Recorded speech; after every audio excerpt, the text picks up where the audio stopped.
You're disappointed I didn't wear the bee costume for the Magic the Gathering event. Well, if I were to put the webcam on right now, you would actually discover that I'm in a pink kawaii t-shirt that GamerSups sent me.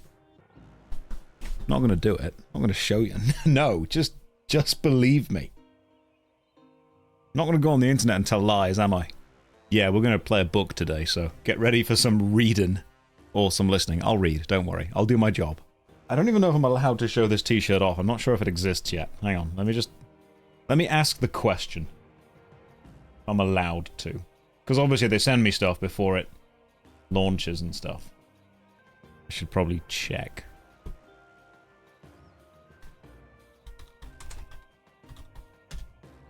Because if they've released it, then, like, it's fine. Ah, yeah, they've not technically released this yet, so I'm not allowed to. But I'm going to be real with you, it is a banging t-shirt. Like, it's a good t-shirt. But that can be a future treat. A little treat for you guys. A little treato. But you know what we are going to do? We are going to start in about 2 or 3 minutes, and we're just going to chat. It's like a fireside chat, but without the fire, before we play a book. Because we haven't just chatted in a while, you know? We haven't just talked. He doesn't have a top on, he's just making excuses. You see right through me. You read me like a book, and not a very good book. Definitely not The Diary of Adrian Mole, age 13 3/4 by Sue Townsend, which is a phenomenally good book. And my favourite book from my childhood. Okay, you've all got 5 minutes to get, like, tea and snacks and stuff.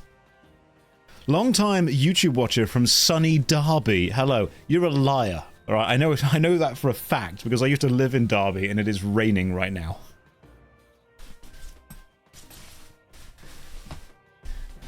Sunny Derby. Didn't we have, like, the worst storm? Why is the sound quality so good? That's just what I sound like. I'm sorry.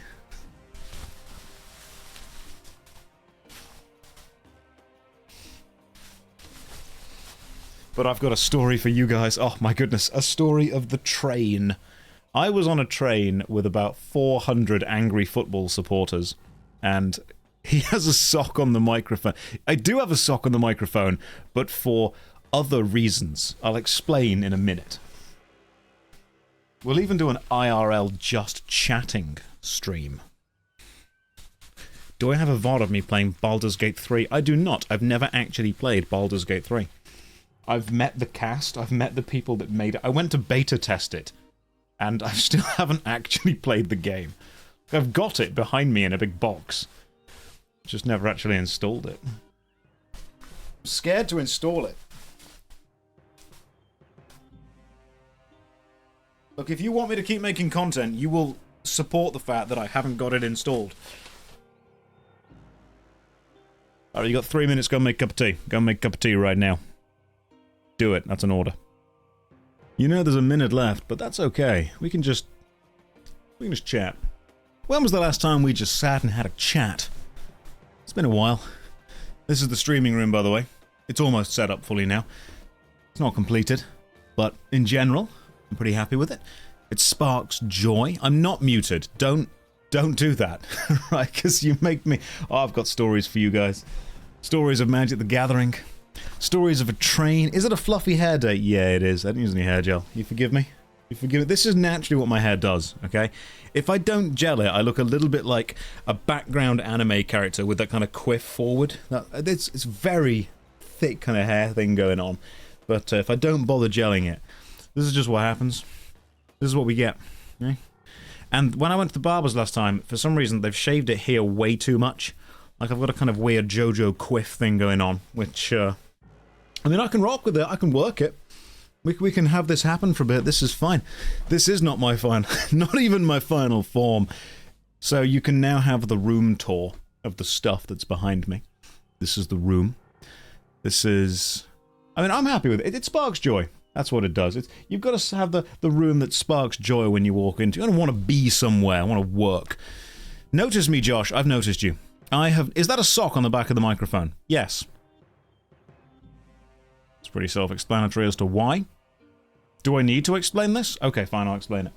You know the whole joke I have of putting the microphone in a mug when I make videos, I have the actual microphone itself in the mug. If you don't have something as a barrier between the microphone and the mug, because it's metal on ceramic, it kind of reverberates and rattles while it's in the mug. So I will unscrew the microphone from here, put the microphone into the mug with the sock protection, and then when you speak, it doesn't reverb, it absorbs the sound. See? You're kind of disappointed in the lack of wall shelving to full mugs. Over there is an entire IKEA Kallax unit of mugs. That's all there is. Genuinely. That's all there is. Why is there the East and the West Midlands? That's a good question.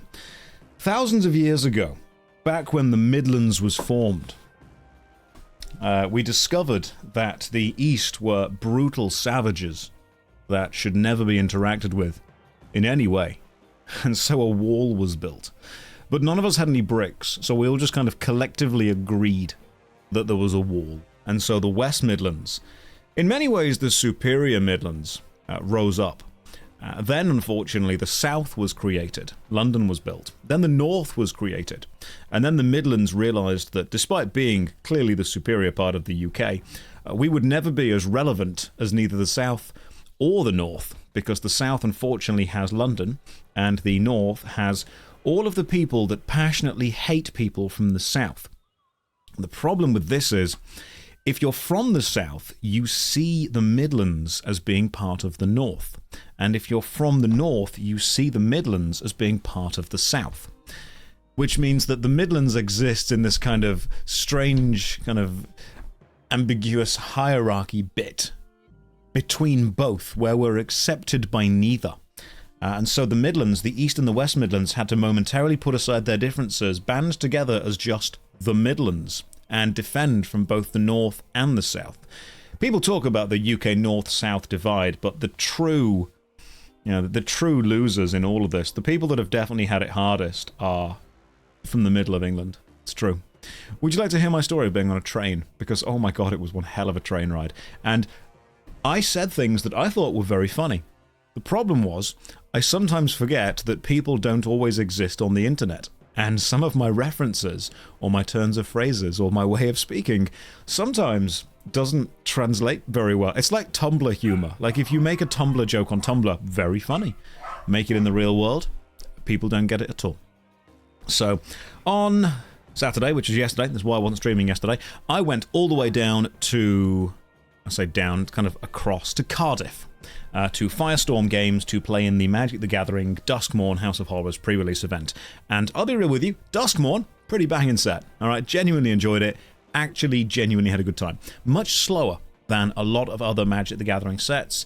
Games aren't decided on turn 1 or 2 anymore. They very much go to turn 5 or 6, 7 or 8, which was lovely for me because I prefer a kind of slower, grindy mid-game.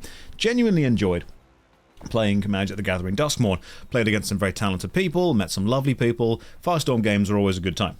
Manifest Dread is a great mechanic and needs to stay around forever, because I got that green card that lets you Manifest Dread X times and then add X +1/+1 counters on it. That just blows people out at the end of the day. That's brilliant. That was fantastic. So, went down, played some Magic, bought some Warhammer, had a really good time. Then got a train back. Now, the train from Cardiff to Birmingham is about 3 hours long. It's a long time for a train ride. I didn't realise that Cardiff had just finished a football match against Leeds. Now, you might not think this to look at me, but I'm not exactly a football kind of man. I don't howay the lads, if you will. I very much don't partake in the chanting. I'm not really one for banter, if you will. I know, some of you look at me and go, but Josh, you've got a North Face jacket. You could go and drink a pint with Barry, all that kind of stuff. I don't howay the lads. I'm sorry, guys. I know you do. I know many people do, but I am not one to partake in the culture of soccer. So unfortunately, what happened was I got on a train with about 300 or 400 other people. The problem was the train was designed for about 200 people. So it was standing room only. Like, I was literally absolutely squidged in. I'm holding there my bag of Warhammer, and I'm absolutely crushed in, and they're chanting. People are chanting. Who comes up with football chants, and how does everyone know it? it's tribal to me. Standing and listening to people chanting football songs, which use actual well-known songs but replace the lyrics with other stuff. Is there some kind of secret meeting that I don't know about where they all sit down, all the hardcore football fans, and go, okay, gentlemen, today we've got to the tune of Auld Lang Syne, but we've replaced it with these lyrics and these players and this thing and this grounds and this and this. Here we go. 1, 2, 3, off we go. They do it at the pub and then they just remember it. Like, it's the most amazing sign of collective learning. So what then happened was I'm standing there listening to these chants and I'm learning about lots about the players, lots about the fact that many of them are... What surprises me is there were both the Leeds fans and the Cardiff fans on this train, and both sides, according to the other, are scientifically what I referred to as apparently shite. Which surprises me, because apparently they're all professional football players, and yet all of them, if you listen to the chants, are rubbish. I'm not quite sure how they've made it as professional football players if they're that bad, but that's what I learned. Anyway, I'm standing there, a bag of Warhammer, and then a couple of drunk football fans try to make conversation, because I look like this, okay? I'm standing there in like a white shirt and a waistcoat. I stick out like a bit of a sore thumb here, and I can't really engage in the banter as well. You know, if they come over to me and they're like, "What are you lads?" And I'm like, "Oh, yes, absolutely. What you just said, I agree with. And I think we should be friends at least for the next 2.5 hours, because otherwise I'm going to feel in danger." And they tried, and they were like, someone pointed to the bag of Warhammer. They're like, "You're doing your Christmas shopping early." I'm like, "Oh, no, this is just for me. I just like Warhammer." And he's like, "What's that?" I'm like, "Oh, it's just little plastic models that you glue together, paint, and then play like a little war game with." And he's like, "Oh, like Sabutio." And I'm thinking, no. But at the same time, I do understand that you're trying to engage in good faith, and I don't have the energy to explain how and why you're wrong. So I just said yes. And they were like, yeah, once they understood that, because it wasn't said out of malice, it was genuine. A lot of people, whenever you talk to someone who doesn't quite have the same hobby that you do, but they want to engage with you, they'll try and find a way to relate it back to something they understand. And they're doing that because they want to kind of reframe or recontextualize the conversation in a place that they feel comfortable with. So instead of just saying no and then going off on one and explaining, you kind of just said, yeah, kind of like Sabutio. And we went with that, and we had a lovely conversation. That wasn't the bad part of the train ride. The bad part came later. So I'm on this train going back for like 2.5, 3 hours. There is a massive storm in the Midlands yesterday. Places were flooded. I mean, I'm talking like 10 trains were cancelled, loads of stuff flooded. Birmingham was pretty much flooded. And I was checking the Trainline app, and it was just cancelled. So I was trying really hard to get back, and it was far too busy. So I'm sat on the train, and then a load of rugby fans get on, because apparently there's a rugby game happening, and then a load of cricket fans get on. So you have this one train designed for about 300 to 400 people now, because carriages have joined it, with at least 500 or 600 people on it. Everything is absolutely packed. And there is that old joke that football is a gentleman's game played by thugs, whereas rugby is a thug's game played by gentlemen. And unfortunately, that very much stands true whenever the fans or the supporters get onto the train. Because the football guys are all standing on there, they've all got cans of Stella in their hand, they're all pissed, that they look scary. And then the rugby guys get on, who are absolutely jacked, and are all just standing there, just chatting away, nice and calmly and nice and lovely to everyone. Unfortunately, it's very accurate. The cricket fans, I think, were trying to hide from both of them, which was great. And I was just kind of standing in between everyone. This is this is not a preamble to an elaborate joke. This is genuinely 100% a story that happened yesterday. I'm sharing my life with you. But what then happened was, I was standing, and there was a table on the train. There was a chap who was very drunk, remarkably drunk. He had a bottle of wine in front of him. He had a couple of cans of cider, a couple of cans of Stella, a couple of cans of other stuff, and he would not stop chanting. Different football songs, different rugby songs. He was from Cardiff. Everyone had to know he was from Cardiff. This man was chanting and shouting and screaming for about an hour. And there was a kind of an older lady sat next to him who was just putting up with him. A gentleman on the other side, a kind of larger gentleman, who was joking along with him because I think he felt he had a friend. And then there was a young lady sat who was reading a book, who had glasses on, and everyone kept making Harry Potter jokes. And she got very upset about this, and eventually just, while she was reading, ended up going, "Yes, well done," and then returning to her book, which showed remarkable restraint on her part. The problem comes when the drunk chap, the extremely drunk chap, just turns to me and is like, "So what do you do?" And I'm like, "Oh, I'm involved now. I don't want to be involved here." But unfortunately, I couldn't stop myself getting involved. And I decided, well, there's at least 2 or 3 people on this train physically between us. He's unlikely to fight me. If he did, he's drunk. I can probably be quite humorous in this situation. And this is the part where I forgot that my humor doesn't always translate to everyone randomly around me. So I just looked and I said, I play video games. And he's like, "Oh, what kind of video games? I'd beat you at FIFA." I'm like, "You probably would." And I'm just staying completely calm here. And he goes, "Oh, would you like that? I'll come round to your house, we'll play some FIFA." And I went, "I can't possibly explain how much I don't want that to happen." And some people in the carriage then kind of laughed at that, and that was a problem. Because as soon as they laughed at that, I'm like, I see. Some people understand the level of humour I'm going with here. And the drunk chap that was talking to me was, he was trying to engage, and he was trying to be funny. And he looked and he was like, "So what kind of games do you play then, I'm like, "Oh, just any kind of video games that catch my fancy, really." He's like, "Oh, I've played Assassin's Creed, yeah? You played Assassin's Creed?" I'm like, "Yeah, I've played Assassin's Creed." He's like, "Have you played all of them?" I'm like, "I don't think I've played all of them." He's like, "Yeah, I used to do Assassin's Creed in my bedroom, I'd jump around the place, I'd jump on the side, swing across the lights, and I'd jump across, and I'd do all that athletic stuff." And I'm like, "Oh, okay." I just did it in the game. It was much less strenuous.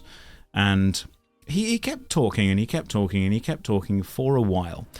And eventually then he left. He realised there were some football fans down the other end of the train, and he stood up and made his way past the incredibly packed carriage and went down to the end. Of course, what that then happened was the older lady moved across and sat where he was sitting so somebody else could sit down. But all of his cans were still on the table in front of him. He'd left them, all the wine bottles there. So I kind of made a joke, and I went, "Anyone that walks past now is going to look at you and think, oh, she's had a good night." And she kind of laughed, and I laughed, and there was a bit of banter going on, and I understood, and we were bonding over the awkward experience of being on a train like this.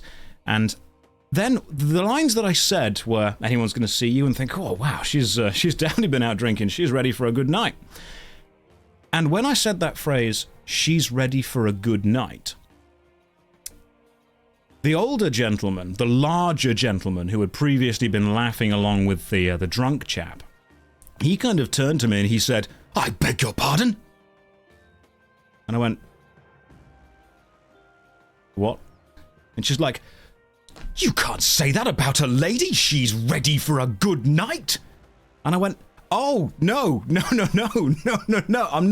I'm not implying that, she's ready for someone to sleep with her. It's just a turn of phrase of saying, oh, you've had a bit of a drunk, you're ready to go and have a good night. Just like that." And the older, kind of the larger man was angry at that point. He was looking for things to be angry about.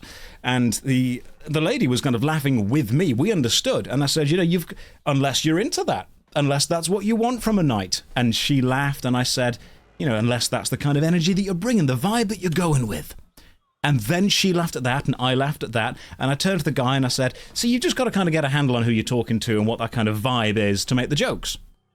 Which to me meant you've got to understand the context that you're making the joke in and understand the other person wants the joke to be made.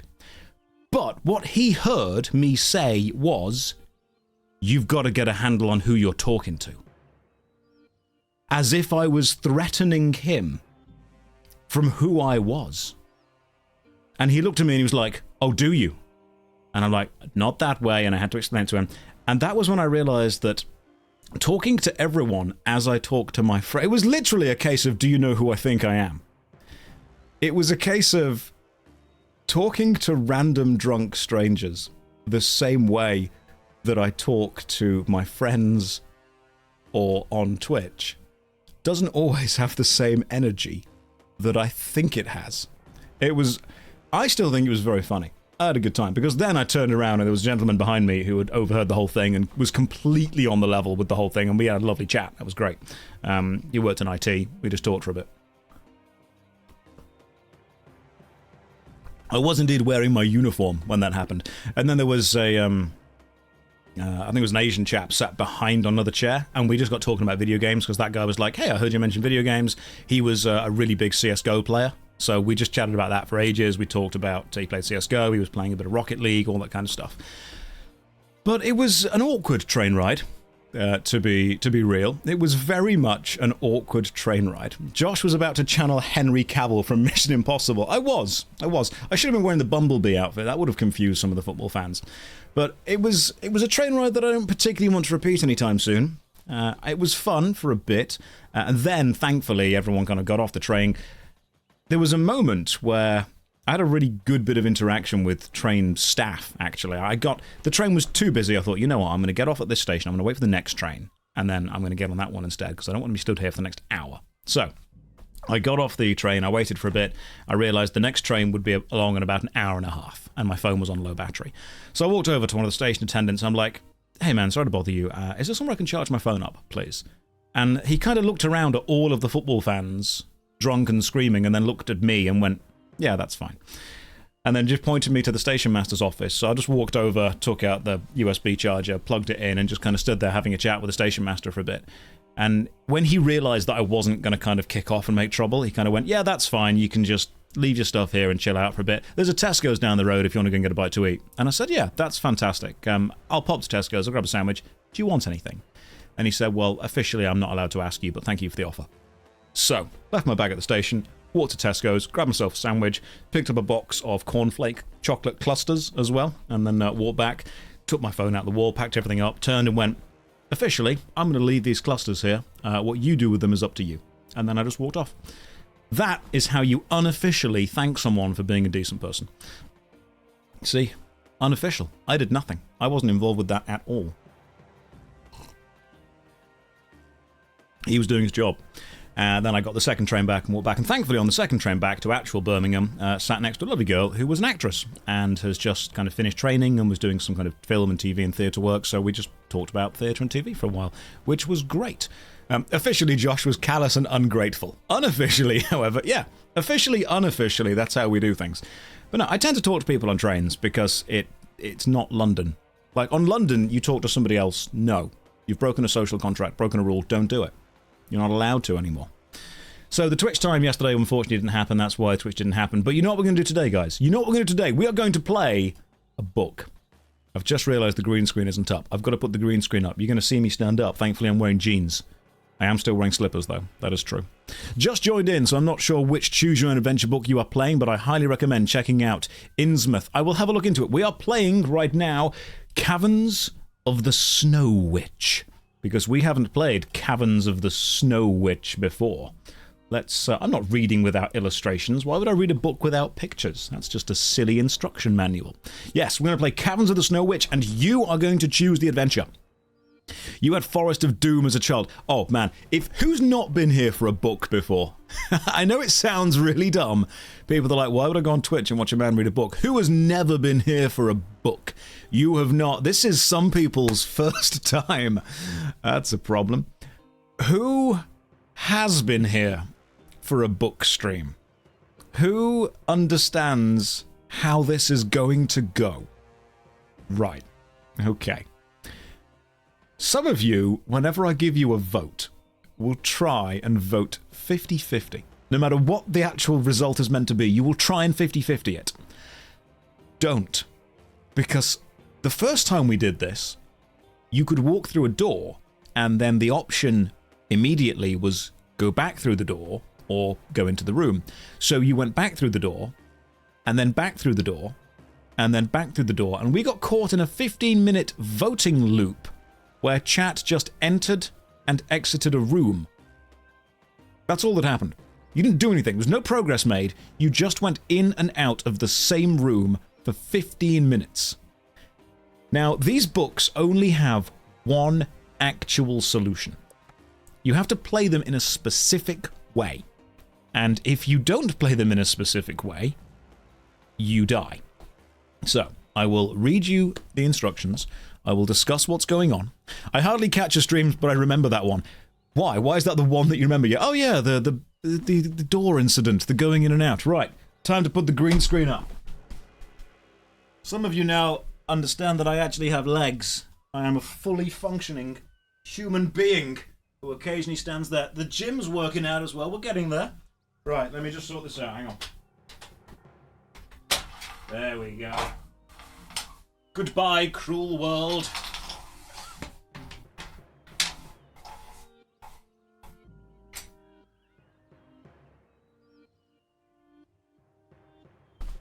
Alright, cruel, we're fine. Ugh. Here we go. That was just CGI. That's all that was. That was AI. AI lower body. It's not there. Filters. Edit filters. Chroma key on. Professional streamer right here. Okay, you guys ready? Here we go. Caverns of the Snow Witch is a fighting fantasy gamebook, an interactive adventure in which you are the hero. You can only win by choosing the correct path, finding equipment, avoiding traps, and surviving combat. You will need to be as wise as an owl and as cunning as a weasel to triumph over the challenges ahead of you. Before embarking on your adventure, you must determine your own strengths and weaknesses with a series of dice rolls. You have been preparing for your quest by training yourself in swordplay to improve your skill, and exercising vigorously to build up your stamina. Before making your rolls, you must choose from one of the 3 difficulty settings. This gamebook has been designed for optimum challenge on adventure difficulty. We will do adventure difficulty. You guys ready? Here we go. Play Caverns of the Snow Witch the way Ian Livingstone designed it. Yes. Before continuing, you must calculate your stamina. Now, your stamina is how much health you've got. We will take damage whenever an enemy attacks us, or whenever we fall to a trap. So, we roll the dice. Now, I can, if I need to, after rolling the dice in this game, left click, which is effectively hitting the table, and it will bounce the dice up for another roll.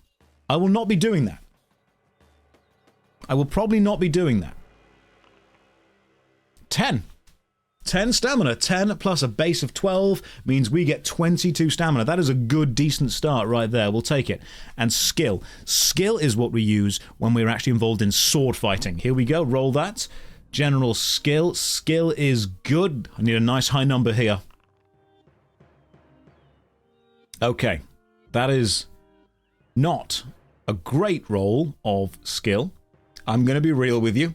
Any other number would have been better. So, we're going to start with that.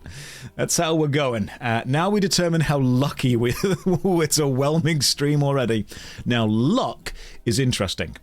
Luck can be used in basically any attack or defensive kind of roll to re-roll it, to try and increase the damage we do, decrease the damage we take. There's a huge versatility in this, so we need a high number again. That's a high number. We're not very skillful, but my god, we are lucky. That's how we roll here.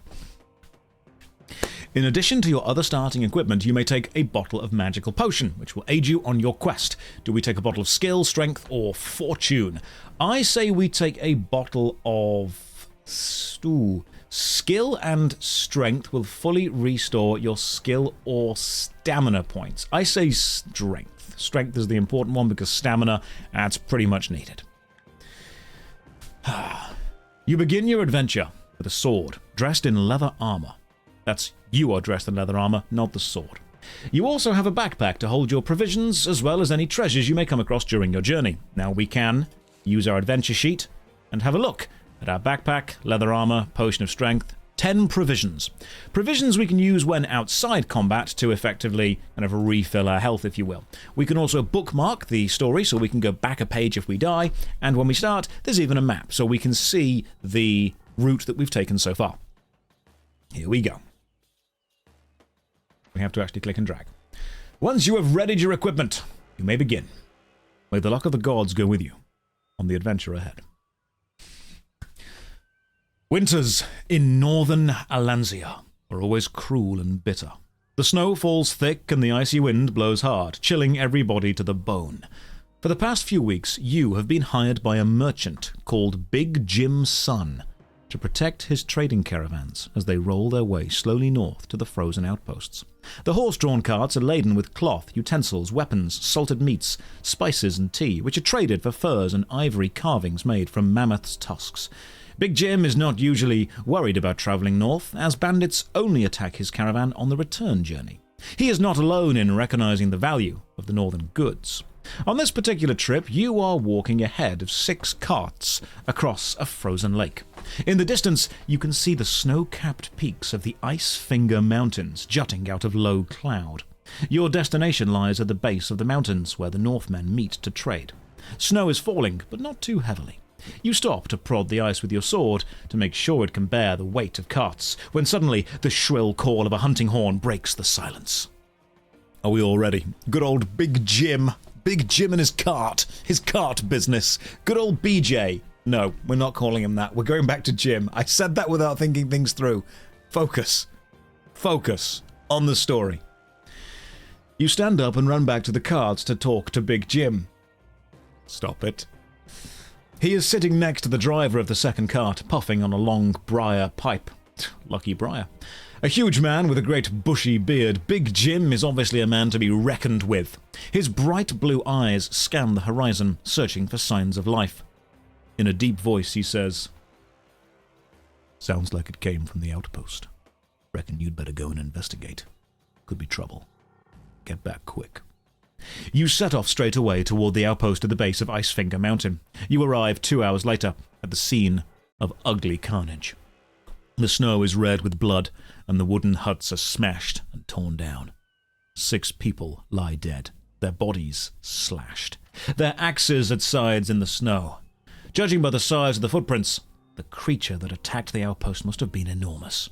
There is nothing you can do for the unfortunate Northmen, so you head back toward Big Jim's caravan to report the news. You can't loot the bodies. You can't just say, loot the bodies. No. You get choices at specific moments. You will wait for your choice. Can we eat? Can we cast fire? No. I will turn this cart around, and then no one will get Big Jim. There is nothing you can do for the unfortunate Northmen, so you head back toward Big Jim's caravan to report the news. You reach them in an hour, just as the daylight is fading, and relate the terrible events that have befallen the outpost. Big Jim orders the carts to be drawn into a circle to protect his men during the night. A large fire is built in the center of the circle, and you sit down beside it to talk to Big Jim. Everybody is nervous, and a guard is posted to watch for signs of movement outside. In a low voice, Big Jim asks if you will hunt the terrible creature, for otherwise his business will be ruined forever. You smile and reply that you will track the beast, but only for a purse of 50 gold pieces. Big Jim's jaw drops open, and it takes a great deal of persuasion before he agrees to your demand. The snow finally stops falling as you settle down for the night. Sleep is a long time coming, for your mind is active with thoughts of the impending hunt. When you wake just after dawn, fire is reduced to dying embers. Wisps of smoke rise gently into the morning mist, and not a sound is to be heard. You walk over to where Big Jim is sleeping and tap him on the shoulder. He wakes with a start, and you tell him you are setting off and hope to be back later in the day. You wave to the guard as the snow starts to fall again. Now, you make your way back to the outpost. By the time you reach the outpost again, the bodies are blanketed with snow, and the beast's footprints are covered over. The visibility is poor as you set off toward the mountain, where you hope to find the abominable killer beast. The snow on the mountainside is soft, and you sink in up to your knees as you climb slowly up. You soon find yourself at the edge of a crevasse, which is spanned by an ice bridge. If you wish to cross the crevasse by the ice bridge, or do we walk around the crevasse? Now, there's no way to avoid it, guys. This is going to be a lot of the use of the word crevasse, and I would like it if we can all be grown-ups about this and not giggle. So, we've just spent a night with Big Jim, and now we need to decide whether we are going to enter the crevasse or go around it. Stop it. Focus. There's an abominable snowman There is a beast out there. There is a bear, probably, that we need. This is not Big Jim and the Crevasse. We're not calling it that. It's the Cavern of the Ice Witch. Snow Witch. It's on the screen, see?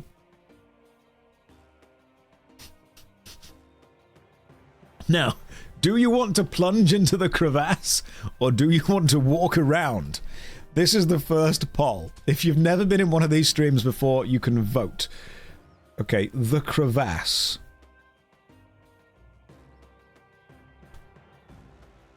Do we go cross the bridge or go around? You have 1 minute to vote starting now.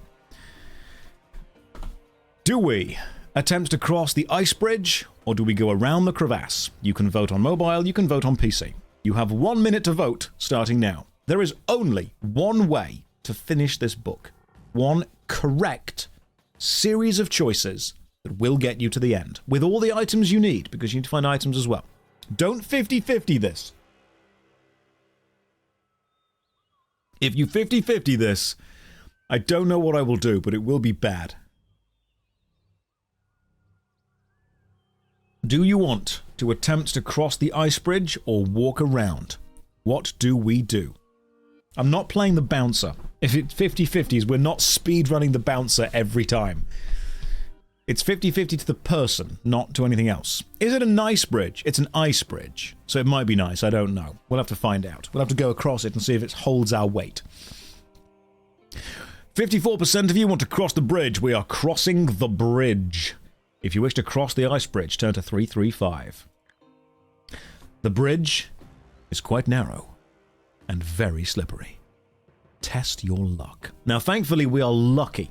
And what that will mean is, we get the adventure sheet. See, our luck is 12. We get to roll 2d6, and I think if the result is lower than your luck, you win. So as long as this isn't 2 6s, we're okay. Oh, that was a little bit close. Okay, that was remarkably lucky. We are lucky. You tread carefully over the bridge, safely across the crevasse. You continue your slow trek through the snow. Why does that character have that haircut? Don't question human Spock. That's just how he looks. Look, a bowl cut tells you something about a man. It tells you that man owns a bowl.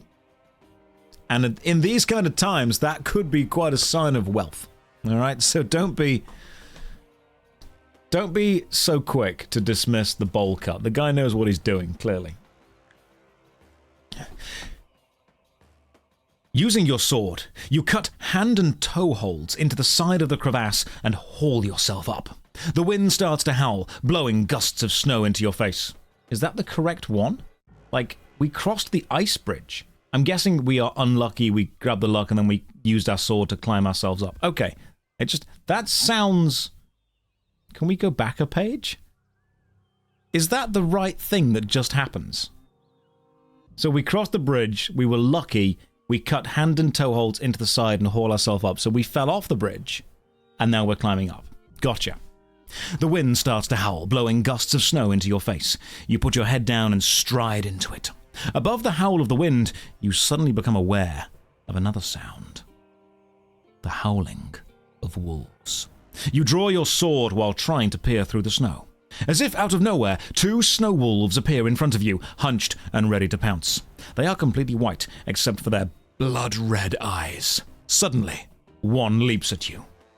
You must fight. Here we go. So, skill 6. We roll the dice. The enemy rolls their dice. They add their skill. We add our skill. Highest number wins, and the winner takes 2 life off the enemy. So, we lose. Oh, we get hit. Not a problem. That's fine. As long as that doesn't happen 10 more times, we're okay. All right, that's good. We fight again. Oh, right. As long as that doesn't happen 9 more times, we're okay. Yeah, there we go. That's what we need. That's what we're on about. We're not using the luck. Don't need to. Luck's for other stuff. I'm fine. Okay, as long as that doesn't happen 8 more times, we're okay. Okay, draw is fine. We both miss. I'd say we're doing pretty... It's not going great, guys. As long as that doesn't happen 7 more times, we're okay. I'm going to have words with Ian Livingston. Alright, I'm going to message him. He follows me on Twitter. I'm going to message him and be like, look, Ian, what's going on? It's a very short story. How are we dead? Nearly already. Got 10. If that doesn't... Okay. Long as it doesn't happen 5 more times, we're okay. Good. See? Easy. They rolled snake eyes. We are fine. We hit them. That's us again. That's good. And that's us. Easy peasy. No one hits me 6 times in a row. You have defeated the first snow wolf. Now you must face the second. I thought we were fighting them together. This'll be fine. That's a better start. That's not a good continuation. Okie dokie. Well, that's good. Yeah, 2 more hits and we're fine. I would have said that dice was cocked. I would have said that dice on its side. That shouldn't count. That's... Okay, way better. Way better. This is good. This is good. That's not as good. Oh, we've got more skill nader. Okay, so we're down to 6 out of 22 health. We have lost a lot of health in the first fight. But we are triumphant. You step past the still bodies of the wolves and continue your journey through the swirling snow. The climb becomes steeper, and the going is slow. The snow is beginning to fall very heavily, swirling around in the strong wind. A blizzard is starting. If you wish to use your sword to dig a shelter in the snow, or would you rather press on? So what do we do, guys? It's snowing. There's a lot of snow around the place. A blizzard is forming. They will soon release decent real-time strategy games and then capitalize on that with an MMORPG. Some breast milk will go missing. It's just going to happen. Roll with it. What do? Do we dig a shelter in the snow? Or thank you, the one person who understood the joke of that. Do we dig a shelter in the snow, or do we press on? You decide. Do we dig shelter or press on? You have 1 minute to vote starting now. What do we do? Do we dig a shelter and hide from the blizzard? Or do we press on?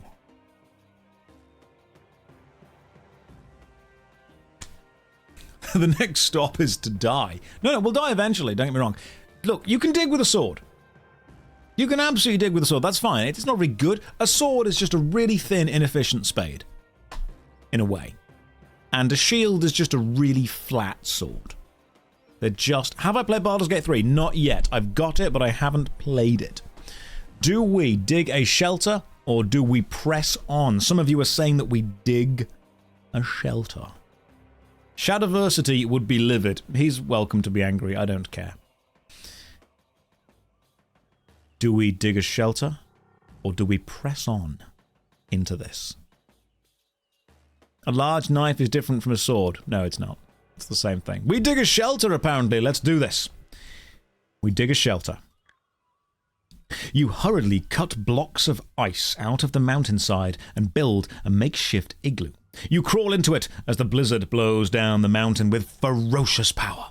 Your body heat is retained inside the igloo, and you keep warm. However, you must eat 2 portions of your rations to regain your strength after the tiring walk and the effort building the igloo. This does not increase your stamina. You're just using the provisions. An hour later, the blizzard dies down, and you crawl out of your shelter to continue your quest. Underneath an overhanging rock, you see a small wooden hut built against the side of the mountain. Its roof is piled high with snow, and long icicles hang down from the window ledges. You see a set of deep footprints leading from the hut up the side of the mountain. Do we enter this hut, or do we follow the footprints up the mountain? Do we engage in a little tomfoolery, a little robbery, or do we follow whoever this guy is? For some reason in my mind, like, it's a dwarf. Like, I just picture it being a dwarf in the mountain. Nothing about that has actually said that. I just picture that in like a fantasy trope kind of way. Do we go into hut or follow footprints? You have 1 minute to vote starting now. Act as a hero. Go and loot everything. Dwarf and deep snow. You don't know. There might be snow dwarves.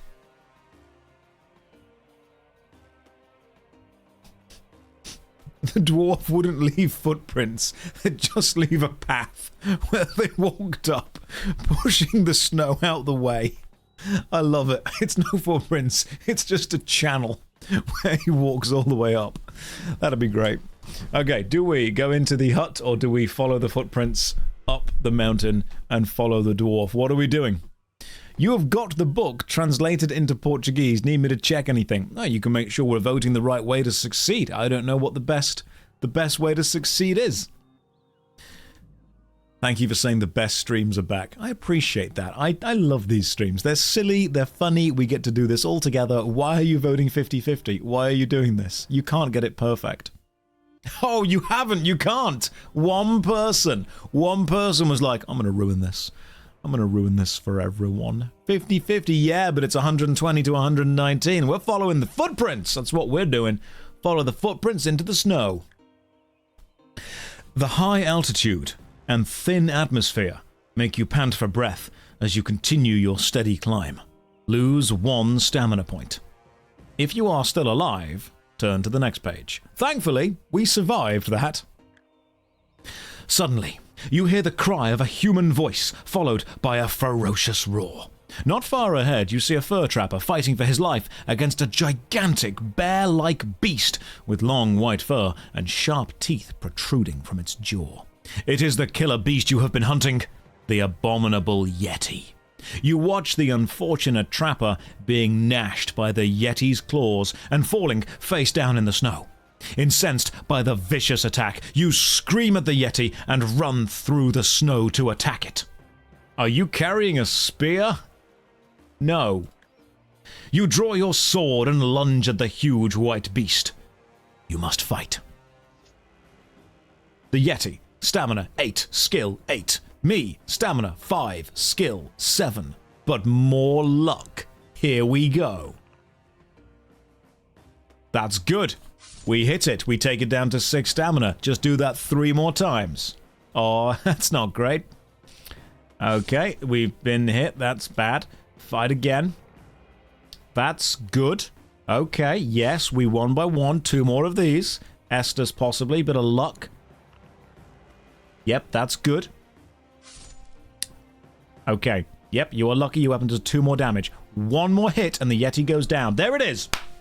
There it is. Didn't even need to cheat. You kneel down beside the fur trapper and turn him over slowly. His eyes are barely open and blood trickles down from the corner of his mouth. The yeti has gouged deep wounds in his chest, and you realize there is no hope of saving him. With a great effort, he reaches up and grabs you round the neck, pulling you down so you can hear his dying words. He thanks you for trying to save him and insists on telling you his secret. In terrible pain, he struggles to whisper his story. He tells you he has lived in the mountains for most of his life, hunting animals and trading their furs. For the last 5 years, he has been searching for the legendary crystal caves. Don't loot the trapper. He's dying. He's whispering his last words to us. This is an emotional moment, and most of you are just going, yeah, but just take his shit. Just take it. Just grab all the stuff on him. Just have it. Just take his clothes off. Just grab whatever you want. Do it. You know, he can't. He's dead. Just take what you need. No. Let him have this. He has been searching for the legendary crystal caves. He'd want us to take it. These caves have been cut out of a glacier by the followers of the Snow Witch, a beautiful yet evil sorceress, who is trying to use her dark powers to bring on an ice age so that she can rule supreme over the whole world. The entrance to the crystal caves is high up on this very mountain. It is open, but hidden by an illusion. What are you hiding? The unfortunate fur trapper found it by accident only yesterday. when he saw one of the Snow Witch's warriors seemingly walk straight through an ice wall and disappear. The trapper left a piece of fur hanging over the entrance so that he could find it again the next day. Sadly, the Yeti has put an end to his hopes. He asks you to enter the caves and slay the vile Snow Witch and leave her followers without their leader. There are legends about great treasures being frozen into the wall of the Snow Witch's lair, which would provide ample reward. The fur trapper suddenly grips you hard and then falls back silently into the snow. He's dead. You cover him with snow before deciding what to do. I know that's meant to feel like a really emotional kind of burying the moment, but I just picture grabbing a handful of snow and then just kind of throwing it at his face. 50 gold pieces await you if you return with evidence of the Yeti's death to Big Jim's son, but the thought of a quest through the crystal caves beneath Ice Finger Mountains excites you, and you decide to set off to find them. Now that the snow has stopped falling, the sky is clear and blue. The air is cold and crisp, and the snow crunches beneath your feet. Slowly, you make your way up the mountainside, looking for the cave entrance marker left by the fur trapper. Suddenly, you hear distant rumbling from above, the terrifying sound of an avalanche. Test your luck. Our luck is 10. We're going to pass this. Easy. Easy peasy. You look up to see great cascades of snow tumbling down the mountain. Fortunately, the avalanche sweeps down a ridge adjacent to the one you are climbing. You make your way slowly up the mountain until you reach a rock face that is too steep to climb. You walk around the side until you see a massive wall of ice which completely blocks a gully between two peaks of mountain. The glacier. Your heart leaps as you catch sight of the piece of fur hanging on the wall of ice left by the trapper. Although you cannot see the entrance, you walk straight ahead. You shut your eyes, and you think you're about to walk into the wall of ice, but you walk straight through the illusion and find yourself inside a long tunnel carved into the ice. You walk down it and soon arrive at a T-junction. Do we turn left or right? This is the map, by the way, so far of our adventure. Start: Big Jim's caravan, ice bridge, snow wolves, building an igloo, small wooden hut, following the footsteps, meeting a yeti, finding the fur trapper, avoiding the avalanche, getting into the ice wall illusion. That's where we are now. They are the choices we have taken. Do we, now we have come into this illusion ice cave, do we go left or do we go right? Question: do we go left or right? You have 1 minute to vote now. Keep going straight. There is another fake wall. Dark Souls has taught us well. Dark Souls has taught you that if there's a fake wall and a chest, always hit the wall behind that chest, because chances are that's also a fake wall. Yeah, that's just how it works. I don't make the rules, you know? I don't write the tropes, I just do it. Could I evaluate Plane Shift as worst MMO? It's on the list. Every single MMO ever made is on the list to play eventually. The next video will be 100 hours in RuneScape 3, but please understand it's taking a long time to make because it's going to be about a 3-hour analysis of everything to do with RuneScape 3. It is a remarkably deep video. The poll says straight. No, it doesn't. Oh god, it does.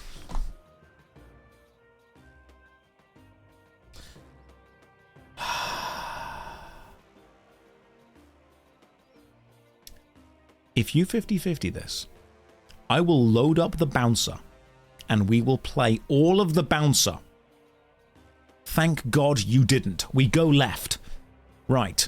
A few of you said we're going left instead. Right. Turn left. The tunnel bends round to the right.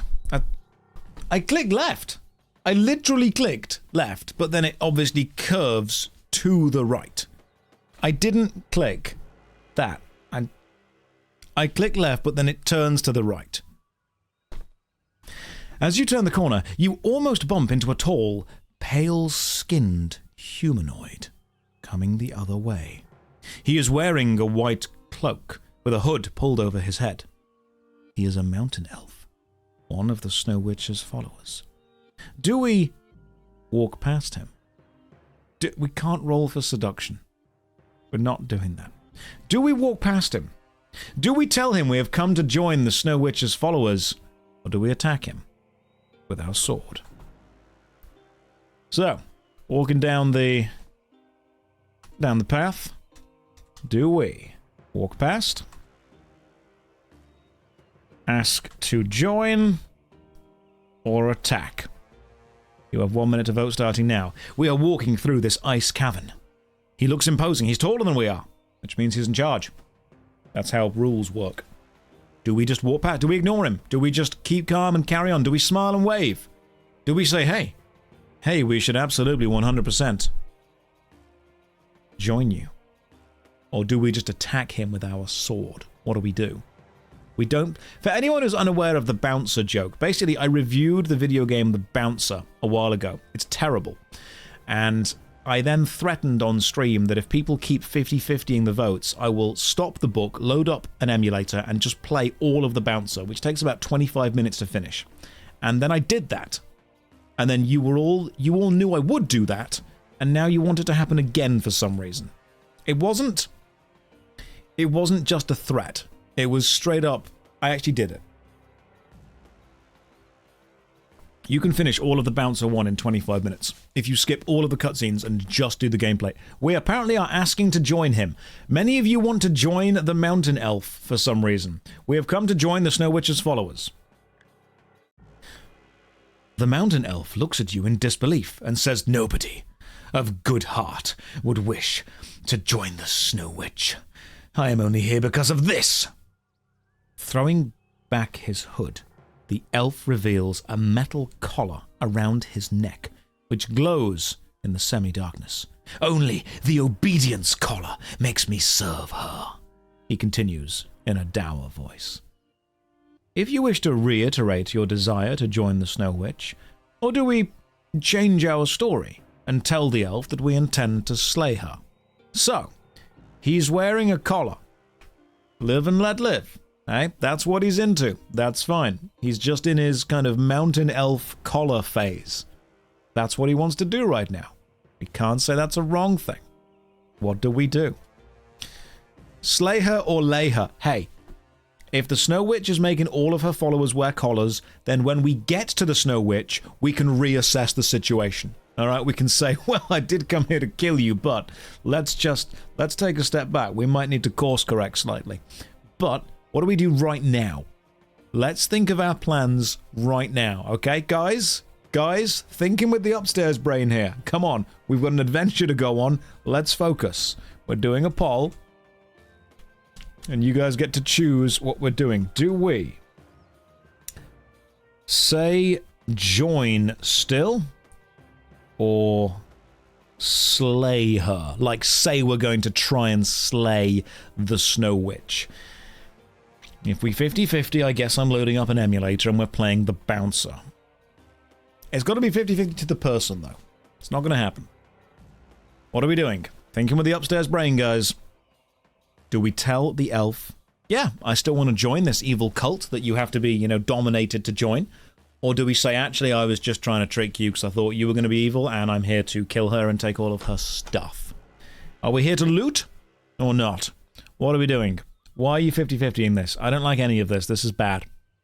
Slay can mean the same as lay. So, look, we're either going to slay the Snow Witch or we're going to slay the Snow Witch. One of the two. I hate the phrase loot it and boot it. I don't like that, okay? We're not going with that phrase again, alright? Is that like the D&D version of hit it and quit it? We just say loot it and boot it. Let's see what the voting goes to. One person, literally one person, has saved you all from needing to play the Bouncer. And I'm not voting, so it wasn't me. Right, we still want to join. The Mountain Elf shrugs his shoulders and says, well, don't say I didn't warn you. You won't get a chance to change your mind once you're wearing the obedience collar. Follow the tunnel to where it branches and take the right fork. Good luck. You thank the elf for his advice and set off again. You soon arrive at the fork in the tunnel that the mountain elf mentioned, and, deciding to take his advice, you enter the tunnel to your right. Further ahead, in the left-hand wall of the tunnel, you see a gap.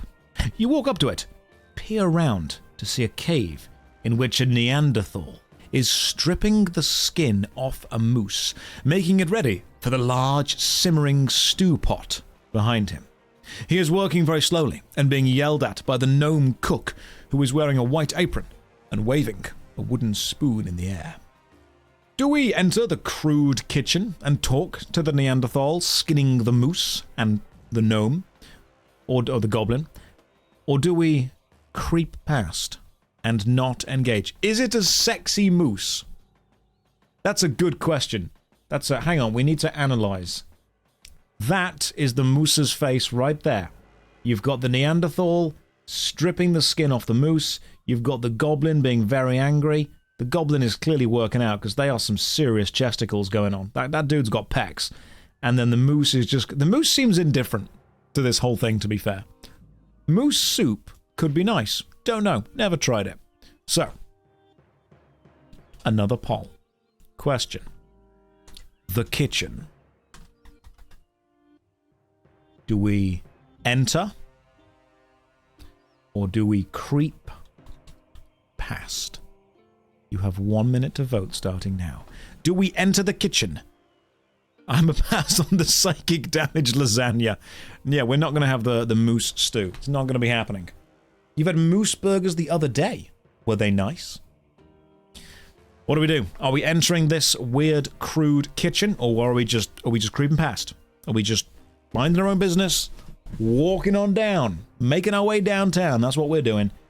We are not looking at anyone. We're not getting in anyone's business. We're going to mind ours, they're going to mind theirs. Or are we getting involved? What are we doing? We order an Uber Eats instead, and then 30 minutes later it doesn't show up and you try and get your money back. That's the classic Uber Eats experience.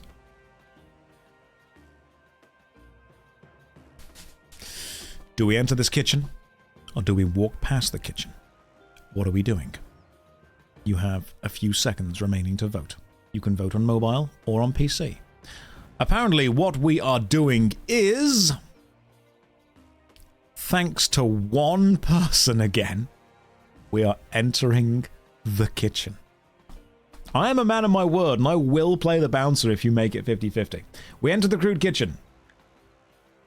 The gnome runs up to you and shouts, "Get out! Dinner will not be ready for another 2 hours. You will hear the bell." Mind you, you look a little worse for wear, so you can have this stale cake if you wish. The gnome points at a piece of cake lying on the table. Do we take the cake, or do we attack the Snow Witch's servants? I'm not rigging it. I'm genuinely not. Like, I'm not actually voting. So the gnome has ran up to us and realized that we're not an enemy yet. So do we take the cake or attack them? If you wish to take the cake and leave, we can. Or do we attack them? We can. Bugs, I want you to understand that I can read all the messages in the chat. It's not going that quickly yet. And the fact that you wrote in all caps, "sex the cake." I understand that Baldur's Gate 3 has given people a lot of choice in Dungeons & Dragons, and I understand that a lot of you now have expectations of adventure games to allow you to do pretty much whatever you want. But we're not making an ice version of American Pie. That's not happening.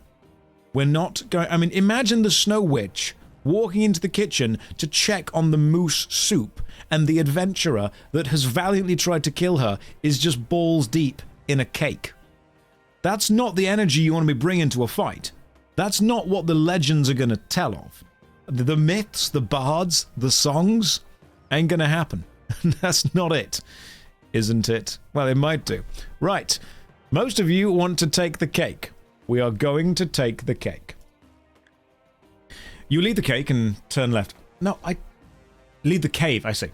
You leave the cave and turn left, back into the tunnel, eating the cake as you go. It is stale and virtually tasteless, but gives you a little energy. You gain 1 stamina point. Good choice, everyone who said take the cake.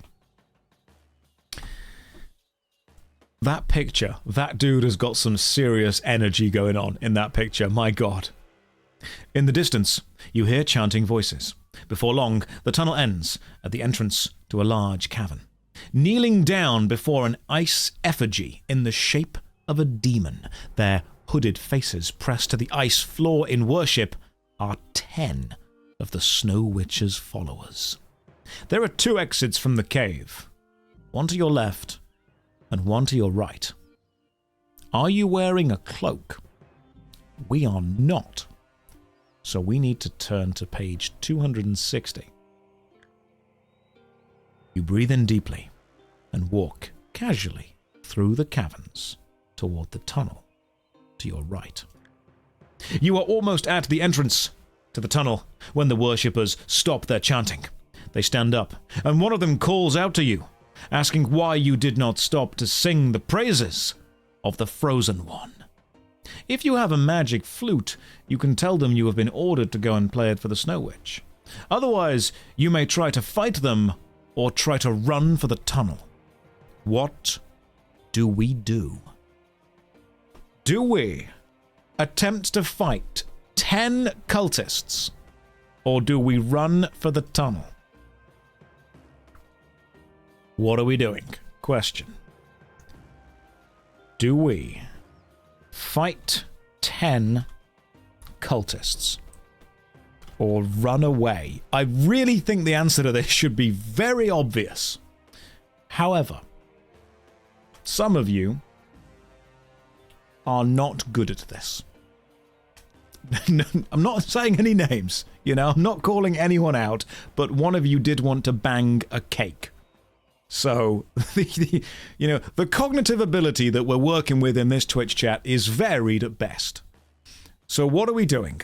Are we going... to assert dominance, what you could do when being chased by 10 cultists is run back and jump into the cake and just start humping it. That would assert dominance. The question now is, can we beat off 10 men? Fight? Can we fight? Rewind. Can we fight 10 men?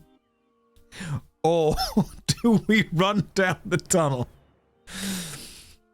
No. I don't want it. It's not happening. Oh, we should have sexed the cake. One of you, thankfully, has again stopped the bouncer. I just want to finish the book. This shouldn't be this difficult. This should not be this difficult. Right, we're just going to run away down the tunnel. The followers are a group of goblins, orcs, and Neanderthals. As you make a run for it, the 2 creatures who are nearest try to stop you. One cracks his whip, trying to wrap it around your legs, while the other aims a dart at you. Test your luck. You are lucky. Both the dart and the whip fail to find their mark, and you are able to run through the tunnel. So far, we've had collars and whips. This is a different kind of dungeon. The tunnel ends quite soon at a T-junction. To your left, you can hear cries for help. Do we turn left toward the cries for help, or do we turn right? What do we do? Do we go left toward cries, or right, not toward the cries? You have 1 minute to vote. This has turned into a Benny Hill skit. Look, every single adventure I try to go on with you guys does turn into Monty Python and the Holy Grail. Every single Dungeons & Dragons adventure starts the Fellowship of the Ring, and it ends Holy Grail. That's, no matter how serious you try to take it, there is always someone that will derail it. In this case, there are 1,785 someones who are trying to derail it, and one person whom is trying to finish the book. Which way do we go? Left, toward the cries for help, or right, cowardly, toward the not cries for help. There's one guy. One of you in the chat is probably really seriously hoping I'm able to finish this book. Remember, just because we get to the end of the book doesn't mean we finish the book. Because there's going to be an item that we need to find somewhere, and if we don't find it and still get to the Snow Witch, we still lose. That happened with Deathtrap Dungeon. We're going left toward the cries. The tunnel ends at the edge of a pit, out of which a dwarf is trying to climb, but he keeps on slipping back. The floor of the pit is covered with large ice boulders, which have crashed down from a shaft above the pit. One lands on the dwarf's shoulders, and you hear wild cheers from the top of the shaft as he tumbles to the floor. The dwarf sees you and shouts, "Curse you, stranger! If you do not aid me, I see that you are not wearing a collar." If you wish to help the dwarf out of the pit, or do we ignore him and just walk back to the junction? So, clearly, it's like a vertical shaft that's having some balls dropped down it. Grow up, stop. And the balls are smashing into a dwarf. This is not getting better. And the dwarf is being knocked to the floor, and now the dwarf wants to get us involved. What do we do? Hello there, good man.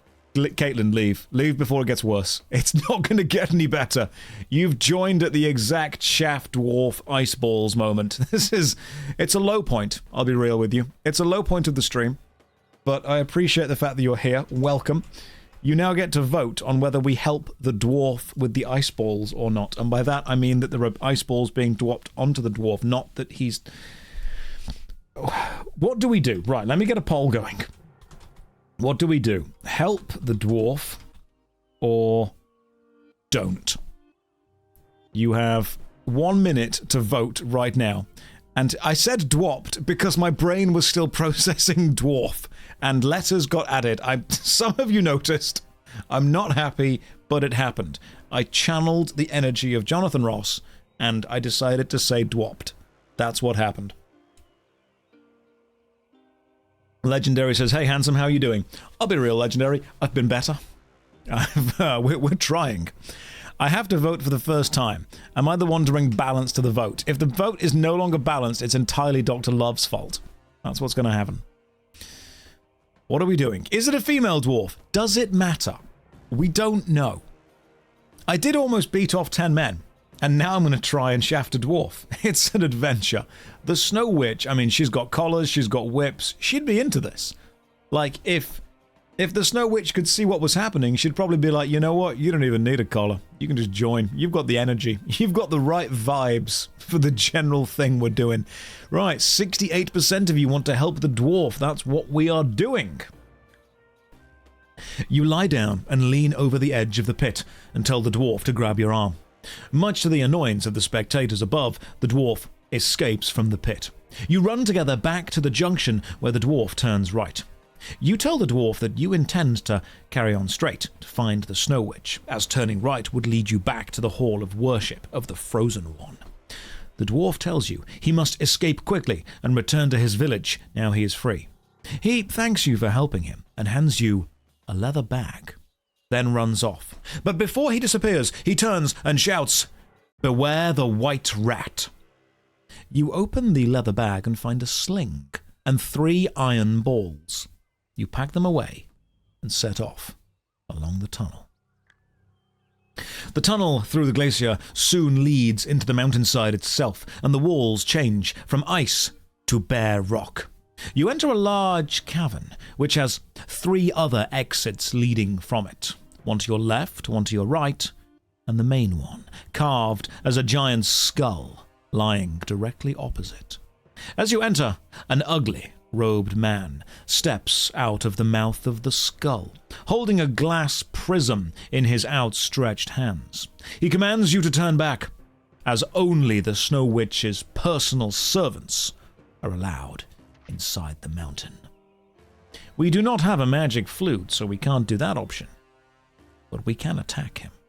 So he steps out, glass prism in hand, and we immediately draw our sword and lunge at him. The ugly man sneers as you draw your sword. He rubs the prism, and suddenly 3 identical images of himself appear. They walk toward you. Each one has a dagger raised in his right hand. 2 of the images must be illusions. But which will you strike with your sword? Do we strike the man to our left? Do we strike the man in the middle? Or do we strike the man to our right? He has cast effectively mirror image. 2 of them are fake. 1 of them is real. We are playing the 3-cup game, but under the cup is not a ball, but an ugly evil man. Seduce the illusions? No. Question. Which man do we strike? Left, center, or right? Hang on.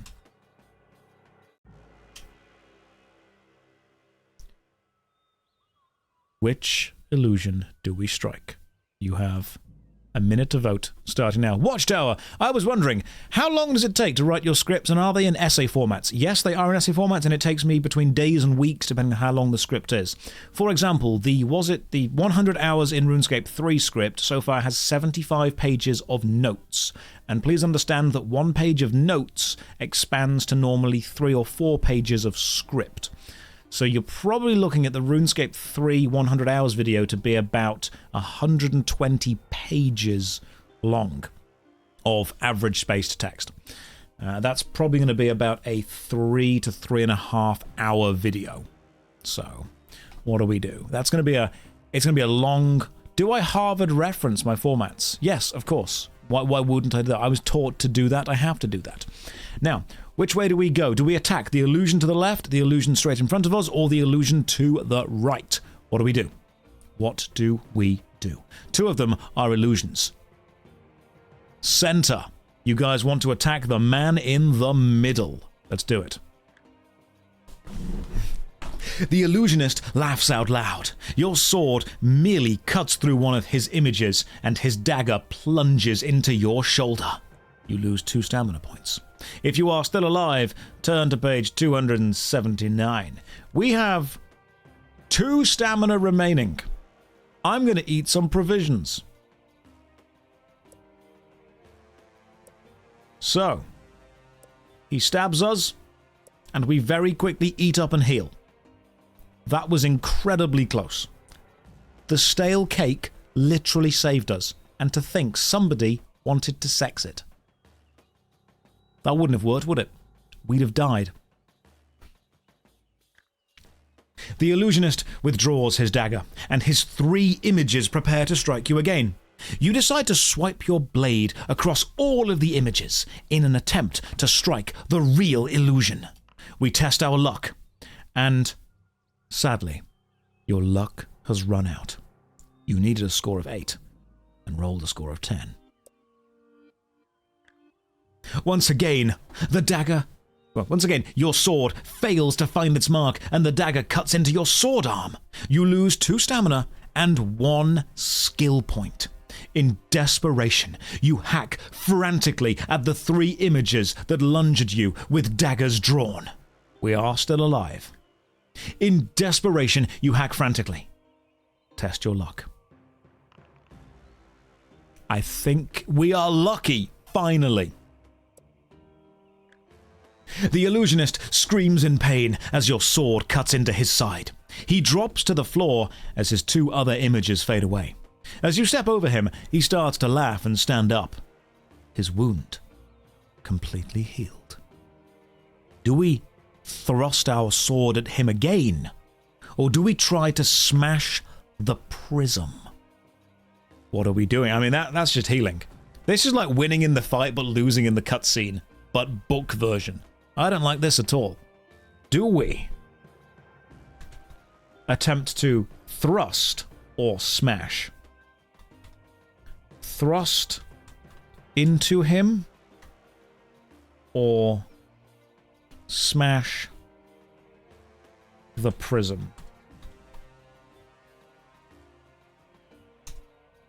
You have 1 minute to vote right now. He is an illusionist. It could have been fake healing. It could have been. I mean, are we? Why not both? Well, we are pretty ambidextrous. We could do both, but what are we doing? Are we thrusting our sword into him again, where he might just heal up again, or are we trying to smash the prism? If we smash the prism, it might reveal that his healing was actually an illusion. It may be. That might be true. Who knows? Bludgeon him to death with his own prism. That would be a real power move, taking the enemy's weapon and smashing them with it. Was the cake an illusion? No, we ate the cake. The cake was real. The cake was great. There's nothing wrong with the cake. That was fine. Don't 50-50 this. We're looking for actual answers. We need actual 100% proper answers. We need to finish a book. We're playing a book. You know, this is what Twitch was meant for. TwitchCon's going on right now. They're missing this. Everyone at TwitchCon doing all that fun, cool Twitch stuff. No. This is peak Twitch. Right here. Smash the prism. You pretend to give up the fight, and then suddenly leap at the illusionist, catching him momentarily off guard. You manage to snatch the prism out of his hands and throw it to the floor. It shatters into tiny pieces, and the illusionist turns and flees into the skull mouth, screaming at the top of his voice. Smoke rises from the shattered fragments of the prison and forms itself into the shape of a bald, fat man. A genie. Hovering in midair, he bows and thanks you for releasing him. He tells you that if you call on him, he will make you invisible, just once, as a token of his gratitude. Without saying another word, the image shimmers and disappears. You must now decide which way to go. Do we enter the tunnel to our left? Do we enter the tunnel with the skull mouth in the center? Or do we enter the tunnel to the right? So the map looks like this. We've gone with the followers of the Snow Witch. We've found the trapped dwarf. We've found the robed man. We've fought the robed man. We can now go effectively, I imagine it being north through the skull, or left or right through the two tunnels we've got. We're not bookmarking it. No, we're roller coastering. We're going all the way through. We're going to bare knuckle this all the way through. Which way? Left. Skullmouth. Or right? You have 1 minute to vote right now. Do we go left?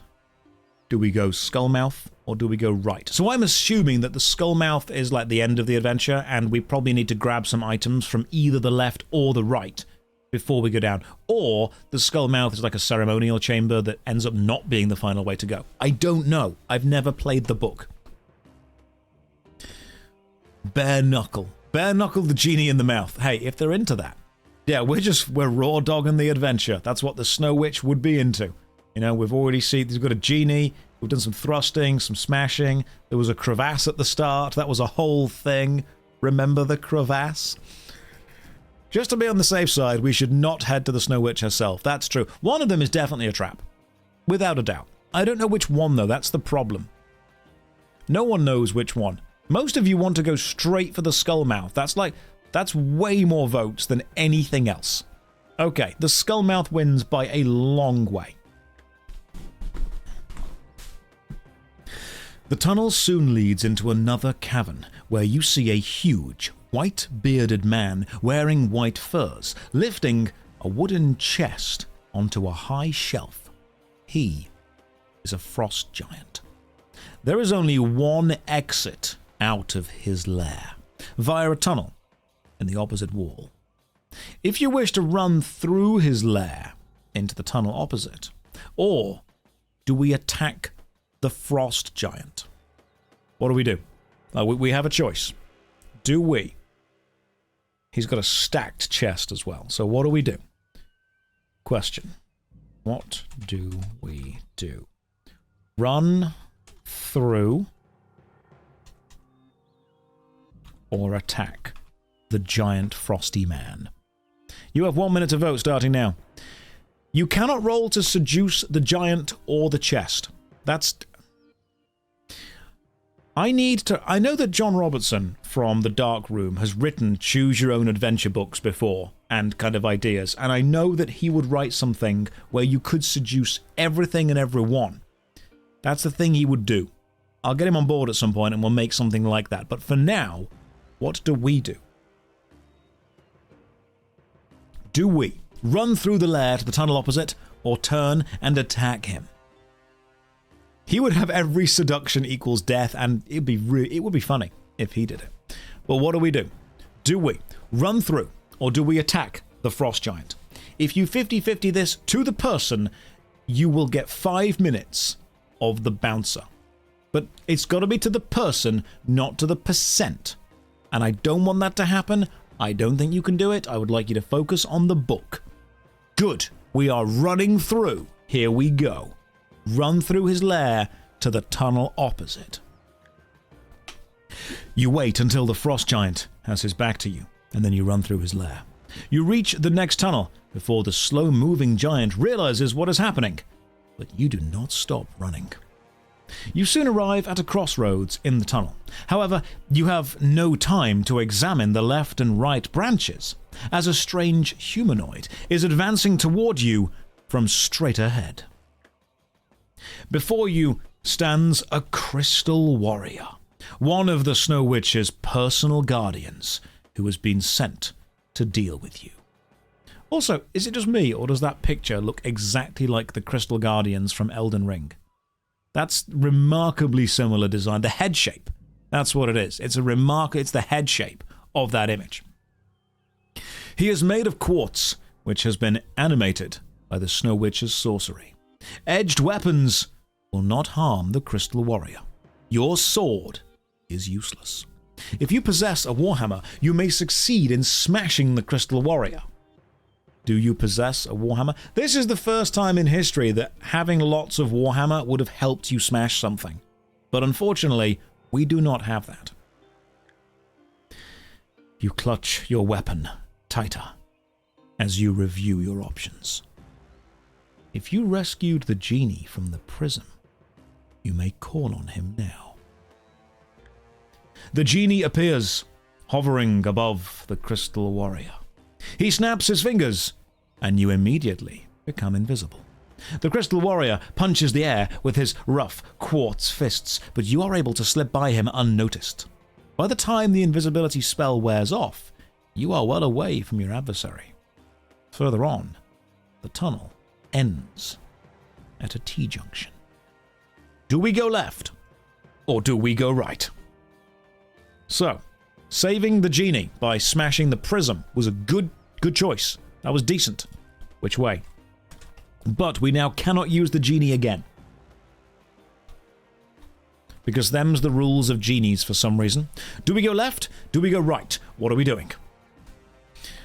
What did you miss? So much. That was when the illusionist guy that was creating the 3 illusions of himself and stabbing us, and we ended up fighting him, and we grabbed the prism that he was casting the illusions with. We smashed the prism. That released a genie. The genie granted us 1 wish, and we've used that wish to sneak past the Crystal Guardian, which can only be damaged by blunt weapons, which again, remarkably Elden Ring.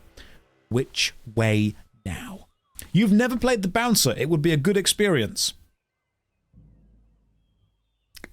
You're going to regret those words. Oh, no. So I thought that the threat of forcing you all watch the bouncer would be, a good threat. But turns out no, most of you do want that to happen. You say that because you've never played the bouncer. If we play the bouncer, I am just using the fastest one, which I think was Cyan. I think it was Cyan. We are going left. Let's do it. The tunnel ends at a wooden door, which opens when you turn the handle. You walk into a massive, high-ceilinged chamber, which ends in a wall of ice. In the center of the chamber is an open marble sarcophagus, with its lid propped up against its side. A white rat suddenly jumps out of the sarcophagus and runs toward you. It stops in front of you and starts to grow and change shape. We do not possess any ground minotaur horn. The creature soon towers above you and develops a rough, white reptilian's skin. Its neck extends to support a giant head with smoking nostrils, and wings protrude from its back. Before you stands an ancient white dragon. From its gaping maw issues a stream of freezing cold breath aimed straight at you. Roll 2 dice. Sadly, you failed the skill check. You attempt to duck out of the way of the stream of cold breath. You are too slow and are struck, losing 2 stamina. Are we wearing a copper ring or a gold ring? No, to both of those things. If not, you must fight the mighty beast as you are. Let's have a little quick snack. Just a quick snack. And now we fight.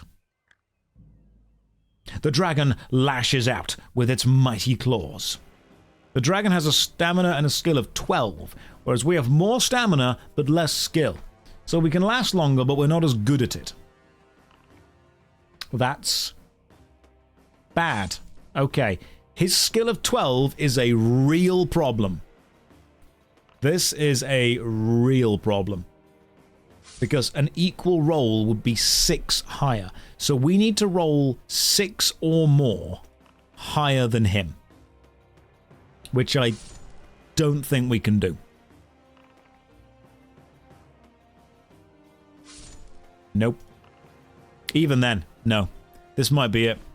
He is wrecking us, guys. He really is. We're being wrecked. We're being destroyed by an ice dragon. We came so far. We tried so hard and got so far. Hang on, is this it? Wow. You both miss. Even with an incredibly good roll like that.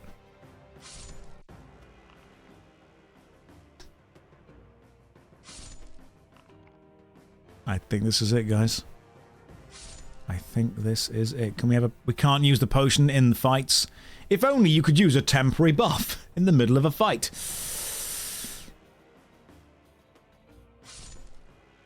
You are overcome by your enemies. You are dead.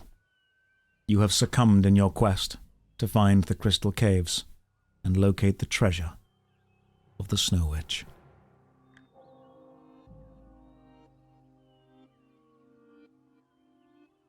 Round 2. Whatever you voted for last time, vote for different or better things this time. Right, you all know how this works. We're doing Adventurer, which is fine. Stamina roll.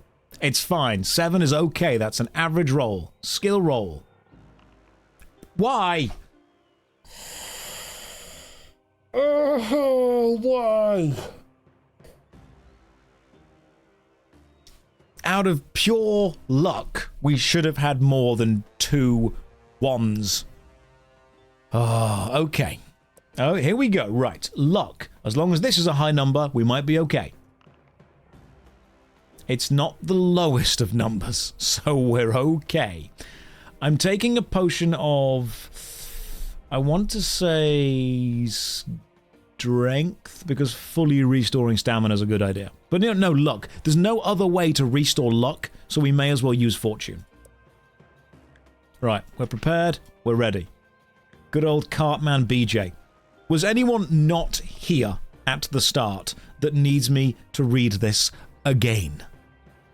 Here we go. Winters in northern Alanzia are always cruel and bitter. The snow falls thick and the icy wind blows hard, chilling everybody to the bone. For the past few weeks, you have been hired by a merchant called Big Jim Sun, BJ's, to protect his... It's even worse when you include the S. To protect his trading caravans as they roll their way slowly north to the frozen outposts. I joined at Cake Sex. Well, it peaked there. You know, everything else was downhill. That was the top, and then it just went downhill. The horse-drawn carts are laden with cloth, utensils, weapons, salted meats, spices, and tea, which are traded for furs and ivory carvings made from mammoth tusks. Big Jim is not usually worried about travelling north, as bandits only attack his caravan on the return journey. He is not alone in recognizing the value of the northern goods. On this particular trip, you are walking ahead of 6 carts across a frozen lake. In the distance, you can see the snow-capped peaks of the Icefinger Mountain jutting out of low cloud. Your destination lies at the base of the mountains, where the Northmen meet to trade. Snow is falling, but not too heavily. You stop to prod the ice with your sword to make sure it can bear the weight of carts, when suddenly, the shrill call of a hunting horn breaks the silence. Okay, guys, we're doing this in David Attenborough from now on. You stand up and run back to the carts to talk to Big Jim. He is sitting next to the driver of the second cart, puffing on a long briar pipe. A huge man with a great bushy beard. Big Jim is obviously a man to be reckoned with. His bright blue eyes scan the horizon, searching for signs of life. In a deep voice, he says, "Sounds like it came from the outpost. Reckon you'd better go and investigate. Could be trouble. And get back quick." You set off straight away toward the outpost at the base of Icefinger Mountains. You arrive 2 hours later at the scene of ugly carnage. The snow is red with blood, and all the wooden huts are smashed and torn down. 6 people lie dead. Their bodies are slashed, their axes at their sides in the snow. Judging by the size of the footprints, the creature that attacked the outpost must have been enormous. There is nothing you can do for the unfortunate Northmen, so you head back toward Big Jim's caravan to report the news. You reach them in an hour, just as the daylight is fading, and relate the terrible events that have befallen the outpost. Big Jim orders the carts to be drawn into a circle to protect his men during the night. A large fire is built in the center of the circle, and you sit down beside it to talk to Big Jim. Everybody is nervous, and a guard is posted to watch for signs of movement outside. In a low voice, Big Jim asks if you will hunt the terrible creature, for otherwise his business will be ruined forever. You smile and reply that you will track the beast, but only for a purse of 50 gold pieces. Big Jim's jaw drops open, and it takes a great deal of persuasion before he agrees to your demand. The snow finally stops falling as you settle down for the night. Sleep is a long time coming, for your mind is active with thoughts of the impending hunt. When you wake just after dawn, the fire is reduced to dying embers. Wisps of smoke rise gently into the morning mist, and not a sound is to be heard. You walk over to where Big Jim is sleeping and tap him on the shoulder. He wakes with a start, and you tell him that you are setting off and hope to be back later in the day. You wave to the guard as the snow starts to fall again, and make your way back to the outpost. Okay, get ready to vote, and don't vote wrong this time. Don't vote. How's it go? Been gone for an hour and eating dinner. How's it going? We're back at the start. We died. By the time you reach the outpost again, the bodies are blanketed with snow, and the beast's footprints are covered over. The visibility is poor as you set off toward the mountains, where you hope to find the abominable killer beast. The snow on the mountainside is soft, and you sink in up to your knees as you climb slowly up. You soon find yourself at the edge of a crevasse, which is spanned by an ice bridge.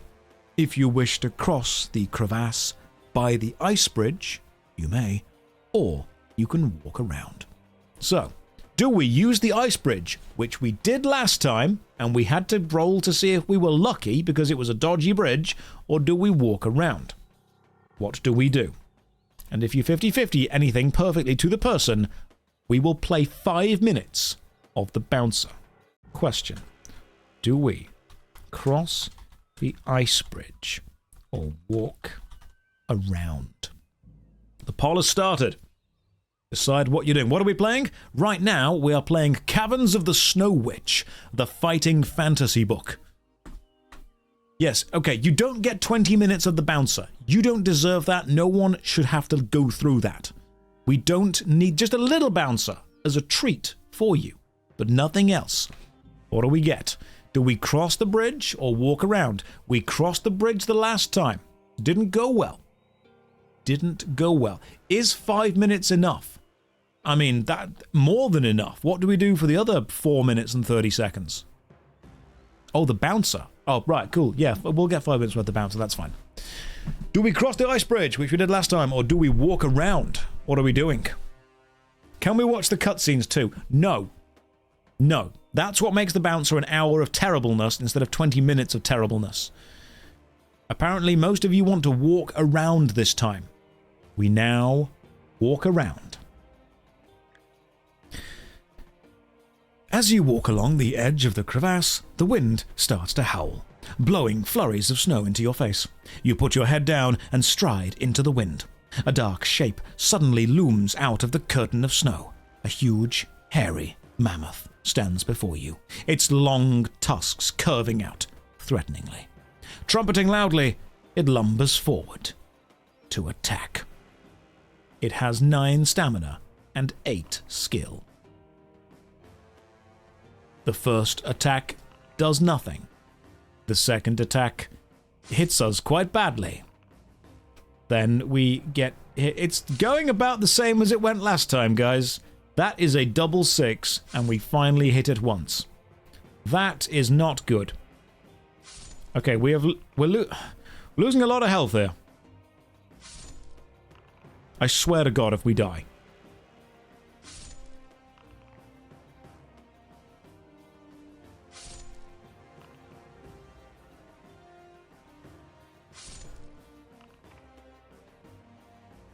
There we go. No one hits me 6 times in a row.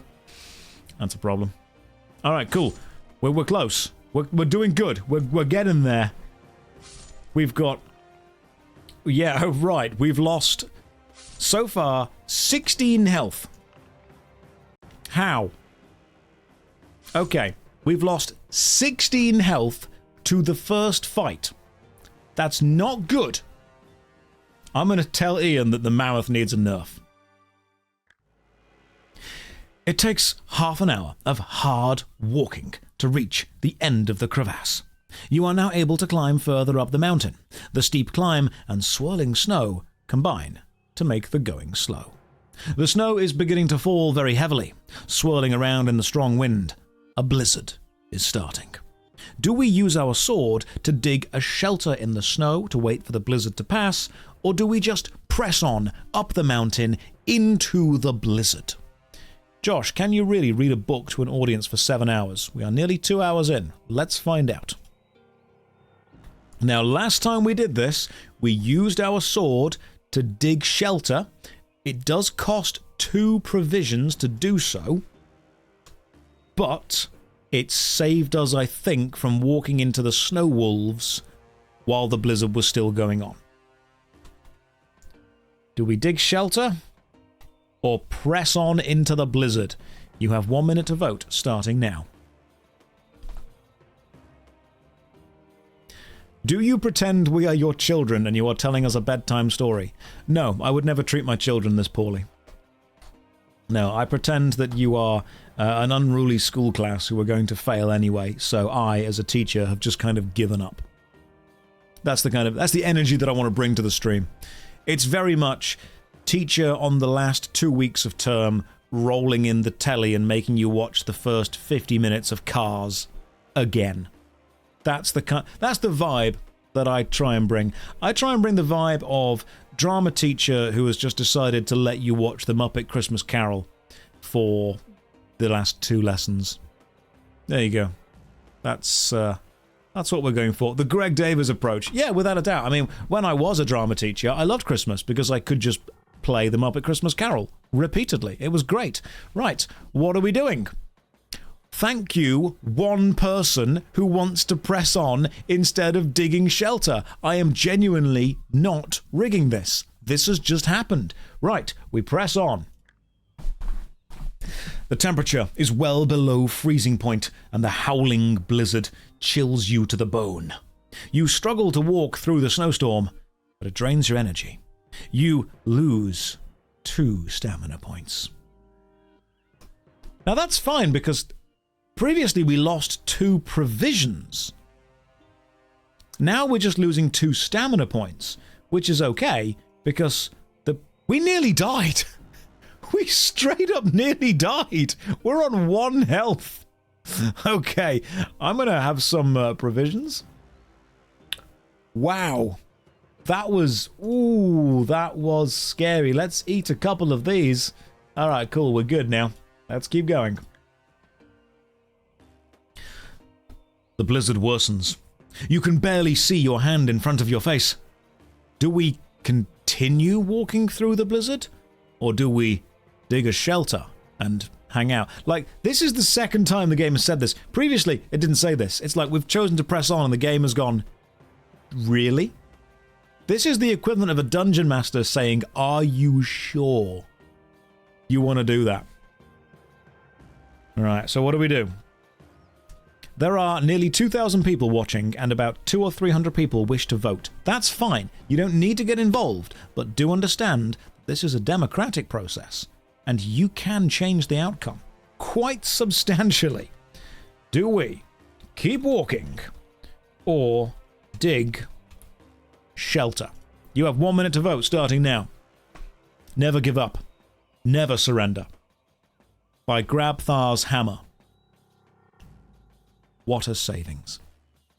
One of Alan's best roles, without a doubt. Wasn't it voted that Galaxy Quest was voted like the 4th best Star Trek film? Or something like that. Josh is a dungeon master. I am indeed. I've got a giant plushy D20 behind me. You can't see it because there's a green screen there, but I do. You stopped doing 50-50 because pressing on is much funnier. Oh, thanks. You've just gone for the one that's going to get us killed. Great. I see the energy you're bringing right now. The vibes you're going with.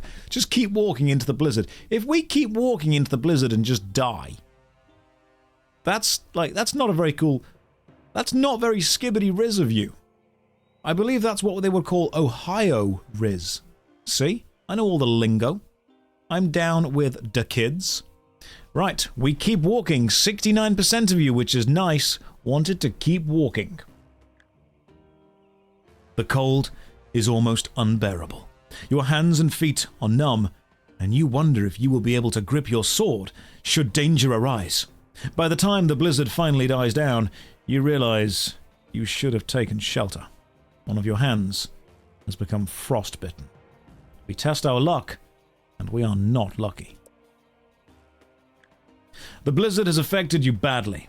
Your sword hand is frostbitten, and you are very weak. You will now have to use your other arm to fight. You lose 3 skill points and 4 stamina points. Like, just straight up permanently. Just, that's going to be a -3 to the skill now, forever. You are tempted to turn around and walk back to Big Jim's son's caravan. But your reputation is at stake, and you have no choice but to carry on with the grim trek up the mountainside. Underneath an overhanging rock, you see a small wooden hut built against the side of the mountain. Its roof is piled high with snow, and long icicles hang down from the window ledges. You see a set of footprints leading from the hut up the side of the mountain. This would be the hut of the dwarf that we rescued, most likely. You are not making better choices. You had one job, which was make better choices, and you're not doing it. Do we enter the hut or follow the footprints? Now, we know that following the footprints gets us to the ice wolves. We know that. After says, I disagree, that hand was holding us back last time. Yeah, that's what it was. It was having 2 working hands. That's why we failed. Fighting the dragon would have been much easier with only one hand, wouldn't it? This shows that democracy doesn't lead to good choices. Look, and I'll share this with you, I love real-time strategy games like Command & Conquer or Age of Empires. In real life, I am all for democracy, up until I am in charge. Then I am 100% for dictatorships. Like, Command & Conquer has taught me that when I am given absolute supreme authority, everything is fine. This has taught me that when left up to the general public to vote, everything is terrible. That's just, I'm sorry, but that's what I've learned from playing Age of Empires. Like, imagine playing Age of Empires or Command & Conquer and your peasants got the chance to vote.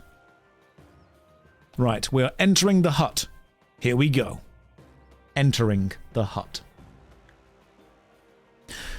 The front door of the hut is frozen shut, and you have to batter it with your shoulder to open it. There is only one room inside the hut, containing the belongings of a fur trapper. Traps, furs, and sacks are all stacked in a corner of the room. You can tell the room has recently been occupied from the wooden bed, table, chair, cooking utensils, and the ashes in the fireplace, which are still warm. Do we put some logs on the fire and warm up the stew in one of the pans, or do we just leave the hut and continue on our quest? Now, we know that we find the trapper later being attacked by the yeti, so we could just, have the stew right now. Obviously his death is terrible, but you don't want to let a good stew go to waste, do you? We can't be... Do we? Heat up stew or leave? What would you do? That's some good soup. Are we really going to let a good soup go to waste? Did the stew kill him? No, I think the yeti that bit him killed him. The stew was probably a pretty positive part of his day. And the yeti, that was the negative. The stew, I think, was good. Nothing wrong with the stew. Can we sex the soup? We need to have a chat. That is the second food item that you have immediately jumped to wanting to bang. Now, that says more about you than about me. But I think, if we actually get to a pantry or a larder, I'm going to need to be very careful describing it, because some of you are getting a bit too excited with what's happening. 88% of you want to heat up the stew. That is 207 people. Fantastic. We are going to throw some logs on the fire, warm up the stew. The fire is soon roaring and crackling in the hearth. The heat of the flames radiate through your body, and you revel in the warmth. The stew is delicious, and you feel your strength returning. You gain 3 stamina points. With renewed energy, you decide to leave the hut to continue your quest. As you are about to leave the hut, you catch sight of some weapons lying under the bed. Do you want to take some with you? Or do you not wish to be encumbered by the additional weight? Do we take some do we loot the hut? Do we loot the hut or just leave? Your choice is now. You may vote. Now remember that if we loot the hut and it's a spear, when we run into the fur trapper who's attacked by the yeti, it did say, do you have a spear? So we might be able to give ourselves some advantage in the yeti fight. But the Crystal Guardian also wanted to know, did we have a warhammer? So it might be a case of using the warhammer instead. Who knows? Let's find out. I don't know what weapons are there. Warhammer for the Crystal Man, and it was the spear for the yeti. Now, we also got given the sling with the iron balls from the dwarf, but we never used that, so I don't know where those are used. Also, the spear does need 2 hands, and one of our hands is frostbitten. Are there 40,000 Warhammers? You know what, I'm going to be real. It's been on my mind too long now. I dislike tourists and casuals in the Warhammer 40,000 hobby.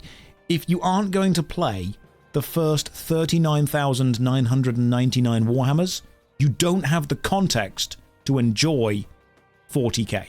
You need to play all of the previous ones to work out where we are. Right, we are looting the hut. Here we go. We're going to take a couple of them with us. You take a warhammer and a spear before leaving the hut. Outside again, in the deep snow, you set off on your trek up the mountainside, following the footprints in the snow. The high altitude and thin atmosphere make you pant for breath as you continue your steady climb. Lose 1 stamina point. Suddenly, you hear the cry of a human voice, followed by a ferocious roar. Not far ahead of you, you see a fur trapper fighting for his life against a gigantic bear-like beast with long white fur and sharp teeth protruding from its jaws. It is the killer beast you have been hunting, the abominable yeti. You watch the unfortunate trapper being gnashed by the yeti's claws and falling face down in the snow. Incensed by the vicious attack, you scream at the yeti and run through the snow to attack it. Are you carrying a spear? Yes. Carefully, you heft the spear into your grasp, aiming at the yeti. Do you have frostbite in your sword arm? Yes. Your hand is too numb and painful for you to grip the spear. You curse and hurl it into the snow, drawing your sword with your other hand to fight the huge white beast. Thank you very much for the raid with a party of 44. Jamie, welcome everyone. We're about to play a book. Get on board. That's the energy we're going with right now. Thank you, whoever just bought a tub of gamer subs. Right, if you've never seen the stream before, it's very simple. I read the book to you. That's it. That's the stream. You're pretty much fully caught up. The problem that I encounter with these streams is you then get to vote on things that happen in the book. The problem is that everyone in Twitch chat seems to be an idiot. Like, all of you. Apart from you. You're great. Everyone else, that's the problem. And we have died twice now. The first time we attempted to have sex with a cake and then got killed by an ice dragon. And the second time... What did we die the second time to? It was something, wasn't it? I forget what we died the second time to. I'm sure we died for at least twice now. Right, here we go. Right, we must fight. Where are we in stamina? We're good stamina, we're good skill. We're not going to lose this fight. Here's how fights work. I click fight, it will roll some dice. The red dice are the enemy. The black dice are for me. The scores on the red are both added together and then added to the skill of the enemy, which is 8. So it's 8 add 2 dice. Me, it's 4 add 2 dice. And my roll must be higher than the enemy's rolls. If you win the combat encounter, you do 2 damage to the stamina. If you lose it, you lose 2. So, first roll. They rolled 3, we rolled more. They still... That frostbite is going to kill us, guys. That frostbite is a real problem. Okay? This is an issue. Right, 16. The reason we have -3 on our skill permanently is because you all insisted on walking through the blizzard.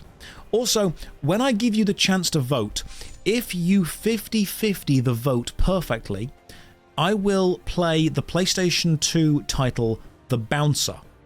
Because I don't want you to keep 50-50ing the vote, and The Bouncer is terrible. So it's kind of like negative reinforcement. If you do the thing I don't want you to do, I will do something bad. Unfortunately, enough of you seem to like The Bouncer to want that to happen. I feel we're about to die to this yeti. So even with a good roll like that, we're still only winning by 2. This is not great. We've got to get some really, really good rolls here. Like super good. Not double ones. Double ones is not good. That's not good either. Wow. Okay, we need some luck. That's good. Luck is good. You are lucky to just a scratch. Take 1 less damage. Fantastic.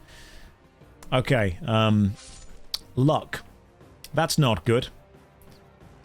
Unlucky. Take 1 more damage. That is...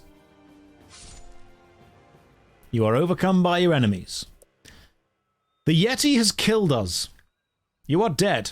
You have succumbed in your quest to find the crystal caves and locate the treasure of the Snow Witch. Right, let's try again. Here we go. Caverns of the Snow Witch. Play. We're going to speed run the first bit because, my God, we've read it a couple of times. Adventure. Stamina.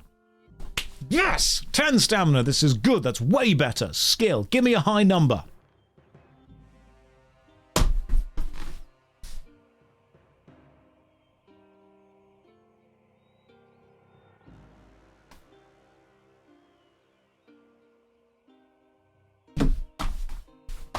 Right, I'm done messing around. Come on, we're finishing this book.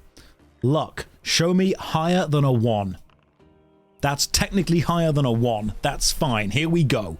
Our luck is 9. That's good. You actually want high luck because then luck rolls are low. We're going to go with Potion of Skill. So if it happens again, we can, yeah, get our skill back. So if you insist on giving us Frostbite again.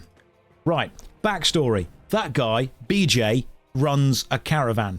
And... he has been running a train on people, not like that, but like actually traveling. There's snow, we go to the north, it's all good. We go and check on a village, they're dead. We come back, we're like, yo, BJ, people are dead, there's a fire, the carts get taken into a circle, he then says, oh no, there's a yeti. You need to go and kill it. And we're like, yep, okay, cool, big man. We'll do that for 50 gold. Promise. We wake him up. He's like, yeah, cool, off we go. By the time you reach the outpost again, the bodies are blanketed with snow and the beast's footprints are covered over. The visibility is poor as you set off toward the mountains, where you hope to find the abominable killer beast. The snow on the mountainside is soft, and you sink in up to your knees as you climb slowly up. You soon find yourself at the edge of a crevasse. There was a crevasse as well. If you wish to cross the crevasse by an ice bridge, or do we walk around the crevasse? So, walking around went badly because there was a mammoth. So, taking the bridge and then being lucky is the right choice. I'm literally telling you the right choice right now, I think. So, what do we do? Ice bridge or walk around? You have 1 minute to vote right now. If you take the ice bridge, the bridge will break, but we will get to roll and test our luck, and if we are lucky, we will be able to climb up the side of the bridge where we have to fight 2 wolves. So actually, hang on, that might not be good. The mammoth might be better than the wolves here. I don't know. You know what, it's up to you. You guys get to decide. Thank you, by the way, Beeb, for first time on the book stream as a sub. You are loving it. Thank you very much. You are the sub on the book stream. The Snow Witch is the dom here, and we're just trying to get into the dungeon. You know, it's like a regular night in London. That's just how it all happens. And for some reason, if you 50-50 this, we play the bouncer. That's what happens. You get to vote right now in the chat. You can vote on mobile, you can vote on PC. Why is it so close? Don't 50-50 this. We're looking for answers. We're going to finish a book. We're going to play the game. We are, thankfully, walking around the crevasse. As you walk along the edge of the crevasse, the wind starts to howl, blowing flurries of snow into your face. You put your head down and stride into the wind. A dark shape suddenly looms out the curtain of snow. A huge, hairy mammoth stands before you. We fight. Okay, so, mammoth has 9 stamina and 8 skill. That's more than we have, but we can rely on some good rolls.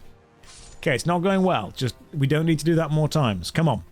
It's not a good start. That's also a bad continuation. You have one job, guys. One job was to make good choices. And I said that choosing the bridge might be a good choice. We are losing. We have not hit the mammoth once yet. It is higher than us in skill. We've so far lost 12. Tell the dice to roll low, they might like you then. Okay, are we going to die to the mammoth? Is that going to happen? Does this adventure immediately end here?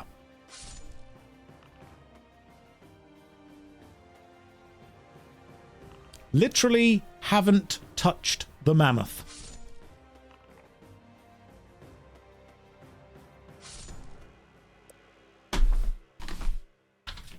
Going away now. You can read the rest of the book by yourself.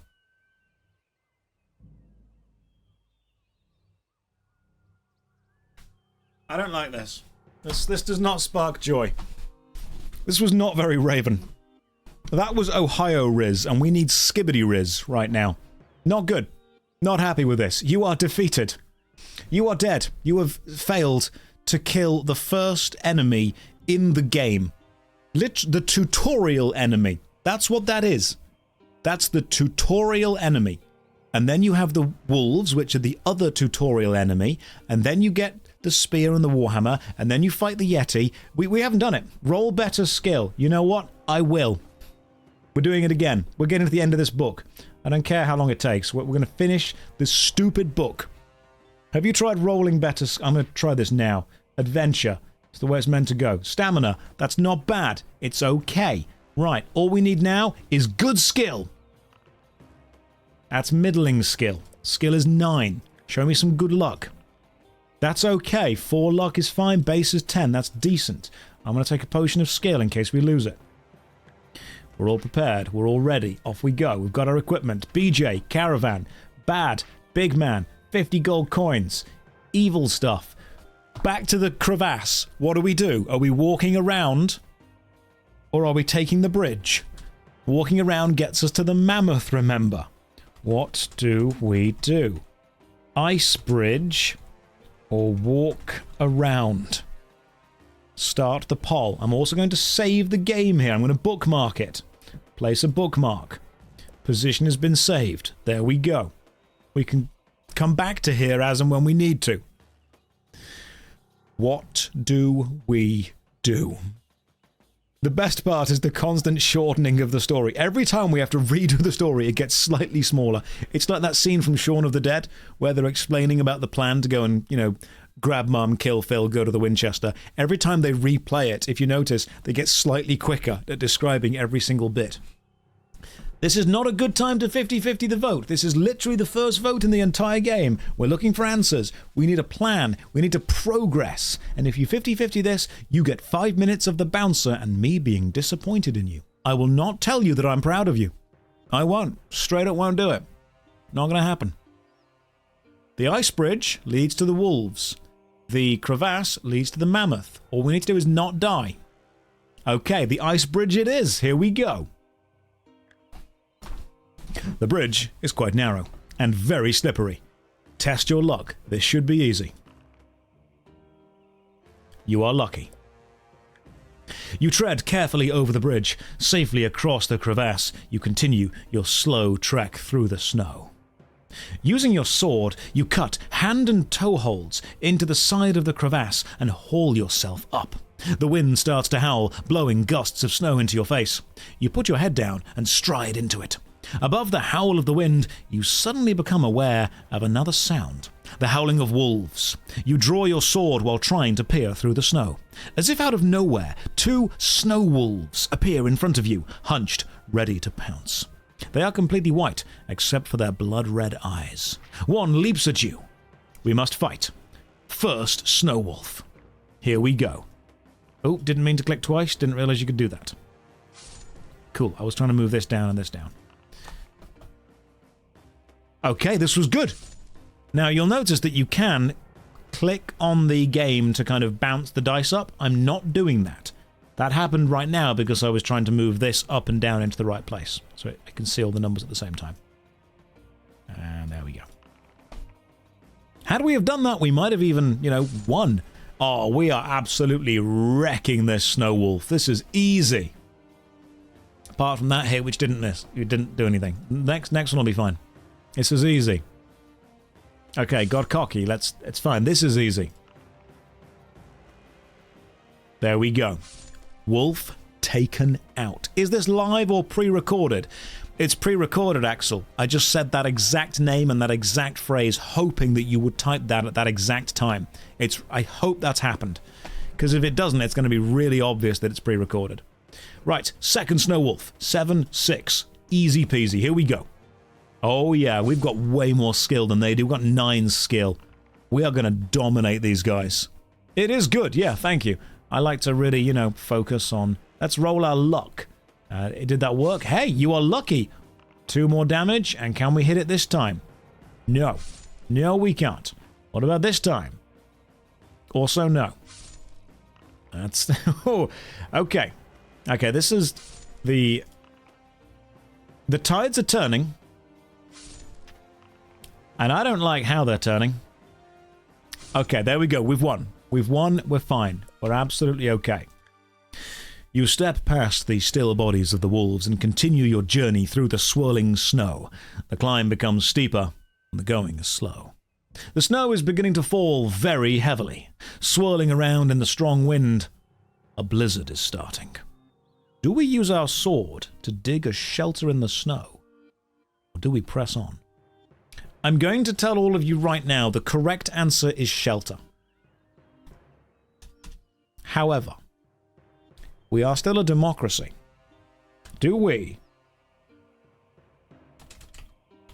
dig a shelter or press on? You have 1 minute to vote, starting now. And the thing I love most about this kind of story-driven narrative adventure is the democracy element. It's very important to me that you all feel that your input is valued and you understand that this is our adventure. This is a collective adventure. 50-50 to send a message. If you 50-50 this, we finish the bouncer. All right, I'll take that on me right now. I'll take that right now. You're not going to, because you can't do anything right. You've failed a book. 3 times now, almost. We are still a democracy. Yes, we absolutely are. First time catching a stream, I feel very included. You're welcome. Welcome. See? Here we go. Now, previously I said that you get 5 minutes of the bouncer. But now, because, I was a bit cheeky with it, I'll say the whole game. Thank God that didn't happen. I genuinely thought it might do. We're going to dig a shelter. You hurriedly cut blocks of ice out of the mountainside and build a makeshift igloo. You crawl into it as the blizzard blows down the mountain with ferocious power. Your body heat is retained inside the igloo, and you keep warm. However, you must eat 2 portions of your provisions to regain strength after the tiring walk and the effort of building the igloo. An hour later, the blizzard dies down, and you crawl out of your shelter to continue your quest. Underneath an overhanging rock, you see a small wooden hut built against the side of the mountain. This is the trapper's hut, isn't it? Inside we find stew and weapons, so we absolutely 100% want to go into this hut. Question, do we go into hut, which is the correct answer, or follow footprints? Remember, inside the hut we find the spear and the warhammer, and we also get to find some stew, which refills our stamina, which we kind of need, seeing as we're currently on 9 out of 19. Appreciate the content. Introduced someone to your stuff with the Konnichiwa England story. Oh my goodness, that was a real thing that happened, and I still can't believe I was there for it. It was a beautiful moment. It was a moment that we shared culturally in history, and I think it was impressive. If we don't vote, the number of people are equal. Thank you, Duck, for specifically saying that, and even, trying to get everyone to notice. Thank you for the resub, by the way. Guys, if you are subbed to the channel, I appreciate that. It allows me to keep doing what I'm doing. People that support via watching on YouTube, Patreon, or Twitch may mostly just allow me to turn down sponsorships. Like, I get hundreds of sponsor emails every week, and I turn down 99% of them because I don't think it makes the content better. We are going into the hut. The few sponsors that I have ever taken are because I believe they have a good quality product that I feel confident being supported by, and it's sub support and Patreon support and YouTube support that allow me to focus on the content instead of the financials behind it. So genuinely, thank you. Right, into the hut. The front door of the hut is frozen shut, and you have to batter it with your shoulder to open it. There is only one room inside the hut, containing the belongings of a fur trapper. Traps, furs, and sacks are stacked in a corner of the room. You can tell the room has recently been occupied from the wooden bed, table, chair, cooking utensils, and the ashes in the fireplace, which are still warm. Do we throw some logs on the fire and heat up the stew, which is the correct answer, or do we leave the hut and continue on our quest? We are going to solve this mystery together. Do we heat up stew, or do we leave? You have 1 minute to vote right now. The correct answer is heat up stew. It's good soup. It is good soup. That's just what it's just 100% classic good soup. That's what it is. If it's gamer subs, that's what it is. It's the bowl of warm gamer subs, and you get to heat it up and drink it. And I've mentioned gamer subs, which means I can do this.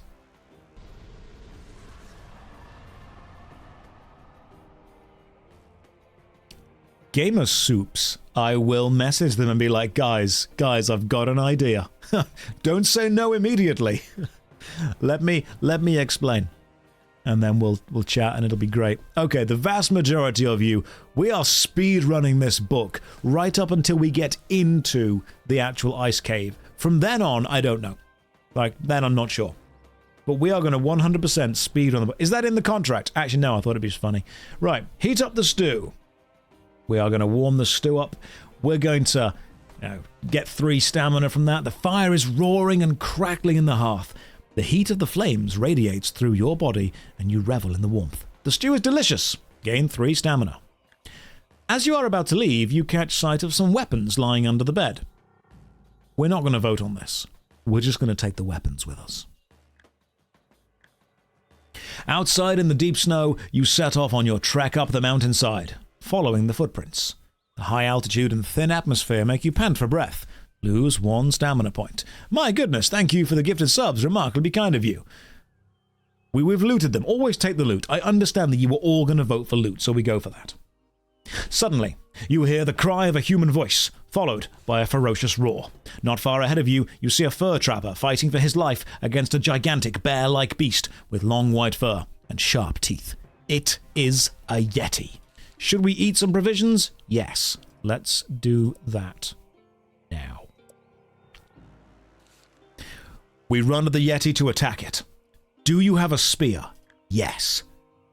Is your arm fine and not frostbitten? Also yes. Gripping the shaft tightly,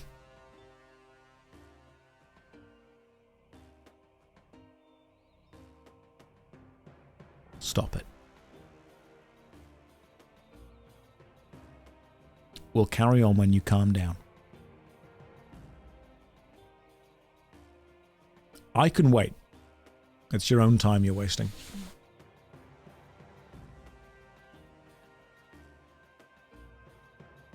There was nothing funny about gripping the shaft tightly.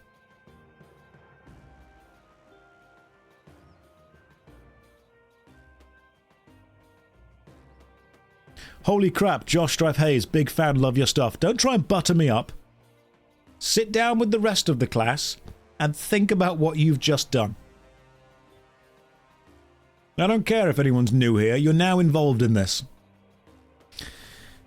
Let's return to the book, but I expect everyone to focus. Gripping the shaft tightly, you pull back your arm and hurl the spear at the snarling yeti. Roll 1 dice. If you roll a 1, turn to this page. If you roll anything other than a 1, turn to another page. We rolled a 1. Gripped too tightly. The shaft is icy, and it slips from your grip as you release it. The spear misses the yeti, plummeting harmlessly into the snow. You had 1 job, guys. 1 job.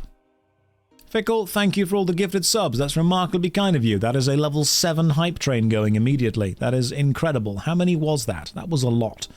You have gifted a lot of subs. All suddenly. Right, here we go. Let's fight the yeti maximum effort, classical style. All we have to do is not die. Fight. It's a good start. It's a very good start, actually. My goodness, here we go. Yeah, I'm feeling this. Good energy. Here we go.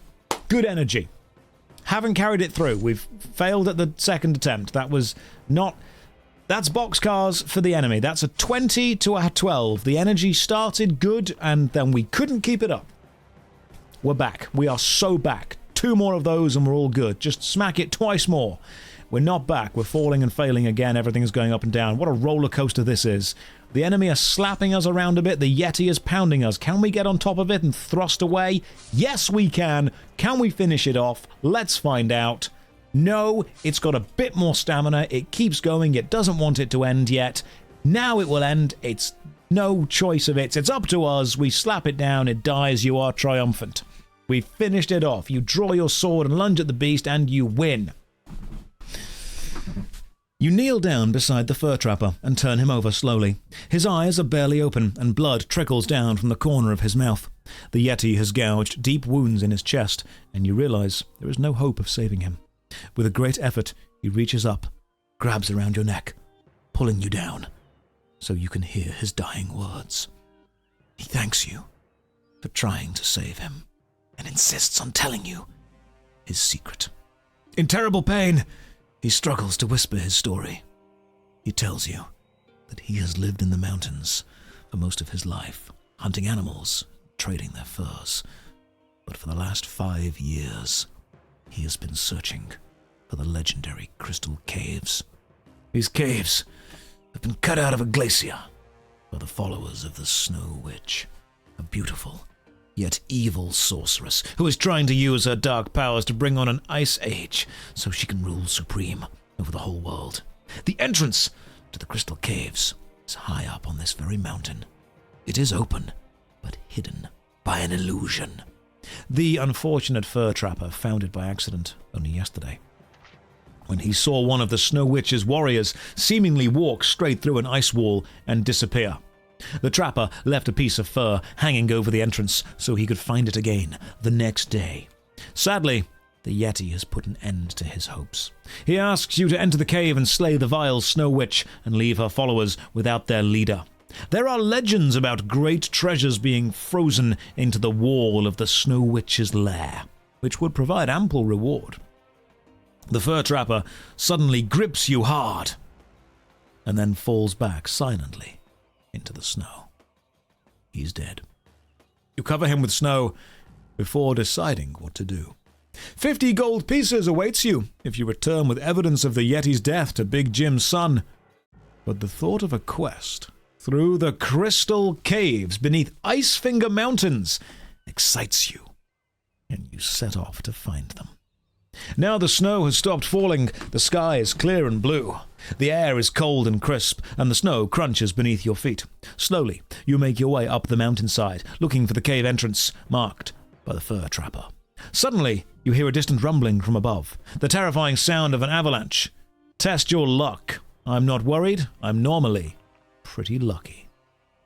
You are lucky. You needed 8 or below, you rolled a 7. That's as lucky as you can be.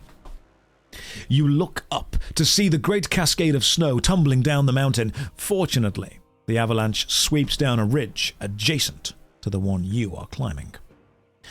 You make your way slowly up the mountain until you reach a rock face that is too steep to climb. You walk around the side until you see a massive wall of ice which completely blocks a gully between the 2 peaks of the mountain, the glacier. Your heart leaps as you catch sight of the piece of fur left hanging on the wall of ice by the trapper. Although you cannot see the entrance, you walk straight ahead.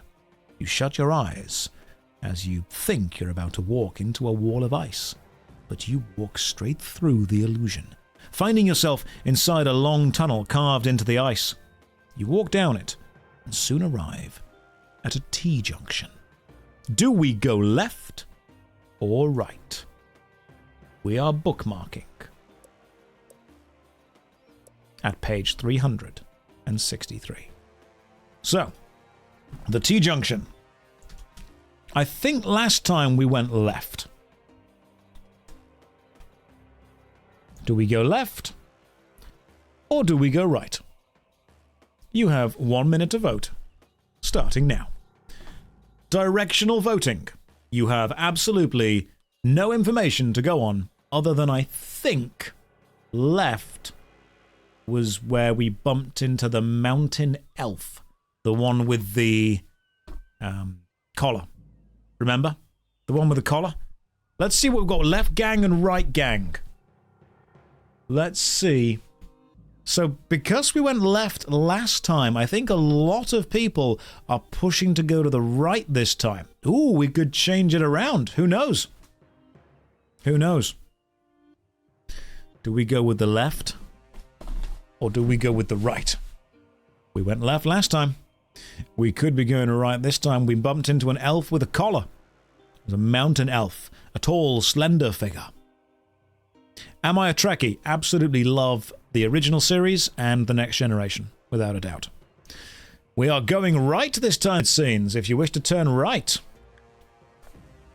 The tunnel opens out into a small cavern, which is empty, apart from a brass bowl resting on top of an ice plinth.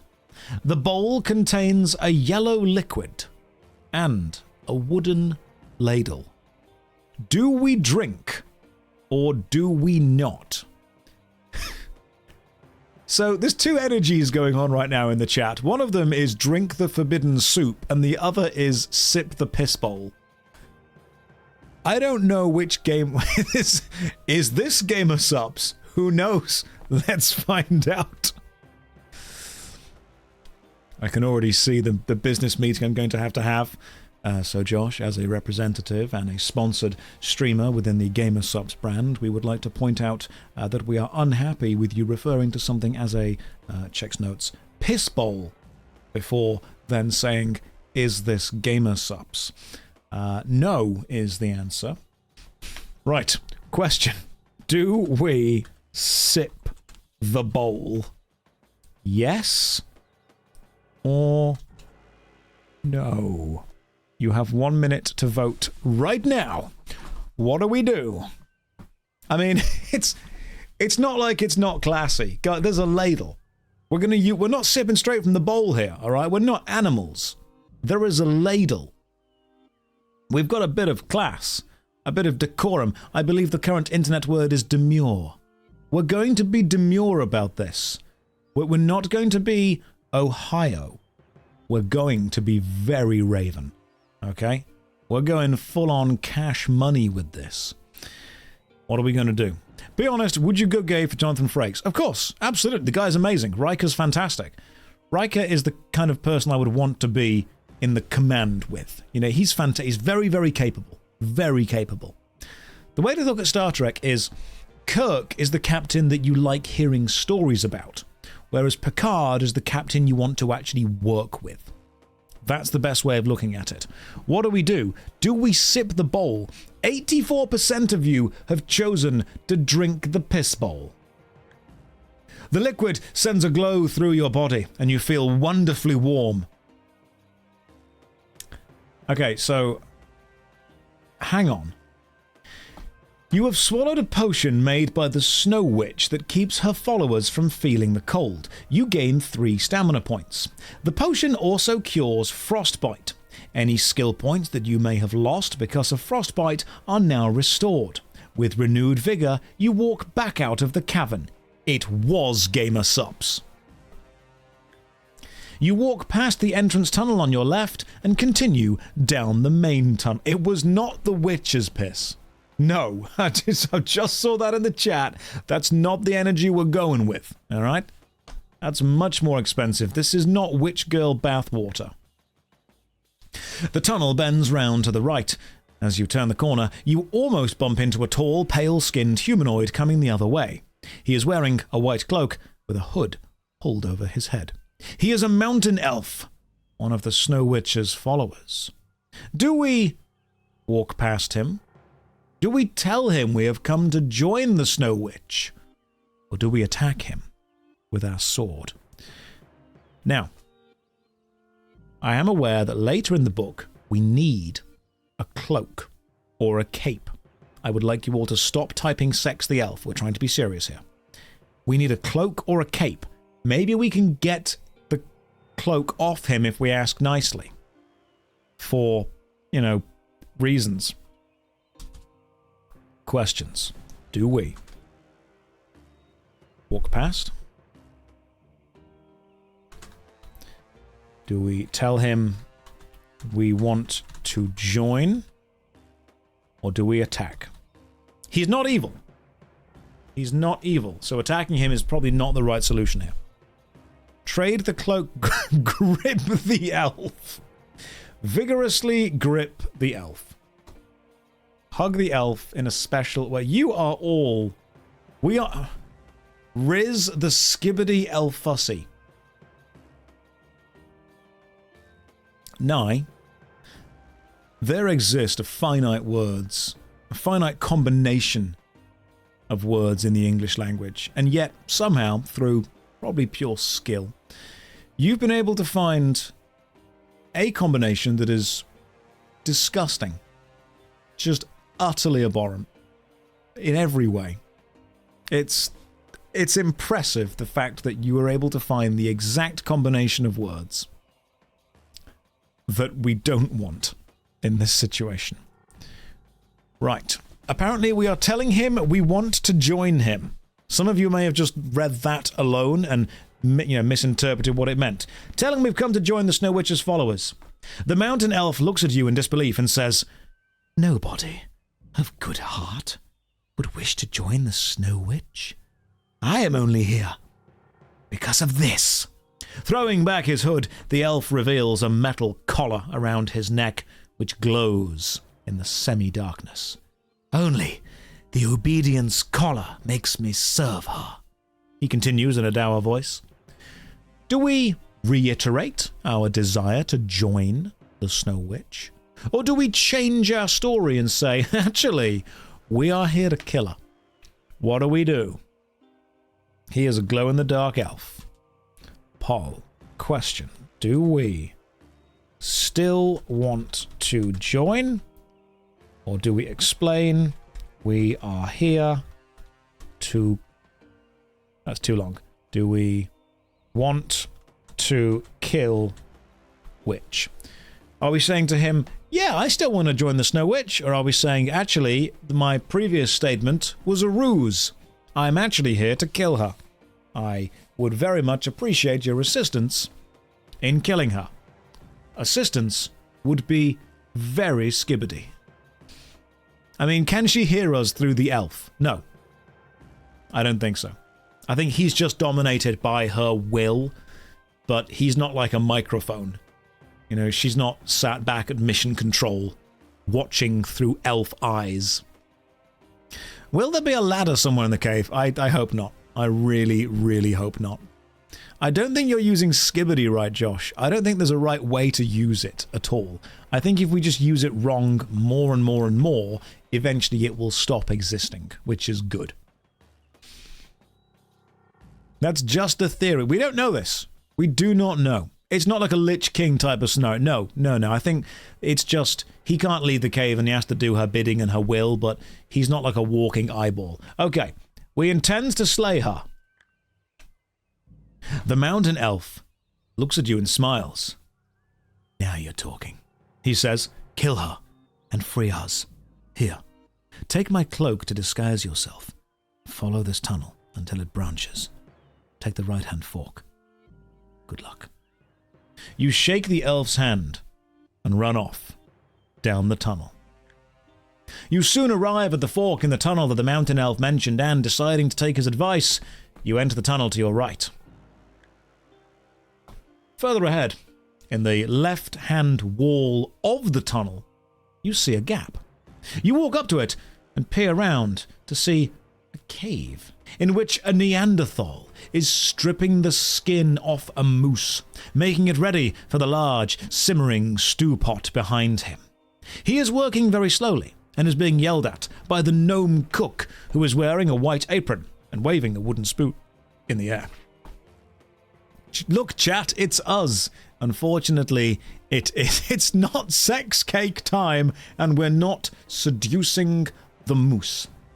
Do we enter the crude kitchen, or do we walk past silently? I'm going to poll this, but I think I know what your answer is going to be. Poll. Right. Do we enter the kitchen, or do we creep past? You have 1 minute to vote, starting now. If we enter the kitchen, we get a chance to take a bit of cake, which gives us a bit of stamina back. But then nothing else happens, and I think we leave. I think that's the kind of the solution to this room. Anything else? Don't know. What do we do? Do we enter the kitchen, or do we creep past? Who knows? What do we cut the cake with? Don't ask. Don't ask questions you don't want to know the answers to. Just accept that's what's going to happen. We are doing okay on provisions, to be fair. I mean, we've got... Let's have a look.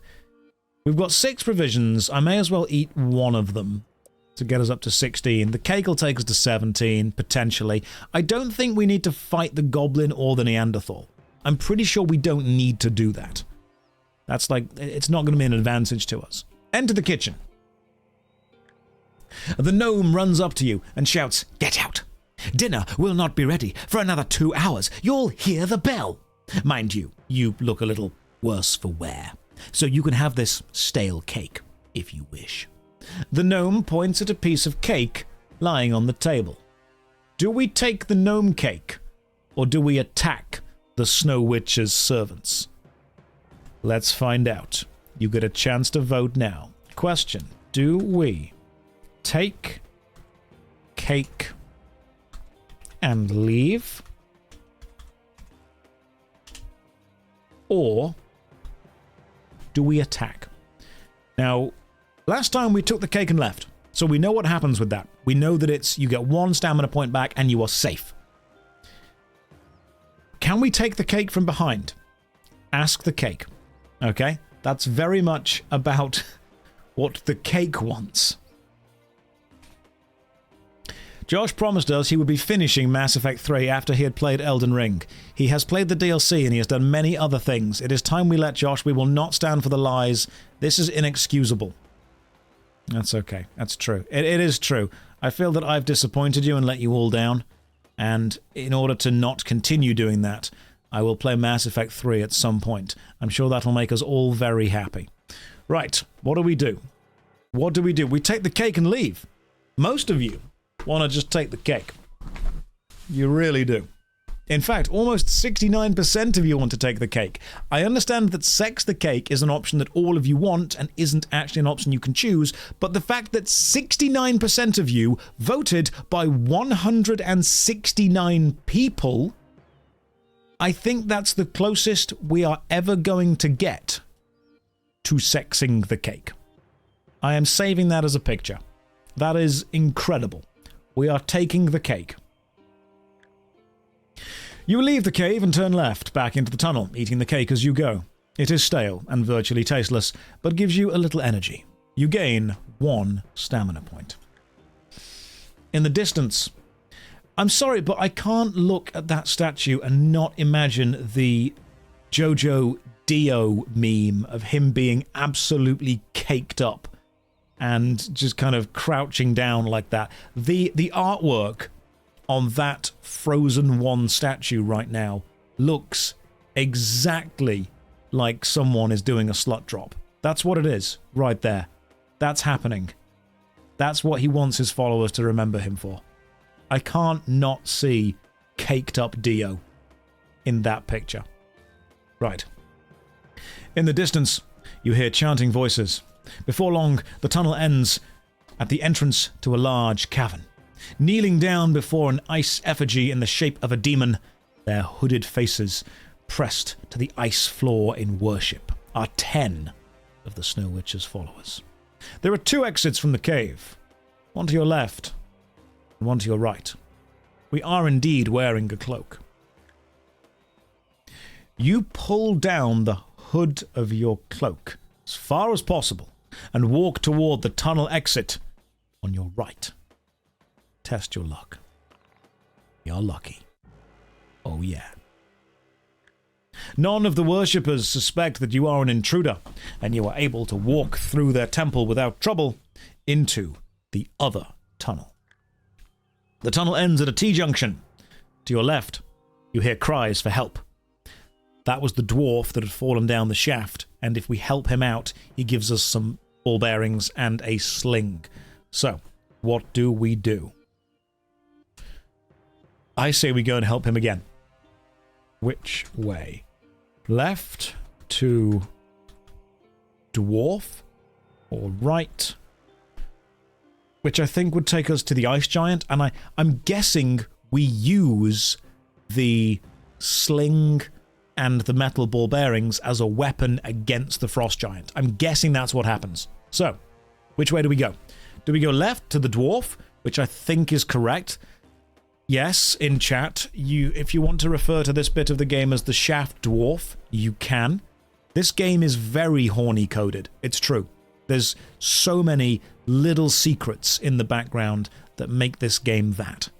I don't like it, but that is the way that we're the way that's happening right now. I'm just reading what you guys are saying, you know. Bookmark? Don't need to. Don't need to, mate. Full confidence in the team full confidence in the way we're going to do this. You guys, is this 18 plus? Yes. I was going to add some kind of caveat onto that afterwards, but no, it is. It is, unfortunately. It's funny, 18 plus. That's what it is. It's a book. Yeah, no, it's not meant to be 18 plus, but as you read it, you'll realize that it very much is. Right, we're going left to the dwarf, and then we're going to save him because you guys are going to want to do that. The tunnel ends at the edge of a pit, out of which a dwarf is trying to climb, but he keeps on slipping back. The floor of the pit is covered with large ice boulders, which have crashed down from a shaft above the pit. One lands on the dwarf's shoulders, and you hear wild cheers from the top of the shaft as he tumbles to the floor. The dwarf sees you and shouts, "Curse you, stranger, if you do not aid me. I see that you are not wearing a collar." Do we help the dwarf out of the pit? Of course we do. You're going to vote yes on this. Absolutely. Yes, we help him out the pit. You lie down and lean over the edge of the pit and tell the dwarf to grab your arm. Much to the annoyance of the spectators above, the dwarf escapes from the pit. You run together back to the junction, where the dwarf turns right.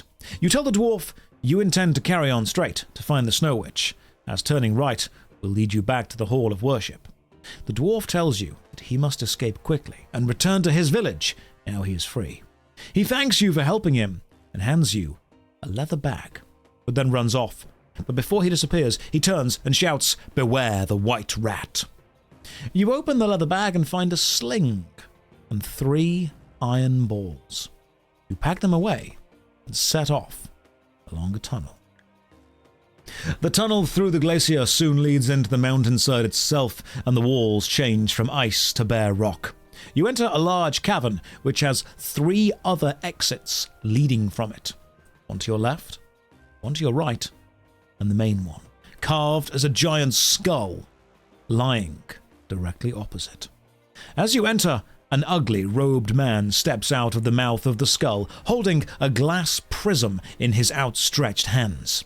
He commands you to turn back, as only the Snow Witch's personal servants are allowed inside the mountain.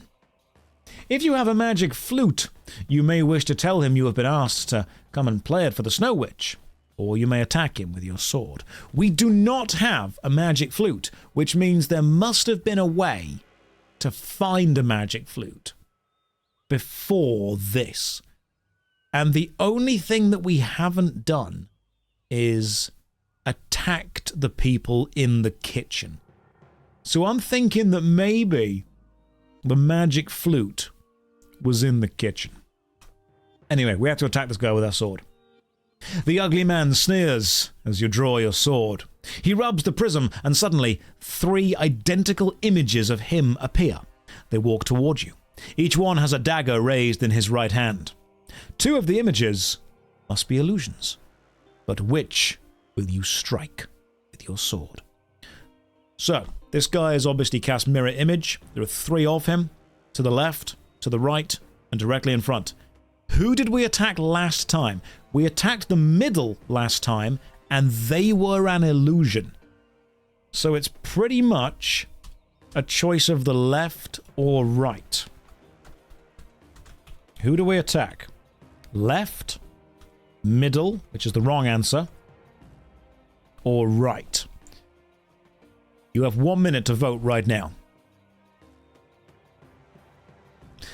Hang on. Madness says there's one book where you can be asked to do something that's not possible. You then get called out for cheating. That's brilliant. That's really clever. I like that. I like that a lot. There's a really good Batman comic where Batman fights the Riddler, and it's set up in a kind of choose-your-own-adventure comic style, and the only way to win is to actually not bother choosing anything, but to read it in a linear way. It's a super clever way to do it. Okay, what are we doing? Do we attack the left, the right, or the middle? How are you able to balance this? There are 3 options, and yet the 2 that we need to take, you've balanced. I don't like this. If the dagger is in his right hand, he'll have the best reach on the right, because he'd have to swing across his body on the left. That's true.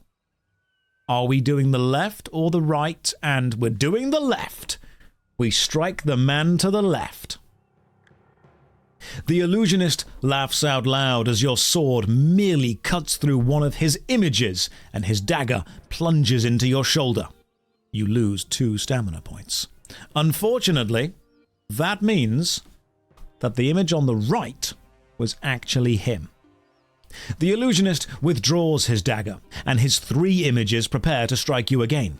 You decide to swipe your blade across all of the images in an attempt to strike the real illusionist.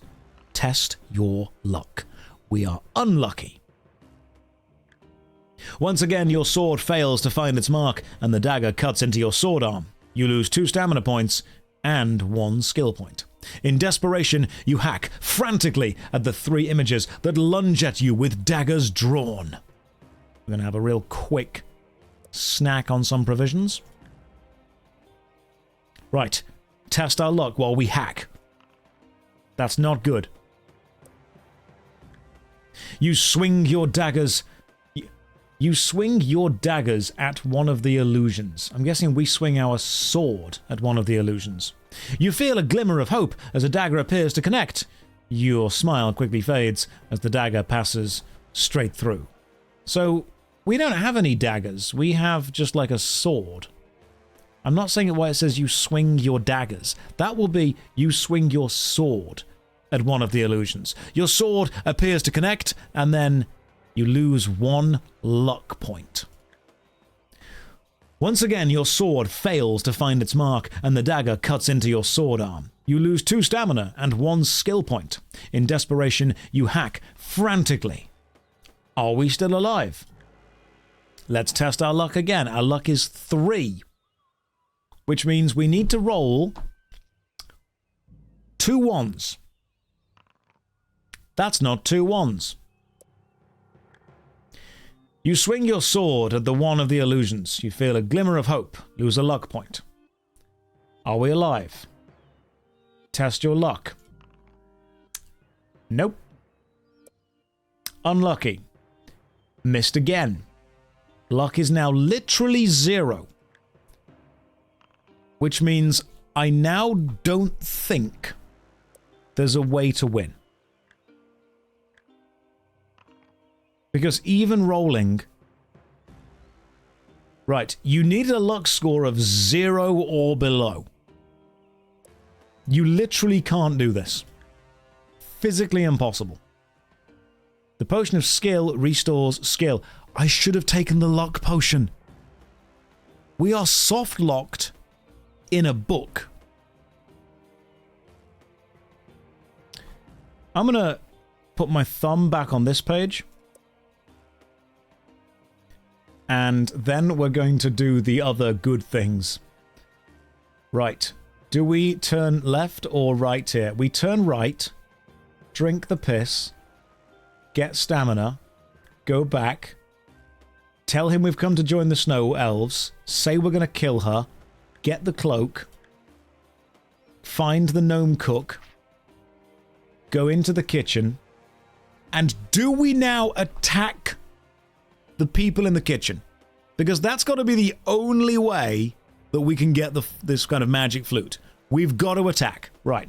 We're going to attack the Snow Witch's servants. How much health are we on currently? 12. Provisions. Yes. Attack. Okay, here we go. As you draw your sword, the gnome yells an order to the dull-witted Neanderthal, telling him to kill you. The Neanderthal grunts and stands up, pushing the table away from him. He picks up a carving knife and a stool as a shield, and lumbers forward to attack. Right, this should be pretty easy. Here we go. It's not a bad start. That's good. That's very good. Should we use our luck? Yeah, let's test our luck. We are not lucky. Oh, hang on. Yeah, okay, you do 1 less damage. That was terrible. Here we go. We're not going to... So, we're not going to... What about ignoring the elf so you get no advice and don't turn into the kitchen? Maybe, but I think that would be a trap. The elf is good, and the elf gives you good advice. So we don't want that. So we want to go this way instead. Let's fight one more time. We can do this. Josh, I just met the Scottish version of you. I'm really glad that there is another version of me out there that you were able to meet. Okay. Was it a good Scottish version of me? Hopefully it was a good Scottish version of me. Right, let's do this. 16, 14. We hit him. Fight again. He rolled snake eyes. We win. Let's test our luck. That's good. Luck is good. Now we're just going to hit him one more time. That's fine. We're not dead. That's it. Right, we've killed the Neanderthal.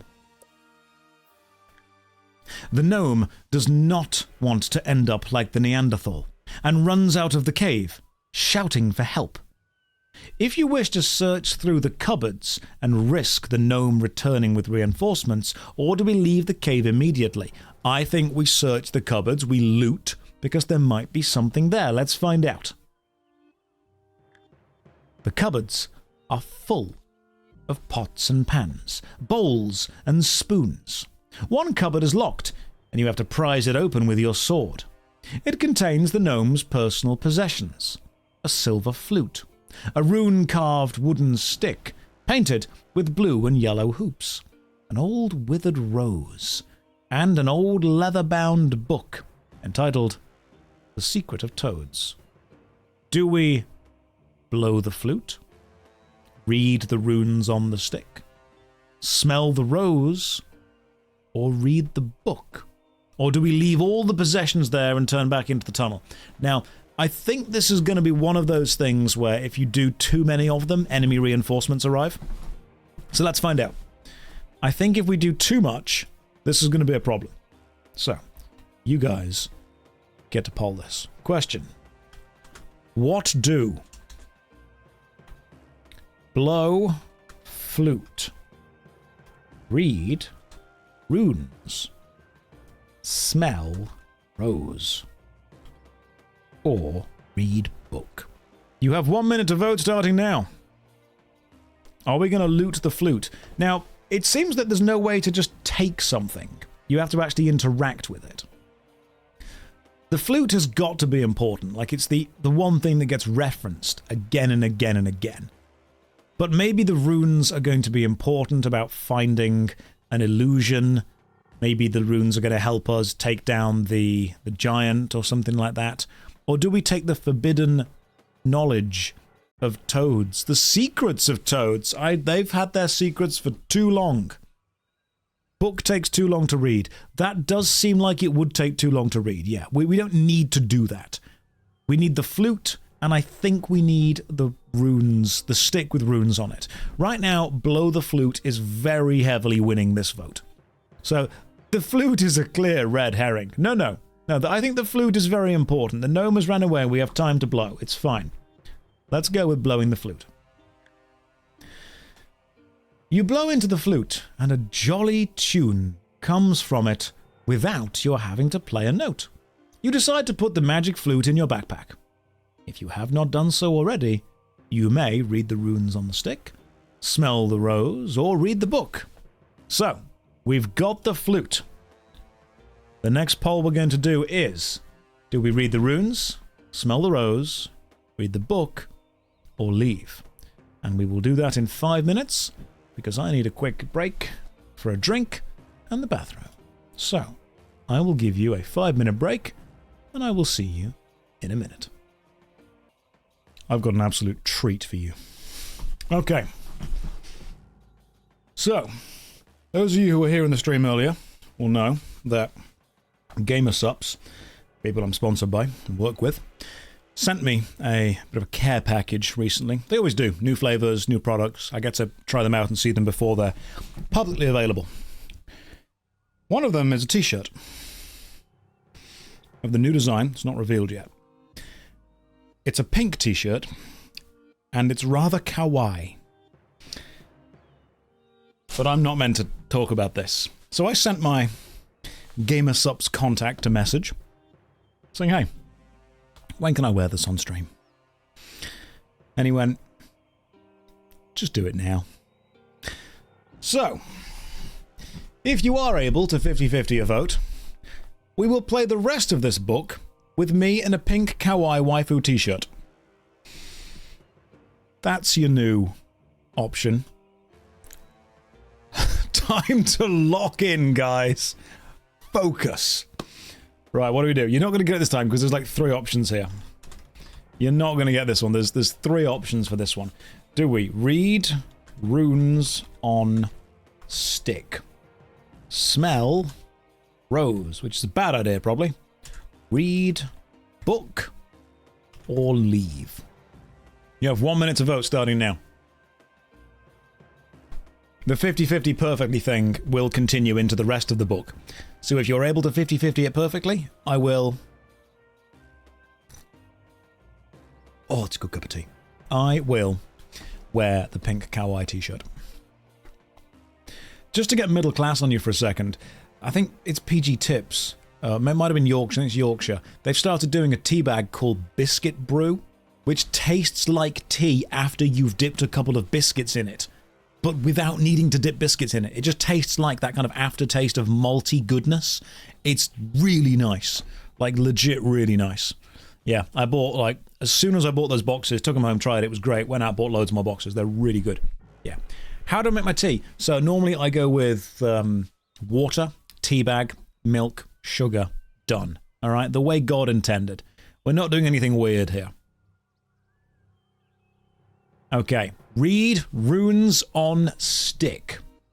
Read the runes on the stick. Your knowledge of runes is limited, and you put the stick into your backpack, hoping to decipher it later. Okay, so that was that. Do we smell the rose, read the book, or leave? So what do we do now? So, poll. What now? Smell rose. Read book. I think the book is a trap. Or do we leave? Because the whole thing is... The dude was like, hey, I'm going to go and get reinforcements. You know, reinforcements are coming back. And one of these will be, when you do it, it's a problem, and you've allowed the reinforcements to find you. That will be the issue. Dear Josh, I just found your videos about how to play 40k. So, those videos are old. I don't think they're accurate anymore to the current 40k 10th edition rules. I am sorry that I've got you into the hobby, but also welcome to the hobby. Hopefully you enjoy Warhammer a lot. I like Warhammer a lot as well. I mean, life is... Yeah, the book might teach you what the runes say, despite the fact the book is called The Secret of Toads. So I don't think it will, but I'm not saying it definitely doesn't. Maybe we could smell the book. I mean, yeah, obviously. That's what we'd do. Still going for the book...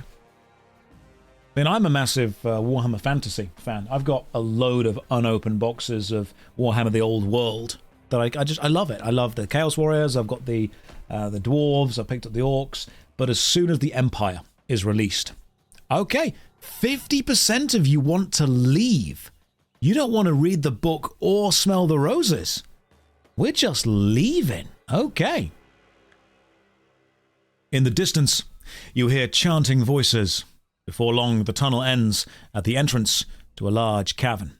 Kneeling down before an ice effigy in the shape of a demon, their hooded faces pressed to the floor, are 10 of the Snow Witch's followers. There are 2 exits, one to your left, one to your right. Now, if you wear the cloak, you're actually able to run to only one exit, which means I think the other exit is a trap. Oh yes, don't you worry. I know that the Empire is going to be released eventually. Whether it's before Christmas or after Christmas, don't know. But my god, when it gets released, the cannons. The Hellblaster volley cannons. The Knights of the White Wolf with the hammers on horseback. When I was a kid, my auntie bought me the Warhammer starter set with the Empire and Orc faction. I think it was like the 3rd edition or 4th edition starter set, and I absolutely adored that set. And I was able to get a cannon, and I was able to get the knights with the hammers. I absolutely loved it so much. The warrior priests of Sigmar, that were my favourite, and the guns of Nuln. Oh man, soon as it's released, I'm buying way too much. Right, we are indeed wearing a cloak. Test your luck. Now, our luck is only 5, which means we might be unlucky. Okay, average roll on 2 dice is 7. So this is genuinely about luck. Let's find out. Oh, didn't make it. You are almost at the entrance to the tunnel when the worshippers stop their chanting. They stand up, and one of them calls out to you, asking why you did not stop to sing the praises of the Frozen One. If you have a magic flute, you can tell them you have been ordered to go and play it for the Snow Witch. Or you may fight them. Or you may try and run. Now here's the problem. There's 3 options. Flute, fight, run. However, we know that you can also show the flute to the Illusion Man. I'm wondering if showing the flute here is a bad thing. Maybe we fight them? I don't know. Let's find out. Are they going to get fluted up? Are we going to run away? I mean, that's the 3... Whenever you're presented with a problem, that is the 3 emotions that humans go through. Fight, flight, flute. And you have to decide who you are at that moment in time. It tells you a great deal about a man when presented with a problem. Does he fight? Does he flight? Or does he flute? Let's find out. Question. What do we do? Flute, fight, or flight? You have 1 minute to vote starting now. Do we flute? Do we fight? Do we flight? Flute gang, rise up. Flute gang, represent. And remember, if you're able to get 33, 33, 33, or if you're able to get 50, 50 on the next, I will wear the pink Kawaii Gamer Subs t-shirt. Because they've said that I'm allowed to. Are we going to be like an angry bard? Are we full on? Okay, 81% of you want to flute these guys up. Like, we're doing the full-on doot build here. This is bard all the way. When I play Dungeons & Dragons Baldur's Gate 3, I will likely play either a bard or a paladin. I like to see myself as a combination of both. Like a slightly rizzed up paladin. That's the ideal D&D character. Right, we're about to doot up in this. Here we go. Multi-classing for the win. Magic flute. I'm going to play it for the Snow Witch. You do your best to explain to the worshippers that you are en route to perform for the Frozen One and hope that they buy the lie. Test your luck. My luck is 4. It goes down by 1 every time. This is not going to win. It didn't win. If you are unlucky, they realize you are lying and close in on you. Oh, great. The followers are a group of goblins, orcs, and Neanderthals. There are too many of them for you to overcome, and you are soon captured.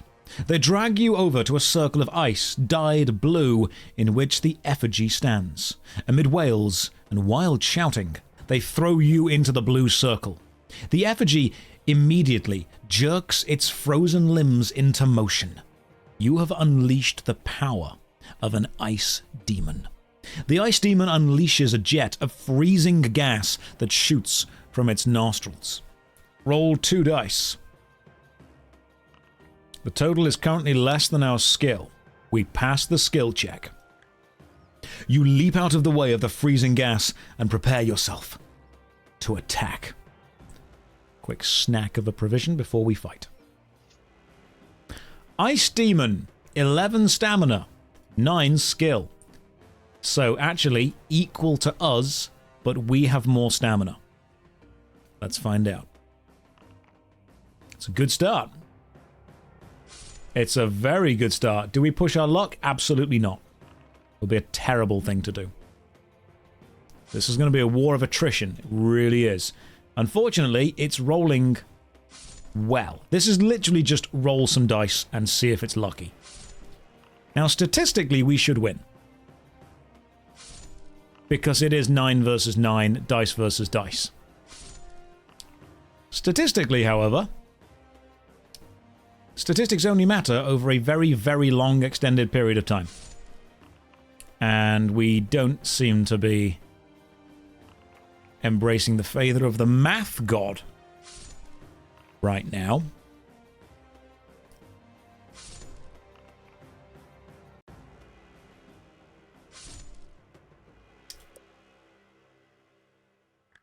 You are dead. You have succumbed in your quest to find the crystal caves and locate the treasure of the Snow Wedge. Not even close. Not even close at all. Where did we last save it? Use. Right. Let's quickly get back there and then make better choices. Turn right. Drink the piss. Go down. Find the mountain elf. Tell him we've come to join. Say we want to slay her. Get his cloak. Go down. Find the kitchen. Go into the kitchen. Attack the servants. Fight. Fight quickly. Right, so we've gone back into the kitchen. Bear with me here. You guys should know where I am by now. I think you're all roughly kind of up to speed. I'm not going to use the luck in the fights this time. Right, new plan. That's what it is. New plan. Go right, drink the piss. Go left, find the elf, get the cloak, go into the kitchen, kill the goblin, get the flute, go back, run past the ice effigy. Have a nice cold pint, and wait for all this to blow over. That is like a perfect plan right there. Alright? We are triumphant. Win. Let's search the cupboards. Let's get the flute. That's our flute now. Read the runes on the stick. That's our stick now. We did not smell the roses or read the book last time. Do we? Do we this time? It's up to you to vote and find out. Leave. Yes, no, we vote. I will be able to tell my children this story out of memory alone. Imagine that. Your kids are all just kind of kids are all cuddled up. They're all under the blanket, and they're like, Father, tell us the time of the adventurer drinking the piss in the ice mountain. Oh, son. He did. And then he took the clothes off an elf. Then walked into a kitchen, battered a man. He did. And by that I mean punched him, not we're going to move on. I'm going to move on to a poll, and we're not going to... Sometimes I say things that I really should kind of evaluate in my head before saying them. In the kitchen. Do we smell rose, read book, or leave? Hey, if you still want to leave, we can leave, but you have 1 minute to choose. Most of you in the chat going, Josh, I didn't even think of it that way. I did. I'm sorry. I did. Hang on, the Ace of Spades. Did you know that before the crowbar was invented, crows simply drank at home?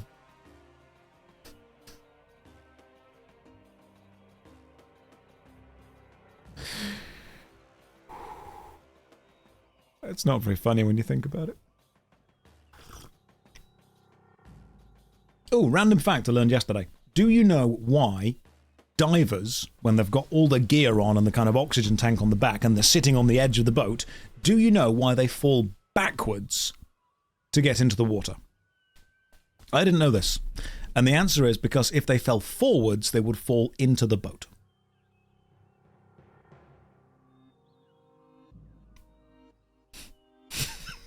Sorry, it's such a stupid line, but I love it. Right, I'm going to bookmark it here, because I'm pretty sure nothing will go wrong. Let's smell the rose.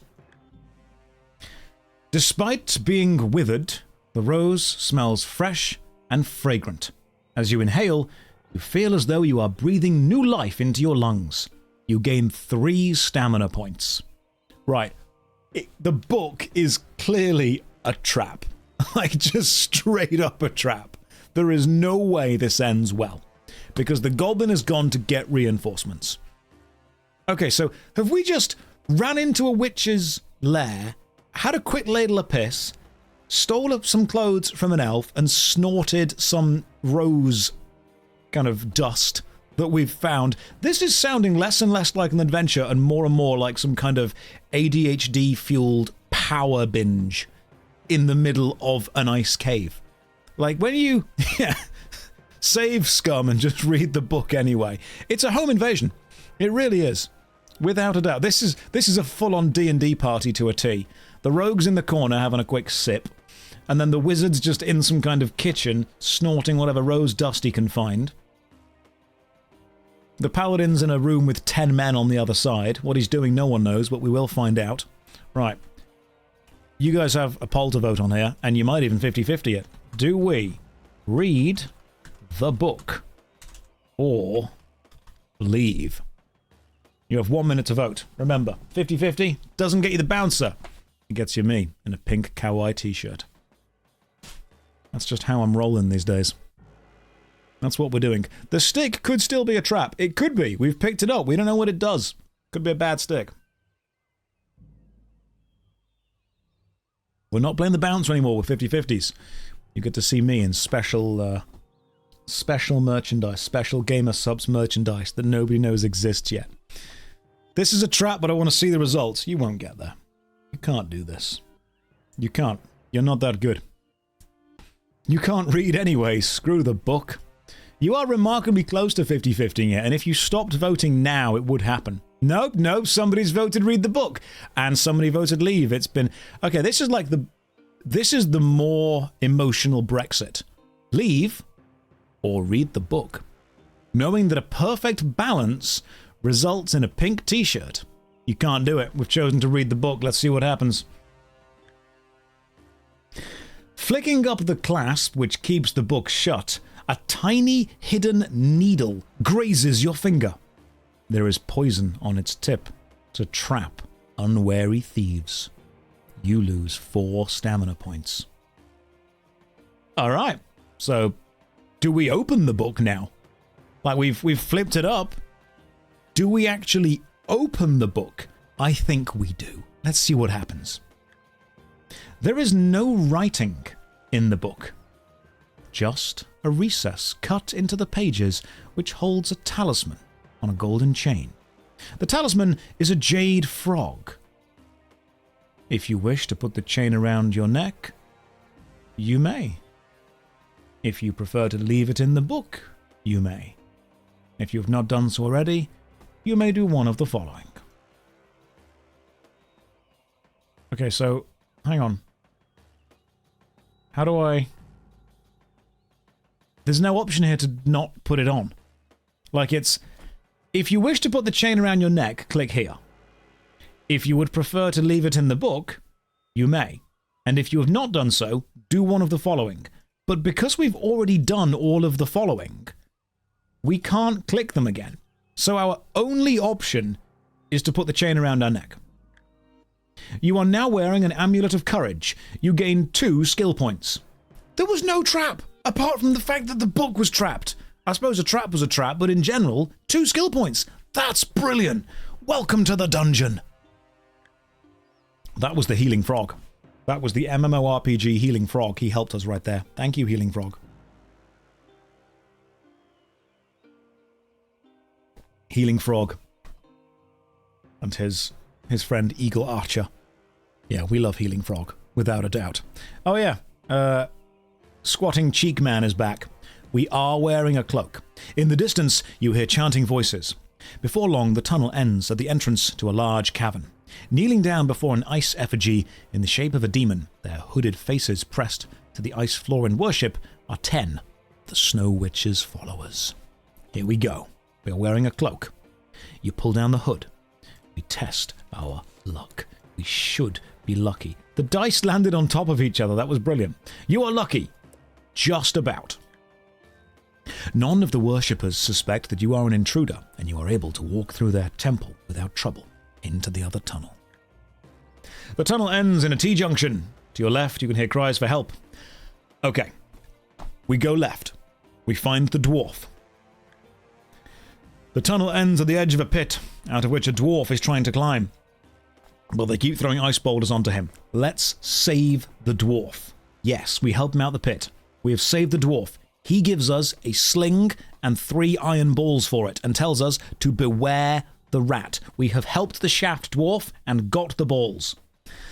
The tunnel through the glacier soon leads into the mountainside itself, and the walls change from ice to bare rock. You enter a large cavern, which has 3 other exits leading from it. One to your left, one to your right, the main one, carved as a giant skull, lying directly opposite. As you enter, an ugly robed man steps out of the mouth of the skull, holding a glass prism in his outstretched hand. He commands you to turn back, as only the Snow Witch's personal servants are allowed inside the mountain. If you have a magic flute, you may wish to tell him that you've been asked to come and play it, or you can attack him. Now, if we do attack, bookmark placed, if we do attack, we know that the one you should attack is the one on the right. See? Wait, did you get the spear back after failing with the shaft? No, we didn't. Doesn't matter, it's fine, it's okay. We don't need the spear, we're good. Do we tell him we have a magic flute, or do we attack him? I feel that if we attack him, we can actually attack him. Like, we're going to hit him. But he also seems quite smart. Would he... Do we flute or fight? You guys have 1 minute to vote starting now. I feel that we're not going to be able to convince him that the flute is the right choice here. Attacking him gives us the genie's wish and the invisibility spell. It did. But we then had to use the genie's wish to get past the Crystal Guardian later. But we won't need to use the Crystal Guardian again because we've got the Warhammer. So the question is, if we use the flute now, he might take it off us. If we attack him now, we get the wish. And then maybe we can use the wish later. There might be another chance to use the wish. Mark the book. We have made a mark in the book. Worry not. It is bookmarked. Relax, chat. You can do this. Just let it flow through you. Some people want to fight. Some want to flute. And you cannot balance. You can't! 51% of people want to flute. Let's show him the flute. The man nods his head and tells you to follow him. He walks toward the left-hand exit and points down the tunnel, telling you that the Snow Witch's chamber is at the end. Do we walk into the tunnel, or do we draw our sword and attack him? Now, the Snow Witch's kind of room, the chamber, surely that would be through the skull, not at the left. It just seems weird that the chamber of the main boss, the lair if you will, wouldn't be by the most grand entrance. Do we trust this guy? Is this the right guy? Okay, you have to vote right now. Do we trust and walk, or do we attack him? Are you getting good vibes? Did he see through our ruse? Did we flute too close to the sun on this one?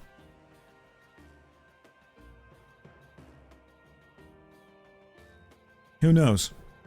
This is the one. Where is the dragon? That's in the...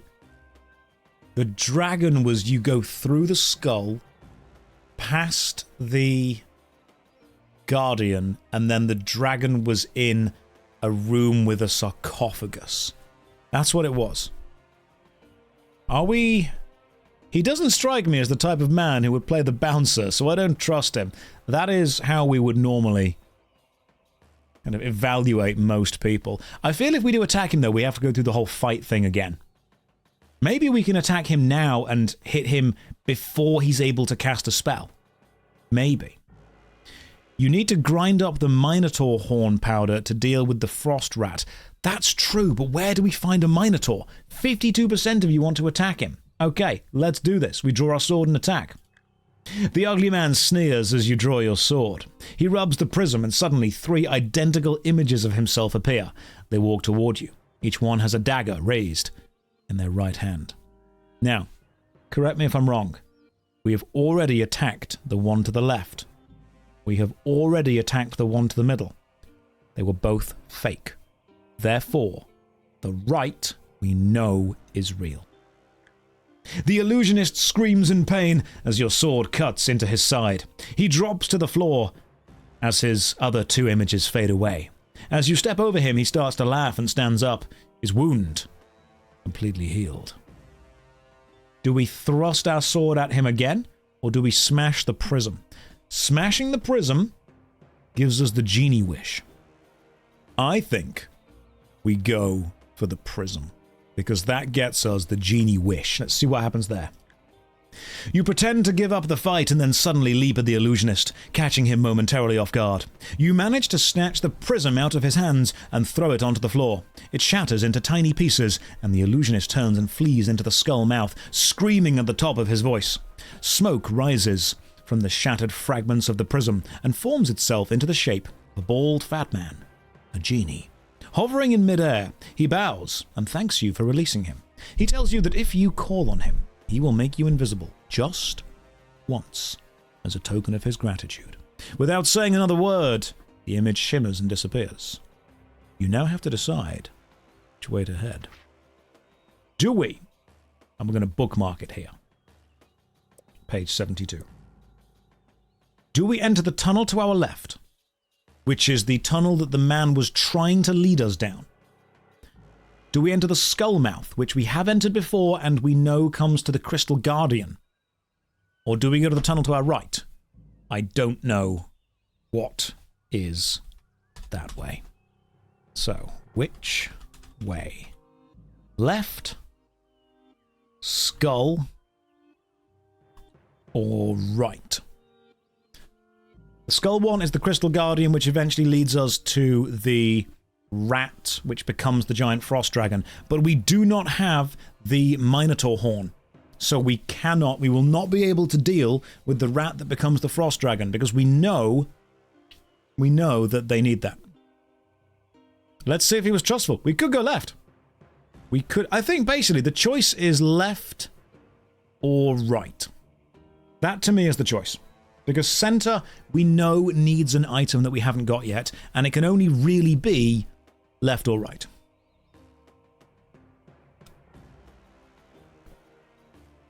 So which way do we go? Which way is the witch? It's the Cavern of the Snow Witch, and we don't know which way to go.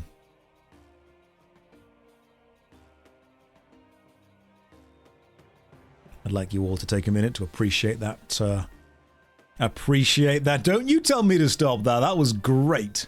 That was absolutely great. We're going right. Okay, let's do this. Tunnel to your right. As soon as you step into the tunnel, an iron grill drops down behind you, barring your retreat. It is impossible to lift. There is nothing you can do but find out what lies at the end of the tunnel. You soon arrive at another iron grill, which blocks your way forward. Beyond the grill, the tunnel turns left. On the wall opposite, you see a knob, which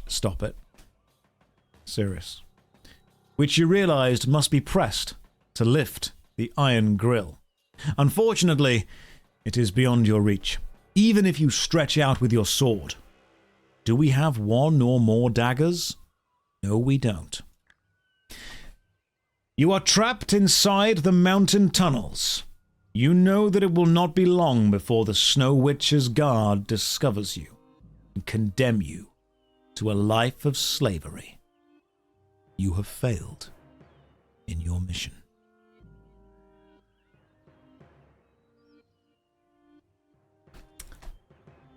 So, from what I remember, everyone said go left, didn't they? When we were at that room with 3 exits, the left, the skull, and the right. We all said go left. Do we all remember saying go left? I remember saying go left. Let's see what's down the left. As soon as you step into the tunnel, an iron grill drops down behind you, barring your retreat. It is impossible to lift, and there is nothing you can do but find out what lies at the end of the tunnel.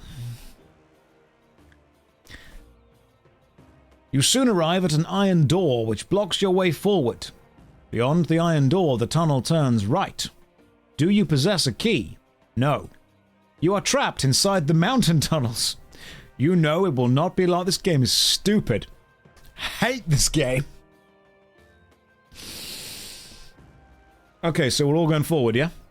We all just collectively agree to go forward? Through the skull door? We all said skull? We all agree that skull was the right way to go? Where else do you get the key? There was nowhere to get the key unless you kill all 10 of the things. You get the key when you kill the guys and don't destroy the prison. Probably. Try the right again. Quick, use the way back machine. No, we're going to go with the skull. We're going with the skull, that's what's happening. Enter the tunnel with the skull mouth. The tunnel soon leads into another cavern where you see a huge white-bearded man wearing white furs, lifting a wooden chest onto a high shelf. He is a frost giant. There is only one other exit out of his lair, via a tunnel in the opposite wall. If you wish to run through his lair into the tunnel opposite, turn to 243. Or do we attack him? Now, I remember that we ran through last time, and then we didn't have a couple of things. We have been given the dwarf's metal balls, and that is a very kind of prestigious gift to be given. So I think we might need to use the dwarf's balls here. We might need to throw them at him. So, question. Do we run through or attack? Now, we haven't attacked the ice giant before. Don't know what's going to happen. He has loot, which means if we kill him, we will have loot. Is that something you want to risk? It has so far taken us 3.5 hours to get this far into the book, and I think we're doing pretty well. Like, I don't think we're doing good. Let's not go too far. You know, we're not well. This is very whelming right now. And if you 50-50 a vote perfectly, I will wear the new GamerSupps t-shirt, which has never been revealed to anyone and is remarkably kawaii. And is pink. There you go. You're welcome. That'll happen. That's the 50-50. I like how as soon as I say that, people really start to vote for run through, just to try and push this back up. No, you're not getting it. Here's hoping. You want the kawaii t-shirt. It'll happen. Eventually. On a long enough timeline, the success chance of everything is, pretty high. What about not killing the guy with the prism takes you to the left with the key? Okay, killing him with the genie... Ah, right. Loot the daggers. Kill him for the genie and loot the daggers. Where are the daggers from, though? Oh, yeah, you kill him and you take his daggers. Right. Okay. Okay, we're going to attack. We're attacking the frost giant. The frost giant has not noticed you yet. His face is creased as he concentrates on his task, oblivious to anything around him. If you have a sling and wish to use it against the frost giant, turn to 373. I think we use the sling. Let's throw the dwarven balls and see if it works.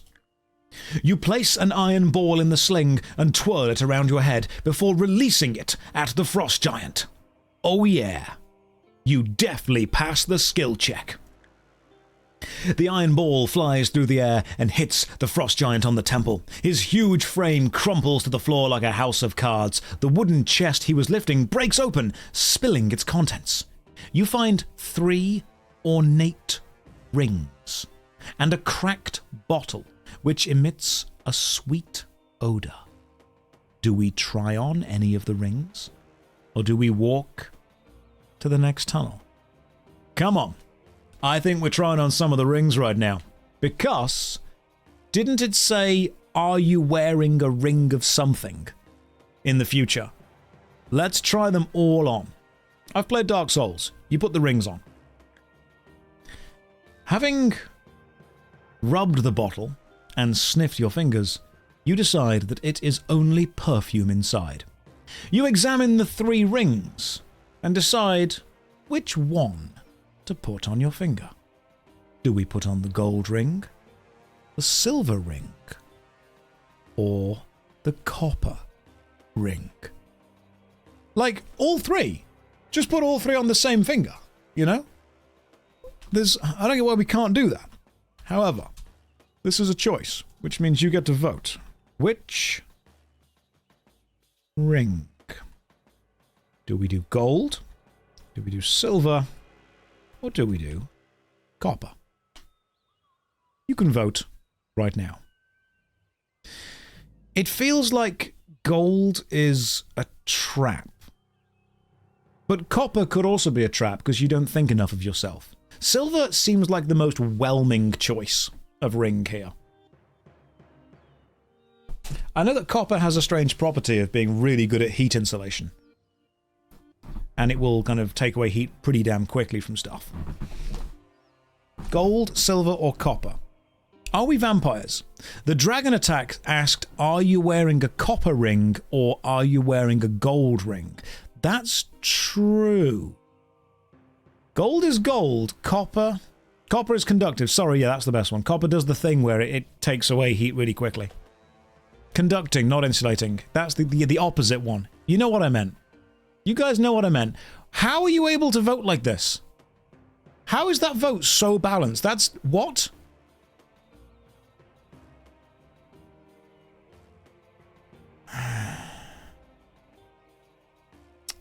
Technically, you didn't... There's 3 choices there.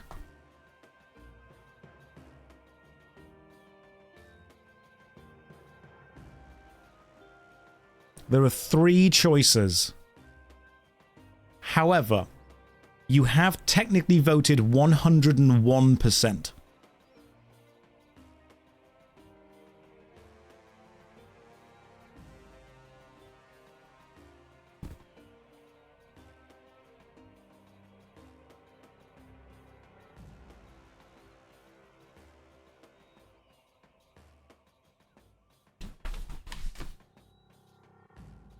I don't like this, but I am a man of my word. I need you all to understand. When I make you a promise, I make you a promise. This is how you can trust me. Audience trust. It's valuable. It's rare. It's a currency that you build up.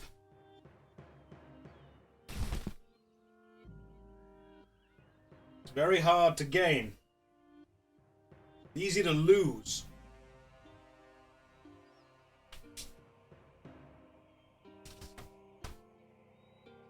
But ultimately the most important thing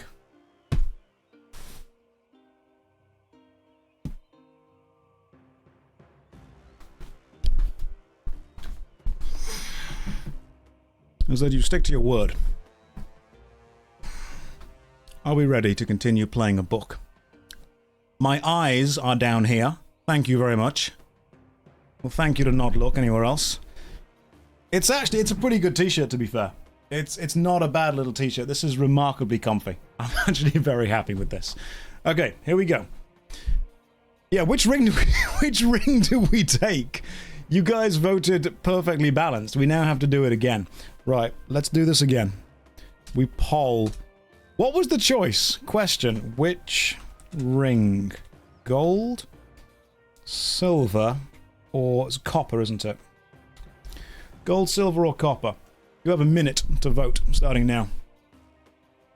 I'm very comfy in this shirt, not gonna lie. Very comfy. Everyone vote exactly the same as before. If I vote the same as before, no, the shirt goes back on. That's what happens now. We're just changing from one outfit to another. That's all that happens.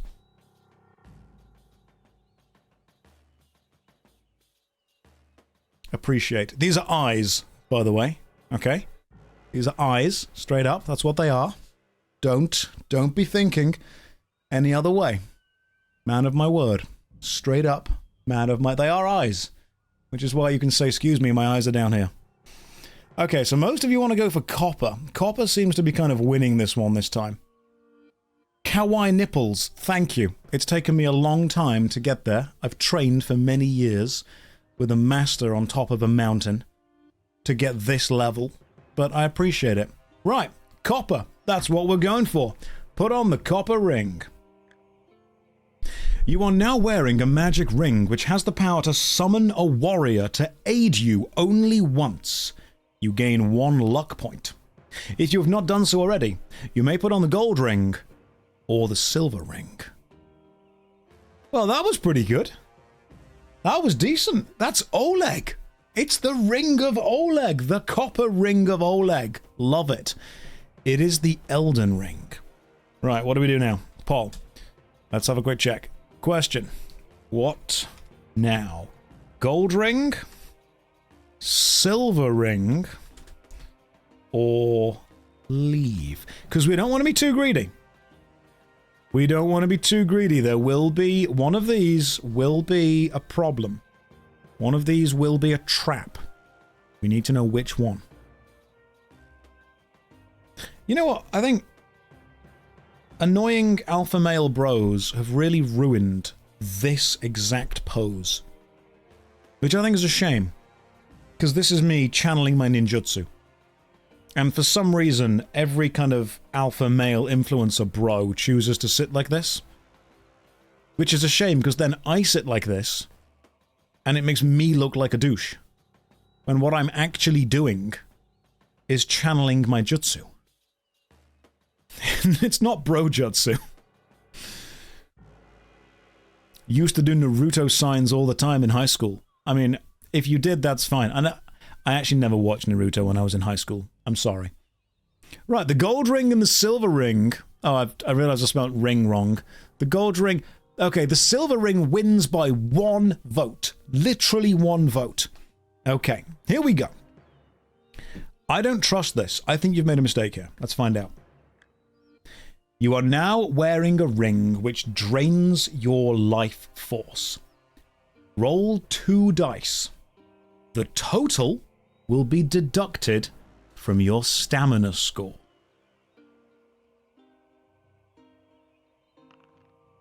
5. We have been drained of 5 stamina. You pull the cursed ring off your finger and crush it beneath your foot. Unfortunately, not before you lose skill points. Roll 1 dice. The total will be deducted from your skill total. Why? Why do I roll high now? 5 skill points are lost. Okay. Okay. That's not a problem. We can drink the potion of skill. We've got that on. We've got the potion of skill and we've got some provisions. We can survive this. It was a bad choice, but I think we can survive. Okay, what do we do? Do we put on the gold ring? I think we do. We're going to try the gold ring now. In for a penny, in for a pound. We've come this far. Let's put the gold ring on. You are now wearing a magic ring which will enable its wearer to resist the effects of freezing cold. You gain 1 luck point. Yes. Brilliant. You soon arrive at a crossroads in the tunnel. Right, before we do anything, I'm going to drink my potion of skill. And I'm going to drink some, well, eat some provisions. Might be drink, it might be liquid provisions. Beautiful. We're back up to stamina, skill, luck. We can summon a warrior to help us, and we've got a ring which helps us resist cold. This is good.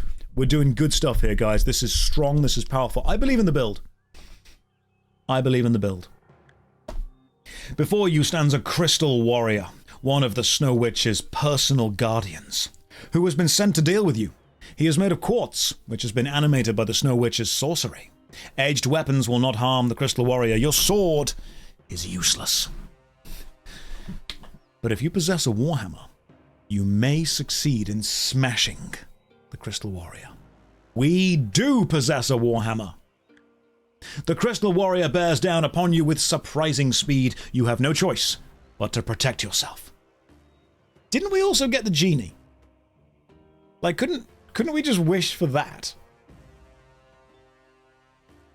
Because we have a warhammer, but we could still wish for the genie. Apparently you can't. Apparently, like, when you save the genie for later. Okay, maybe the genie is needed in the future. Right, how difficult is this?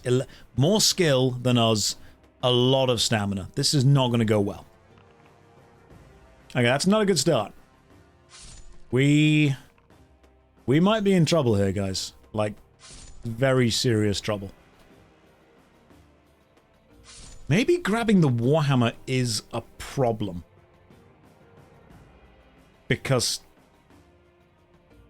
if you don't take the Warhammer, you can always just use the genie. What does luck mean?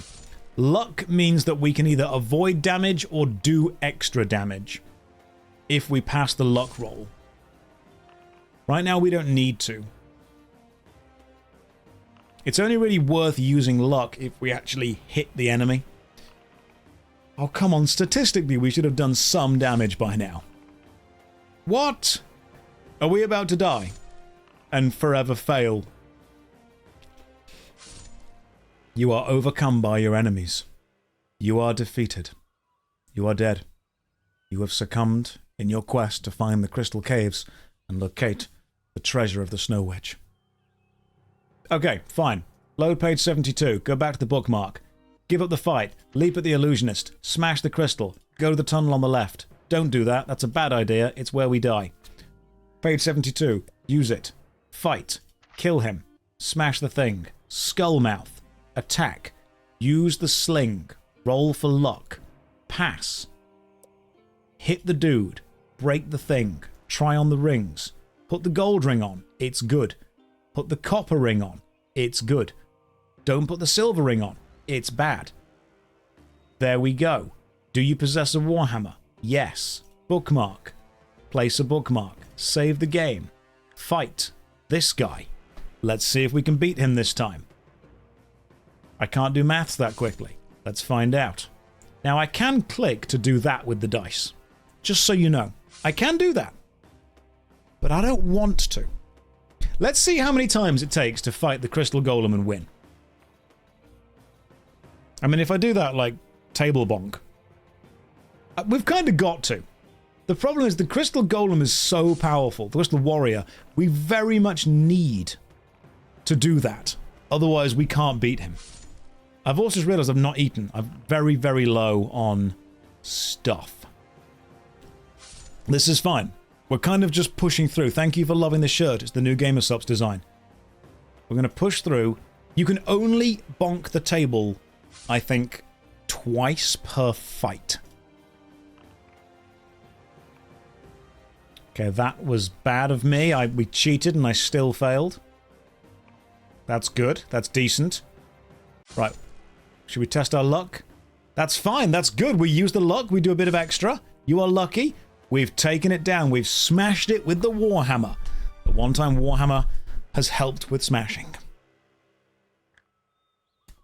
You step over the pieces of broken quartz that were once the Crystal Warrior and carry on along the tunnel until it ends in a T-junction. Now, we know for a fact that going right takes us to the sarcophagus. We didn't do it last time, but going right is the sarcophagus. Going left might be a different thing that we can actually succeed at. So, yeah, first of all, let's eat. Provisions. I say we go, I want to say left. So, however, it's up to you. Question, which way?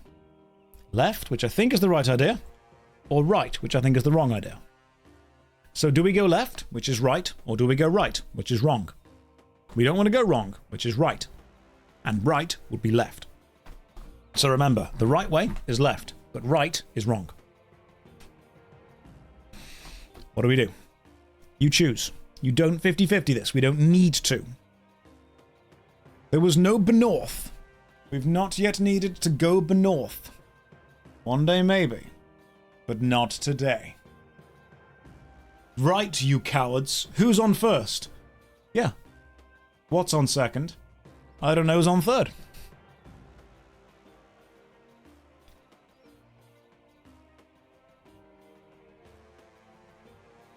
Alright, which way are we going? You guys are saying go left. You're very much voting for the left, which is right, not the right, which is not left and is wrong. Right, we're going left. Let's do this. The tunnel ends at a wooden door, which opens when you turn the handle. No! No, that's the wrong way. No, hang on, look at the map. Right. So we're now there, which we shouldn't be. But the Crystal Warrior was there. Is the other place, like, that way? If the left will be that way, not this way. What the hell? Oh, I hate this. This is wrong. Okay, cool. If you possess ground Minotaur horn, we don't. Let's carry on. The creature towers above you. You brace yourself for the... Okay. For anyone who wasn't here before. The creature towers above you and develops a rough, white reptilian skin. Its neck extends to support a giant head with smoking nostrils. Before you stands an ancient, white dragon. From its gaping maw issues a stream of freezing cold breath aimed straight at you. In leaping out the way of the icy breath, you discover the gold ring protects you from the attack and weakens the dragon by removing 2 skill. That is amazing. Brilliant. Skill is 9 with 12 stamina. I'm 9 with 19 stamina. This is the same. Therefore, statistically, we should win every roll. Statistically, that follows exactly what should happen. That's not good. Okay. That's fine. Everything from now on should be okay. The dragon literally did contract skill issue. From just being near me. That was boxcars for us. 21. Oh, we're wrecking this dragon, guys. This is easy. Apart from that bit. That was a problem. That's good. We've got this one here. Why would you curse us with hubris? No, we're fine. Don't worry about it. We're okay. One more hit. Got it. Dragon. Straight down. Not a problem at all. Look at how cocky we're getting now. Look at how arrogant we're appearing. You are triumphant. Intrigued by the open sarcophagus, you decide to walk over and examine it. As you approach the sarcophagus, a woman's eerie laughter echoes round the chamber. A beautiful woman wearing white fur slowly rises out of the sarcophagus. When she smiles, you see the telltale fangs and realize with horror that the Snow Witch is a vampire. Oh no, it's every D&D nerd's worst nightmare. A sexy vampire. The Snow Witch climbs out of her sarcophagus and walks toward you with her mouth wide open. Her gaze is powerful, and you hear a voice in your mind telling you to drop your sword and loosen your collar. Resist her charms. You pass the skill check. You quickly gather your thoughts and remember that a vampire can only be killed by driving a stake through its heart. Do you possess a carved rune stick? Yes, we do. Taking the stick from your backpack, you thrust it at the heart of the Snow Witch. Is your skill higher than 10? Or is your skill 10 or less? Our skill is 10 or less. The Snow Witch is strong, and she manages to snatch the stick from your hand and throw it to the floor. Her gaze intensifies, and your mind completely comes under her control. You loosen your collar and bare your neck in readiness for her to drink your blood. You will be her servant forever in the world of the undead. I've only got 9 skill. Game? Like, how roll 10 on 9? That's literally a skill issue. I can't. Right, we're going down the other path. We're going the other way. This is stupid. We're going back up. I don't have even my potion of skill just restores me to what it started at. Right. Read, use last bookmark. Let's do this again. Crystal Warrior, Warhammer. Yes. Fight. Keep rolling. And, oh, I need to cheat again, don't I? God damn it. Okay. Keep rolling. Cheat to beat the Crystal Warrior. This should be easy. I can only cheat twice, remember. That's good. Yes, it is good. This is a temporary skill boost problem. You see, if video games are going to have temporary skill boosts, what they really need is the ability to use those skill boosts during gameplay, not need to buff up before the gameplay starts and kind of anticipate what gameplay you're going to come up against. That shouldn't be how that's done. Don't say not again, you know, we're going to carry on. This is how we do it. That's a balanced attack. Both miss, that's fine. That's a good attack. Good, strong, powerful attack. Do we risk the luck? Yeah, that's better. There we go. Got perfectly lucky. Thanks for all the content. Keep it up. Oh, there's so much more to come. Right. We've beat the thing. Right. Do we go left? Do we go right? We went left last time. It was wrong. We're going to bookmark it. We're going to save it. We're going to go right this time. The tunnel ends at a wooden door, which is locked. You press your ear to it and hear the sound of feet slowly shuffling across the floor. Do we knock on the door or return to the junction? Well, if we return to the junction, we know for a fact that all that's going to happen is we're going to go back into the sarcophagus room. We need to go into the thing. A man comes to the door. His skin is a sickly grey-white colour. His vacant eyes and slow movements are definitely those of a mindless zombie. Obviously, we're going to attack him. Of course we are. Let me just have a quick provisions. Use. Level back up to full stamina. Let's fight the zombie. This is going to be fine. Fight the zombie. The zombie picks up a club from behind the door and shuffles toward to fight you. You must fight. You may escape after 2 attack rounds by running back to the junction. Okay, so we don't want to run back to the junction, because that just... It seems like the game is giving us too many outs to not go in this room. I feel this room has to be... There's something in here. 6 and 6. That should be easy. I regret... Oh, no, we hit him. Fantastic. This is great. Yeah, we've got this. No problem at all. Just 2 more hits. Now, from what I do know, the actual... There's no point escaping. The actual kind of critical path through any of these books is relatively easy. The books are designed to be beatable. You only die if you make mistakes. That's fine. See, we got it first time. First time, don't even try. The zombie was probably in charge of the storeroom the door opens into. Jars and bottles of various shapes and sizes line the walls, and many boxes and barrels are stacked up on the floor.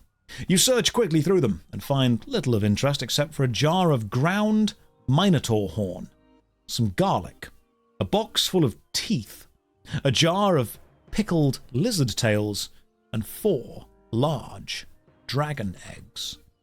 As you will not be able to fit everything into your backpack, you may only take 3 items. Garlic. Now, I think the Minotaur horn is going to be needed to prevent the ice dragon becoming an ice dragon. So I think we take the Minotaur horn and then something else. Maybe, yeah, it's like it prevents the transformation, which is going to make the book easier.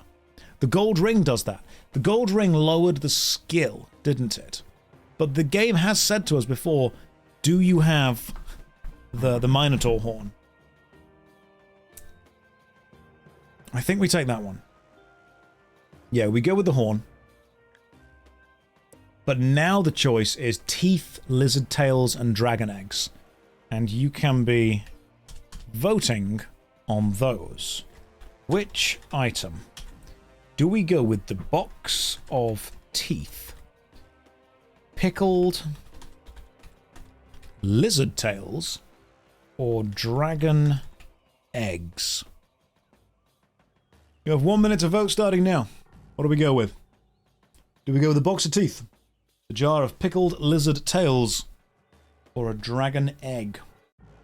What do we do? You decide. Fake vampire teeth. And then you can then live happily ever after with Snow Waifu. That could work. Why am I not wearing my uniform? Ah, you weren't here when the vote was cast for me to change into my Gamer Subs t-shirt. You were not here when the vote was cast. There is still the locked room we have no key for. So I think that room was where we fought the Illusion Man. And I think both the left and the right lead to traps. And if you kill him, you get what you need to pass the traps. But ultimately, you need to go down the skull route. I don't think either of those wings had anything we actually need. You're all voting for the dragon eggs. Can you only play this on a phone? No, this is a book. It's on Steam. It's the Fighting Fantasy Collection. Right, we're going with the dragon eggs. The tunnel ends at a wooden door, which opens when you turn the handle. You walk into a massive, high-ceilinged chamber, which ends in a wall of ice. In the center of the chamber is an open marble sarcophagus, with its lid propped up against its side. A white rat suddenly jumps out of the sarcophagus and runs towards you. It stops in front of you and starts to grow and change. Do we have ground minotaur horn? Yes, we do. You remember an old legend that ground minotaur horn is the only substance that can stop a metamorphosis spell from working.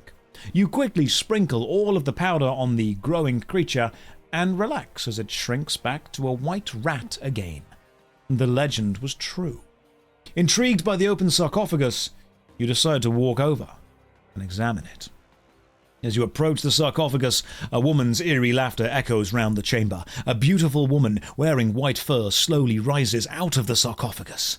And when she smiles, you see the telltale fangs and realize with horror that the Snow Witch is a vampire. I'm kind of upset that the ground minotaur horn wasn't kind of foreshadowed. A good narrative construction would have been, it was like a story that BJ at the start tells you. It would have been something that the dwarf tells you, something that you find in a book in the kind of fur trapper's lodge. It would have been something that you find in the goblin thing. The elf would have told you. Basically, it should have told you. Anyway, we do have some garlic. The Snow Witch recoils from the garlic, giving you time to think. You know that a vampire can only be killed by driving a stake through its heart. Do you possess a carved rune stick? Yes, we do.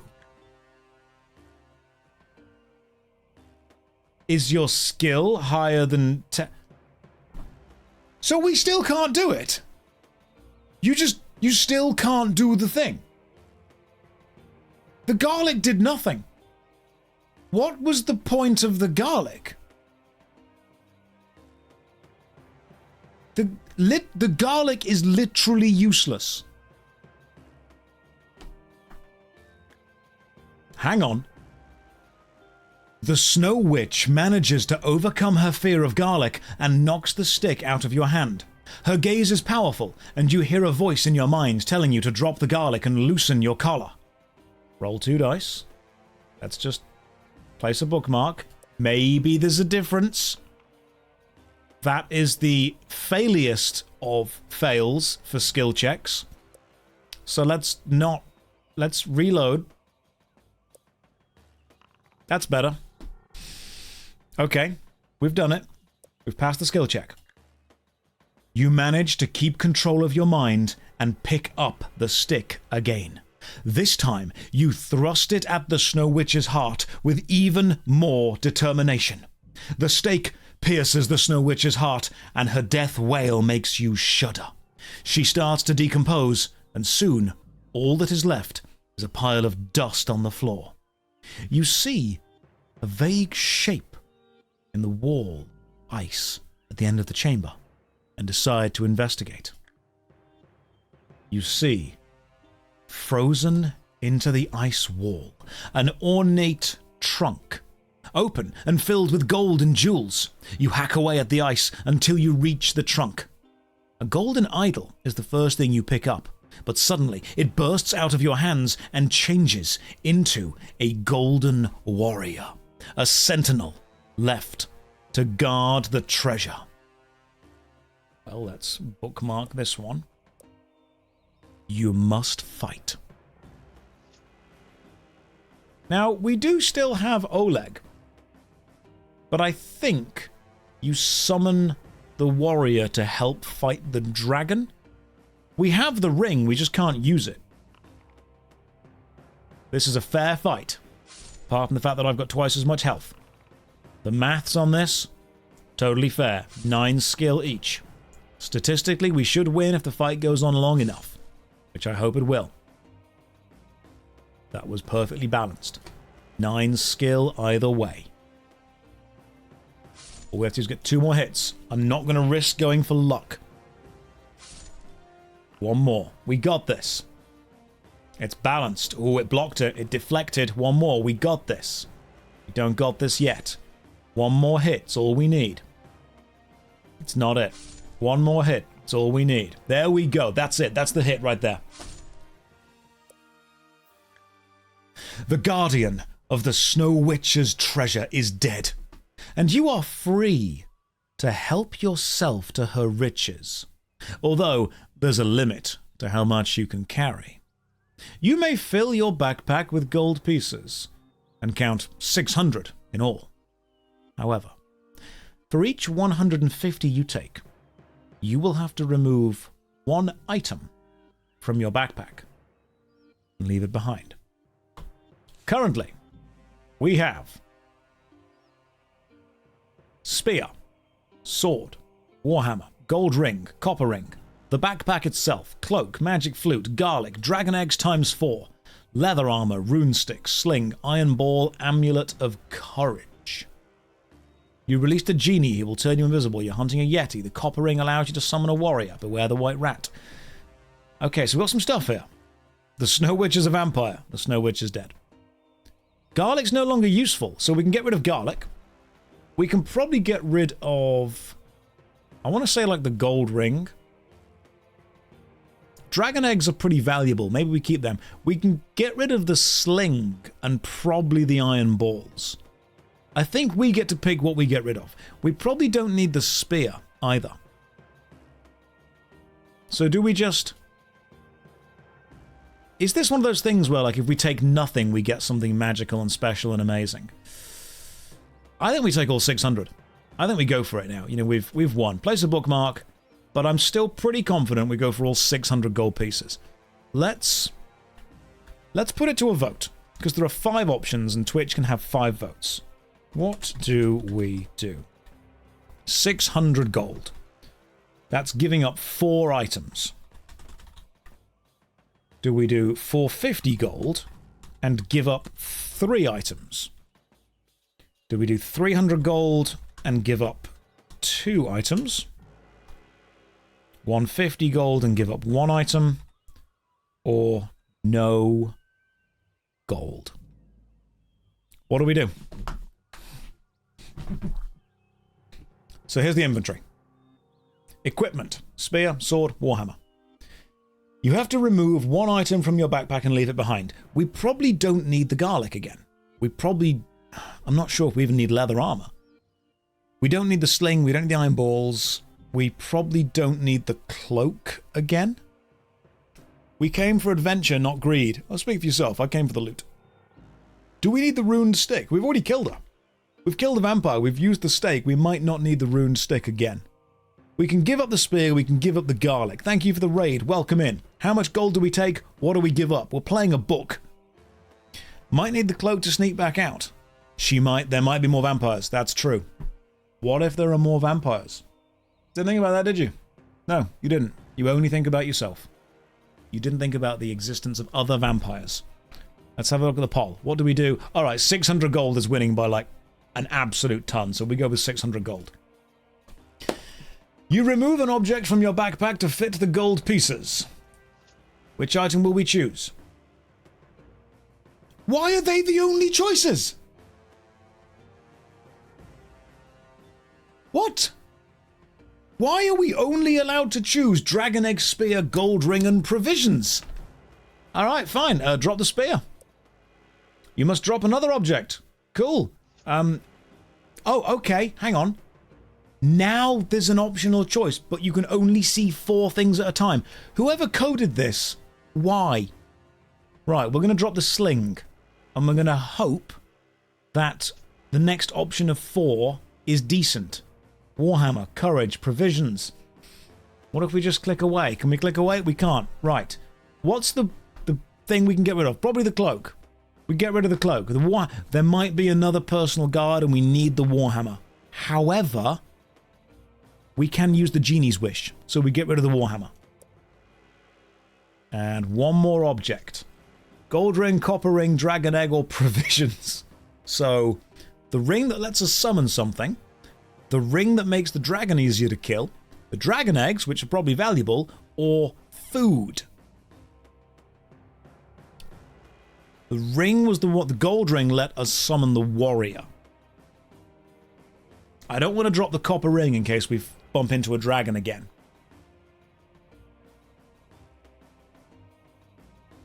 The gold ring was anti-cold, was it? Okay, the gold is the cold and the copper is the warrior. So, did I used to work at a trampoline park? Yes, I did.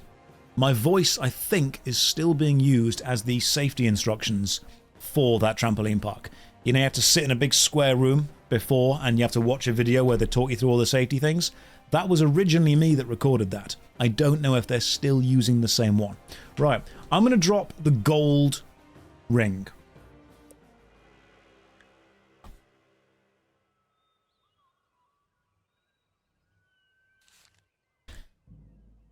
Just as you finish filling your backpack, you hear the sound of running feet coming down the tunnel toward the chamber.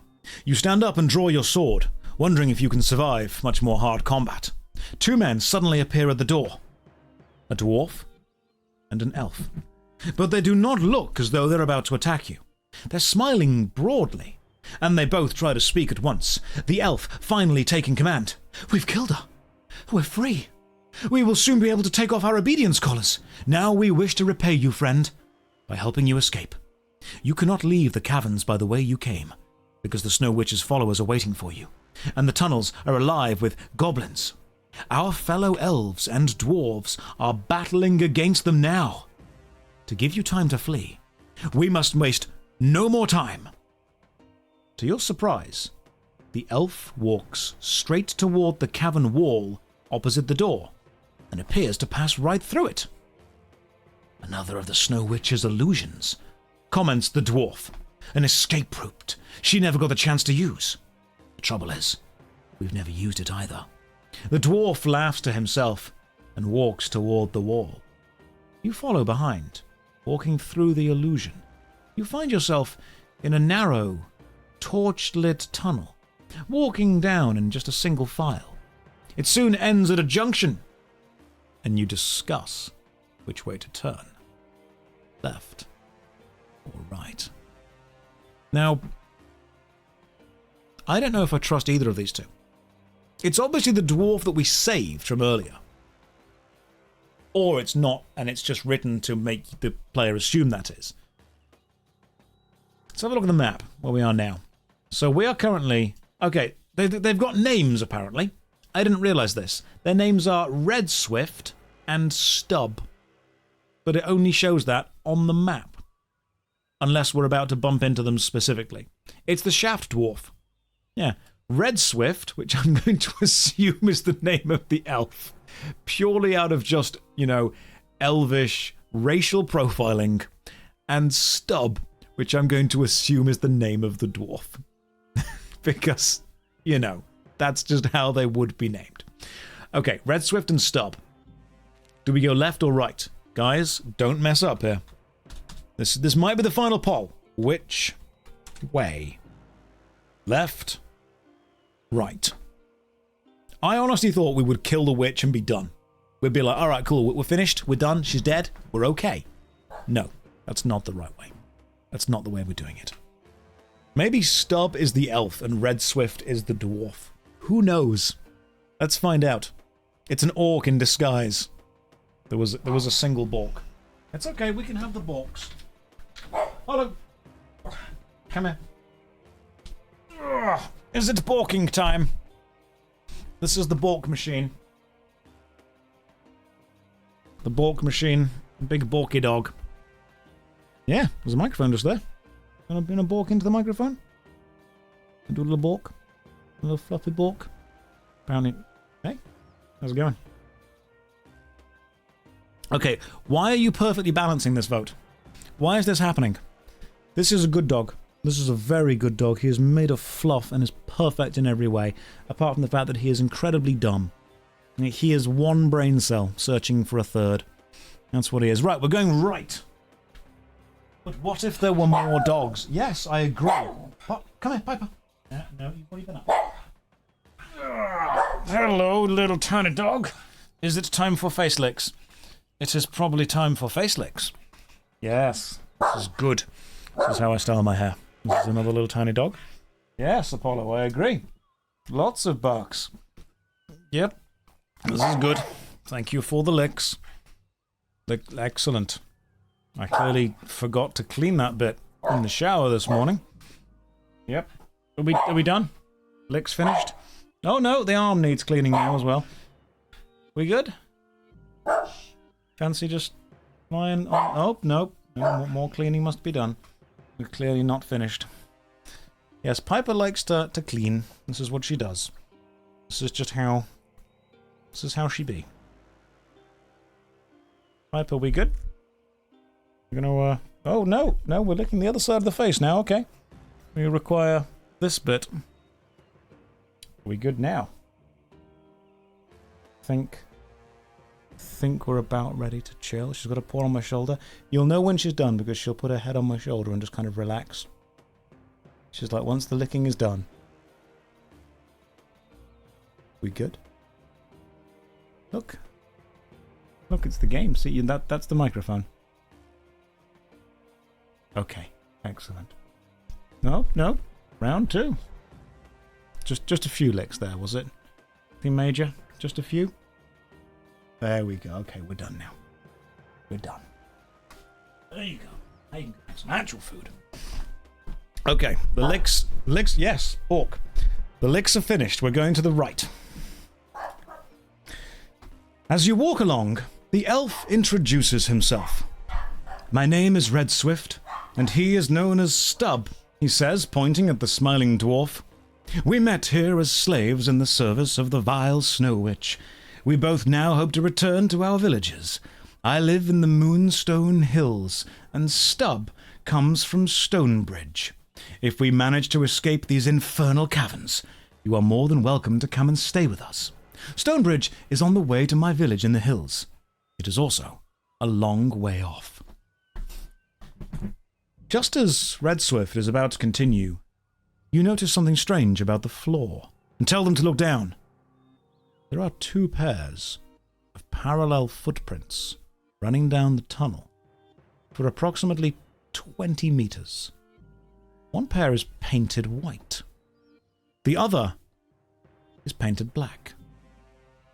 You wonder why they are there, but cannot come up with an answer. Will you walk on the white footprints? Or walk on the black footprints? Or walk between them? I legit don't know. Has anyone in the chat got an idea of what this is referencing? Like, have we missed a clue? Specifically?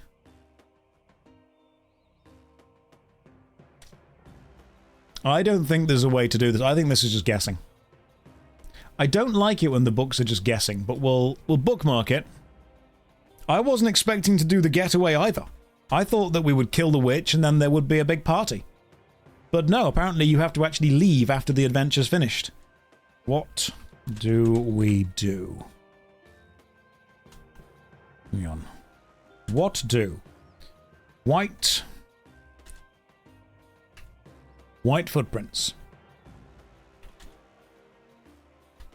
Black footprints. Or between them. What do we do? You have 1 minute to vote starting now. What do we do? They did say beware the white rat, and white has been the colour of, like, evilness in this whole adventure. We've had the white furs, we've had the white rat, we've had the white frost giant, that's been bad. I don't think there's been any kind of... Yeah, the white rat was the dragon and the white witch. The silver ring was also bad. Yeah. But it's also their escape route. Like, why is this painted on their escape route? This was meant to be the witch's escape route originally. The whole point of this was the witch escapes down here. I don't know what we're going to do. Okay, so you're actually saying walk... Most people are saying walk between them. Alright, so we seem to be going to walk between the footprints. Guess we're walking between them. Stepping carefully between the footprints, you expect something sinister to happen. However, nothing happens until Stub sneezes loudly and startles you. We have rolled a 5. You stumble, but manage to avoid treading on either the white or the black footprints. Regaining your balance, you walk between them. I'm going to be real with you, I don't like the design of you can randomly fail through no fault of your own. That's kind of irritating. However, we haven't. Not yet. The tunnel soon turns sharply left. As you turn the corner, you see something on the floor, sparkling in the dim light. You bend down and pick up a circular metal disc. Hoping it might be useful, you put it in your pocket. It's not long before the tunnel turns sharply left again and soon arrives at a junction. After some discussion, you decide to turn right, rather than continuing straight on. Placed against the left-hand wall of the tunnel, you see a large iron casket with a brass handle in the shape of a serpent. No one volunteers to open the casket, so you decide to draw lots. You rolled a 4. Stubbs draws the short straw and reaches for the handle, cursing his luck. As soon as he touches it, it comes alive. An asp curls itself around his hand, and before he can shake it off, it sinks its poisonous fangs into his wrists. He falls to his knees, clutching his wrist with his other hand. Red Swift quickly draws off the poison with his knife. Luckily, the dwarf has a strong constitution, and he soon recovers enough strength to continue. The tunnel ends in a T-junction. Stepping into the cross passage, you almost bump into a primitive-looking man wearing furs and carrying a large stone club. He is a caveman. You draw your sword and tell Red Swift and Stub to head quickly down the right-hand tunnel while you deal with the caveman. I'm going to save it here. Now, correct me if I'm wrong, if anyone disagrees, this feels to me like DLC. Like, it feels like the adventure ended when we killed the witch, and then everything beyond that is just the developers going, but what if there was more? What if we go down the tunnels? It kind of feels like we've ended. This is like the epilogue. This is afterwards. This is the search for horse armor. That's what it is. Right, let's do this. Let's fight. Have we got enough health? Let's have 1 provisions. Also, how were we able to pick up the metal disc when we had to drop stuff to pick up all of the gold? Right, the caveman has 8 stamina and 8 skill, which is slightly weaker than us, but they may still beat us. Who knows? Let's find out. Yeah, this is like Lair of the Snow Witch, the aftermath. We should be able to keep fighting this guy and beat him pretty easily. We've got 1 higher skill than he has. I'll hit the table occasionally, do a little cheating every now and again as a little treat. Not all the time, just occasionally. I think it's like the escape before the thing implodes. Yeah, this is the running away bit. We've killed the caveman. A pouch on the caveman's belt contains a star-shaped metal disc, which you decide to put into your backpack. Not wishing to meet any more cavemen, you run along the tunnel to catch up with Red Swift and Stub. I swear to God, if we get to the end of this book and there is a thing locked by 3 metal discs, one of them circular, one of them star-shaped, and one of them another shape, and it's like, you fail at the very end because you didn't find all of the secret keys. The tunnel ends at a door which swings open before you even touch it. You look into a cavern and are surprised to see Red Swift and Stub kneeling in submission to a horrible robed creature with an octopus-like head. 2 of its tentacles are wrapped around your friends' heads, and they are trapped by the hypnotic powers of the Brain Slayer. It's not a mind flayer. No.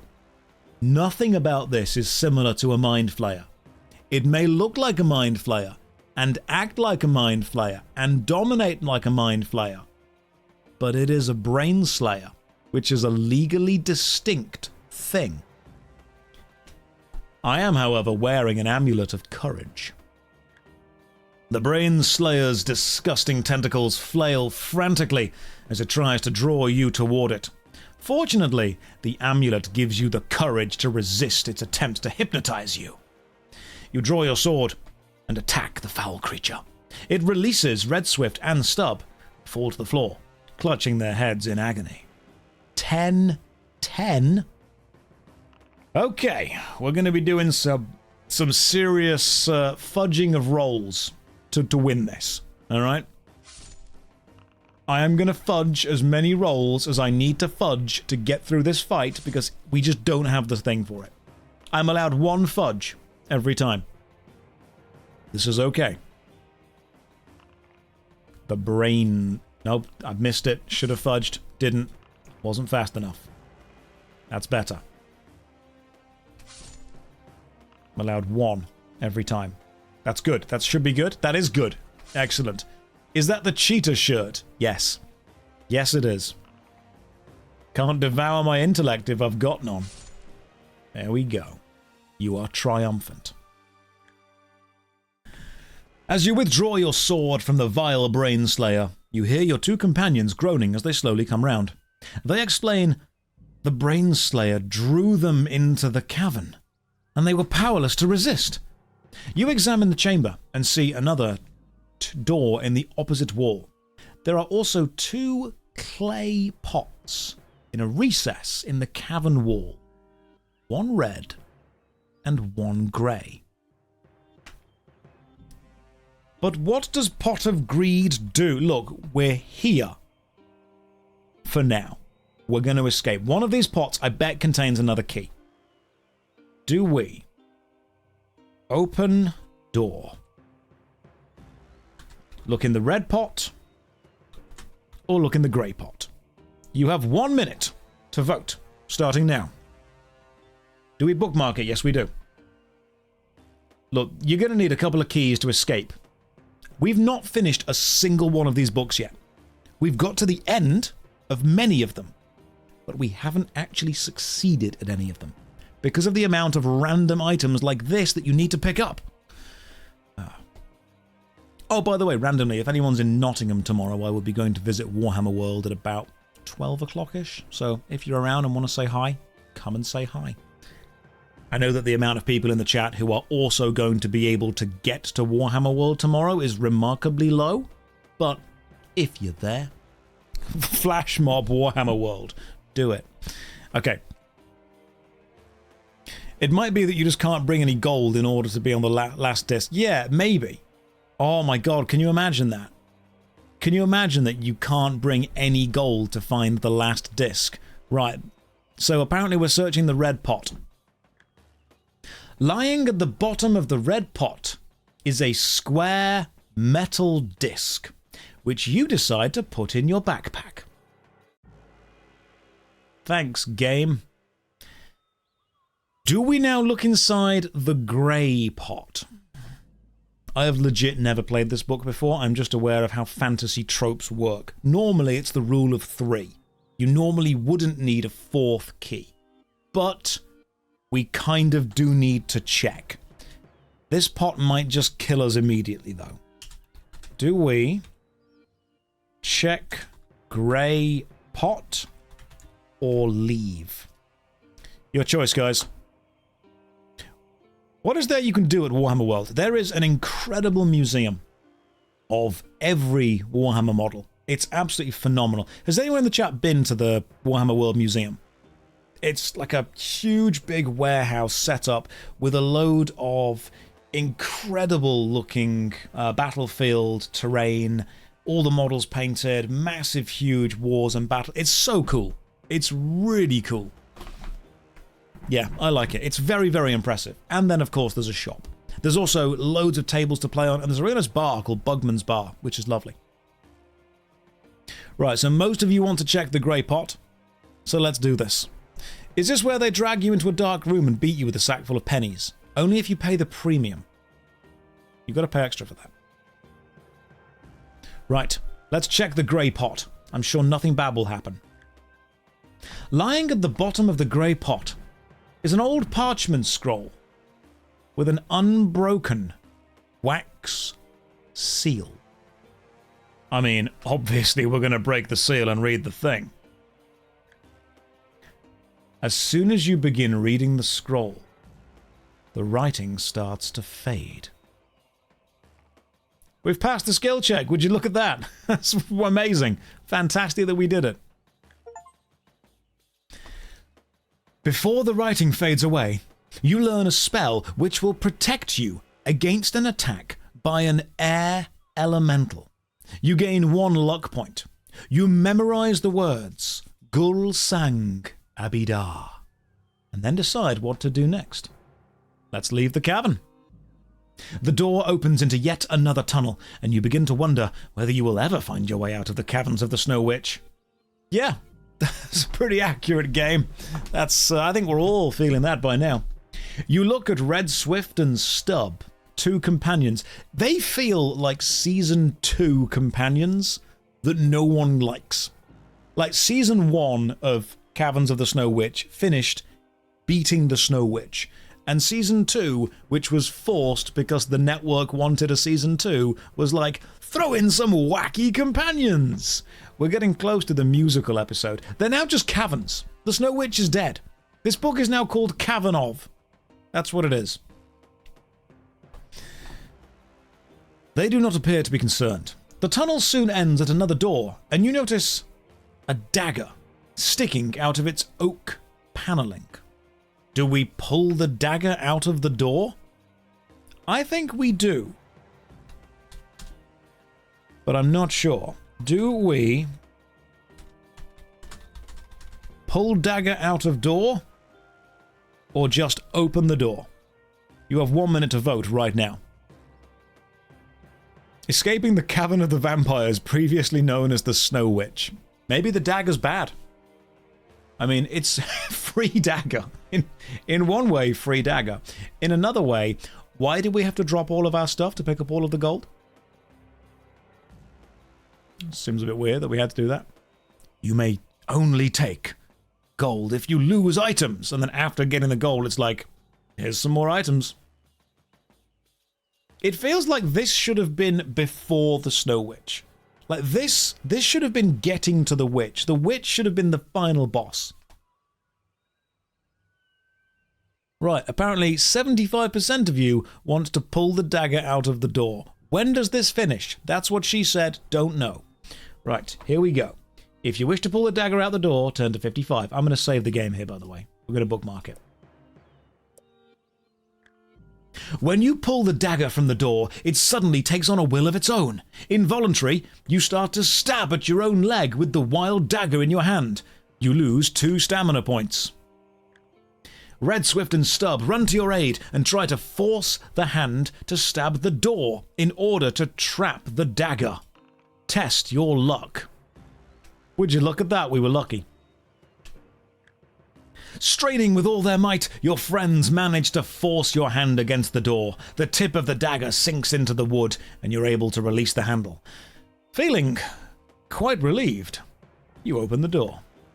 The door opens into another tunnel, which leads off into the distance. Stubbs begins to complain about being tired and hungry, so you decide to sit down and rest. Your hunger and fatigue are so great, you lose 2 stamina points. If you are still alive, click here. If you have succumbed to starvation, Click here. So hang on, we need to keep our stamina high because there is a chance that you can just randomly starve. Did Sierra write this game? Did Ian Livingstone, was he having a laugh when he made that? It's literally, oh, rocks fall, everyone dies. That's what it is. Right, we're still alive, amazingly. After resting for half an hour, you set off again, and eventually the tunnel ends at another T-junction. So, right, this is the map so far. Let's have a quick recap of what's happened in this adventure. BJ Caravan, Ice Bridge, crossed the ice bridge, fell down, got lucky, found some snow wolves, killed them, blizzard, made an igloo, survived, small wooden hut, went inside, found a weapon stash, spear, warhammer, took it, found a yeti, threw the spear at it, missed, still killed it, fur trapper, he died, told us about the cavern, avalanche, avoided it because it was on the other mountain, ice wall illusion, walked straight through it, drank the piss, found a mountain elf, told him we were going to do all this, he gave us his cloak, went into the kitchen, found the goblin, found the Neanderthal, killed them, took the flute, took the stick, took some other stuff. Followers of the Snow Witch walked through the room where they were all bowing to the big statue thing. Didn't fight it this time. Shaft Dwarf saved him, took him away. Robed Man, the right one was the fake one. Sliced, hit him, killed him. Frost Giant, killed it with the sling and the ball bearings that the dwarf gave us. Crystal Warrior, used the warhammer to fight. Locked wooden door, went through it into a storeroom with a zombie. Within that room found the dragon eggs, the garlic and the powder, the sarcophagus, threw the powder onto the rat to prevent it becoming a dragon. Then the witch was in there. Snow Witch, just there she is. Stabbed her with the wooden rune stick after finding the garlic and succeeding. Ice room. Chiseled away at the ice, found the sentinel, killed the sentinel, took 600 gold, met Red Swift and Stub. Black and white footprints, walked down the corridor, went to a junction, went one way, killed a caveman, found the Brainslayer, Amulet of Courage, we're okay, now we're at a door, pulled the dagger out, stabbed ourselves in our own leg, put the dagger back in the door. Now do we go left or right? Alright. Paul again. You guys best choose the right way. Which way? Left, right. Okay, I do not know which way is the correct one this time. None of us have been this far. We are kind of up to here now. Where do we go? Try the dagger, now it's calmed down. Maybe the dagger was just having a bad day. Maybe that's just what the dagger... It was not a throwing dagger. It was very much a stabby dagger. Right, let's put a bookmark... Let's leave the bookmark here for the time being. We don't need it because we can get back to here pretty quickly if we need to. We are the trail... We cannot check the oven. We don't start that now, alright? We're being very good, very serious. Now, I was about to get annoyed that you're 50-50ing the go left or go right debate, but to be fair, statistically, we have no information to go on, so randomly this would be a 50-50 choice. Like, this is the only vote so far that is completely fair for it to be 50-50. Because we've got no information to go on. No one's got anything. I totally understand. What do we do? I don't know. Apparently we're going right. The tunnel ends at another door. An old piece of parchment. And I'm sorry, but the proofreading in this is dire. I've noticed like 4 or 5 mistakes already so far. I'm going to correct them as we go. The tunnel ends at another door. An old piece of parchment is pinned on it. There is faded writing on the parchment, but you do not understand the language. Knowing that elves speak many languages, you ask Red Swift to try and read it. As he reads, his eyes widen with terror. You ask him what is wrong, but he refuses to reply. He rips the parchment off the door and tears it into tiny pieces. He turns the handle and says, "Let's get going. There's no time to lose." You and Stub look at each other and shrug your shoulders, deciding simply to obey the troubled Red Swift. The door opens into another tunnel. After walking down it for a few meters, you come to a place where water is dripping down continuously from stalactites overhead. If you have a shield, turn to 230. We, however, do not possess a shield. The water looks harmless enough, but you do not relish the thought of being wet as well as cold. But you have no choice. You must walk under the gentle waterfall. As you do, you suddenly notice your clothes are beginning to smoulder. You start to run as you realize that it is not water dripping down, but deadly acid. A trap no doubt devised by the evil Snow Witch to deter runaway servants or slaves. You cry out in pain as the acid burns into your skin. You lose 4 stamina points. I like that. So when she was designing her lair and she was talking to the architect, she was like, hey, could we install a secret escape route? And the architect's like, yes, would you like to put a locked door in there that only you have the key to? And she went, no. What I would like is a waterfall of acid that just continuously flows forever, just in case someone decides to escape. And the architect was then like, that's excellent. We should tell all of the slaves about that, which would deter them from trying to go that way. And then she went, no, nobody is to know. It is to be a secret. And if you're going to write it on a note, I would like you to write it in a language that nobody knows and put it on the door. So it will be surprise acid and no one will be deterred. And they won't know that it's acid until they're in it and then they burn and die. So they won't be able to tell anyone else. And the architects just sat there like, I don't think you understand what a deterrent is. A deterrent is a thing that you know about that you don't want to happen.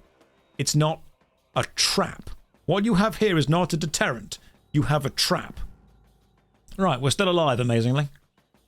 By the time all 3 of you have run through the acid shower, you are very demoralized. Lose 1 luck point. Nevertheless, you press on resolutely. The tunnel runs straight on until it opens into a cavern. The walls are covered with ice, and a large glass globe stands on an ice plinth in the center. Suddenly, an orc runs into the cavern from the tunnel opposite, and the globe immediately starts to radiate light. The outline of a face takes shape in the globe, one which you recognize. The Snow Witch. Her encased head starts to laugh, and then you hear her speak. In a chilling voice, she says, although you killed me, you have not defeated me. My spirit can still defeat you. Watch carefully. She's dead, all right? That's just how she talks as a ghost. The orc, who is standing by the globe, grips the metal collar round his neck and cries out, gasping for breath. His green face bulges as he desperately tries to stop the collar tightening. His efforts are futile, and he soon falls silently to the floor. The Snow Witch's image sneers contemptuously and says, I have no use for servants any longer, and I know that 2 of you are still wearing my obedience collars. I will enjoy watching you die next, as a forerunner to the agony I have in store for your impudent warrior friend. You refuse to watch Red Swift and Stub die helplessly. And you rack your brain to think of a way to overcome the spirit of the Snow Witch. Will you try to smash the globe with your sword? Will you try to run through the cavern into the opposite tunnel? Or will you fire an iron ball from your sling at the globe, if you have one? Well, it looks like we're not doing that one. We don't have that. Our greed may have been our downfall. We may fail. Question, what do we smash with sword? At least attempt to. I feel that's like a red herring trap. I don't think smashing the globe, because smashing the prism worked, but smashing the globe might not. Or do we run into tunnel? Vote now. I feel this is some Dungeons and Dragons. Yeah, you said this is some DM bullshit. This is what happens when the party complete the adventure within half an hour and you've booked 3 hours to play D&D, and the dungeon masters there will like, you run down an escape tunnel and there's a dwarf called Stubbs, and there's an elf called Red Swift, and then there's footprints painted on the floor, the black and white, and you walk between them, do you?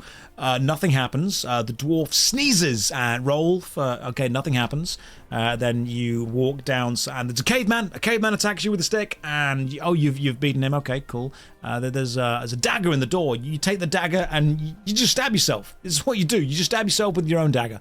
The dagger goes back in the door, and then you walk through the door some more, and then there's an orb, and it's the witch. The Snow Witch is back. Remember the boss that you liked? You liked the Snow Witch? She's back. You see, the adventure, it loops, it rhymes, it looping round.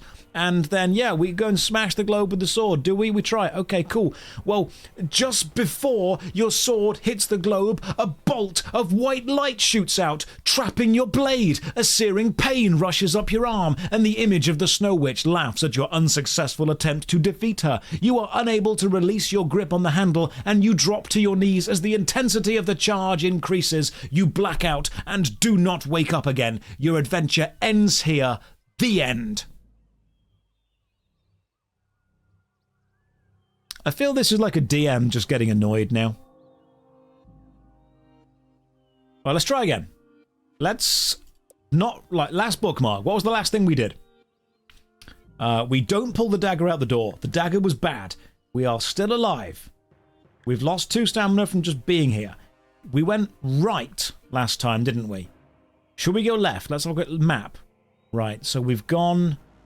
Right, where are we now currently? I think we're currently at the door. We went left, we found the strange parchment. And do we go right this time? Let's see what happens if we go right. Ah, no, that's the parchment. It should have been left from that one. Right, let's go left. Let's reload the page and go, we don't pull the dagger, and we go left. The tunnel comes to a dead end. An ornate shield hangs from an iron nail on the end of the wall. I mean, yeah, of course we're going to take it. That's the acid shield. So this book very seems to be left or right. One of them contains a problem. The other contains a solution for the problem. But you need to choose that one first, find the solution, and then go back the other way. It's never multiple branching paths that all join up. It's one path that you need to choose the correct ones for every time. Right, grab the shield. We've got the shield. As soon as you touch the shield, a howling wind starts to blow down the tunnels towards you, almost knocking the 3 of you off your feet. Then you see a whirlwind coming down the tunnel, gathering up all the rocks and stones in its path. If the words Gul Sang Abidar mean anything to you, they do. That is how you stop an attack from an air elemental.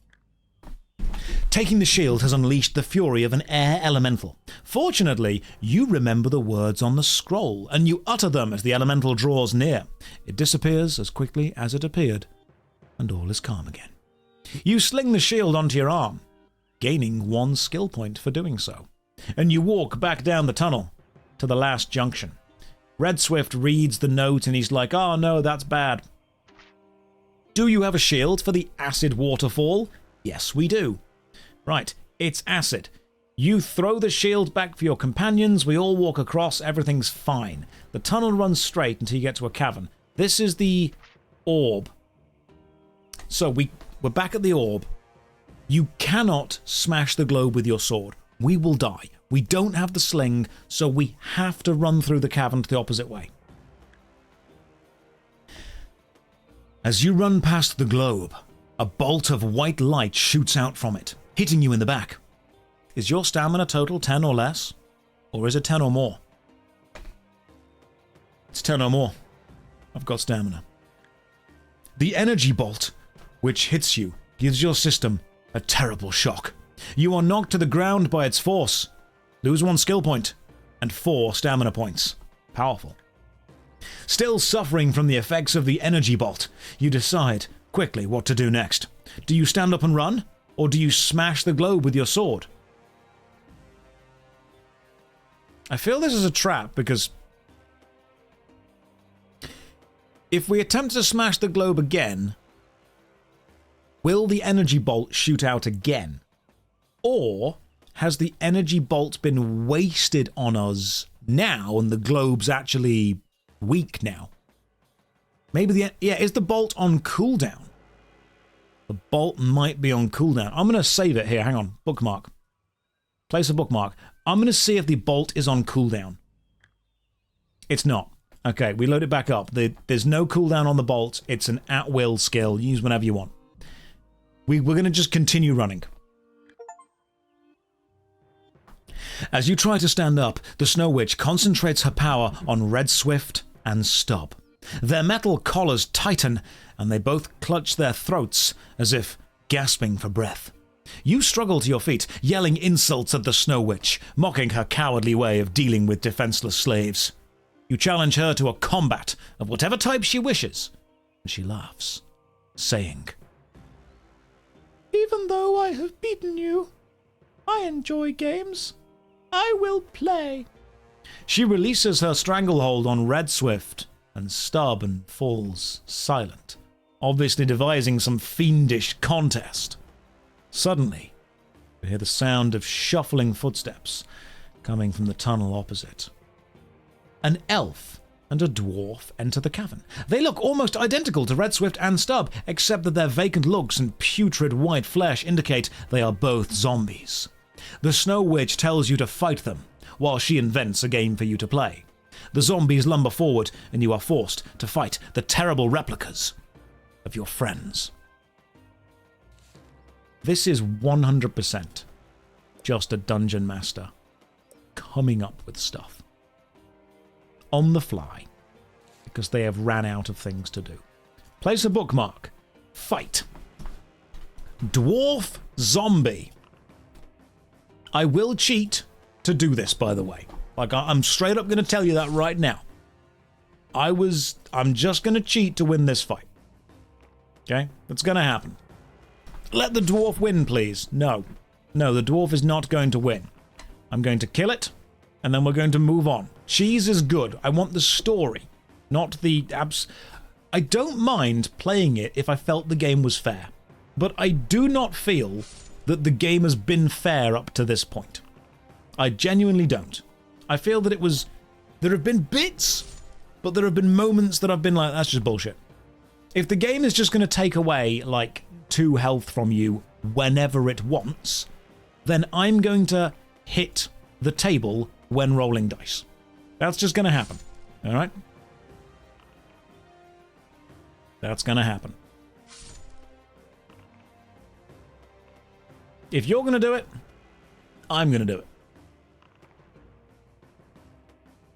There we go. See?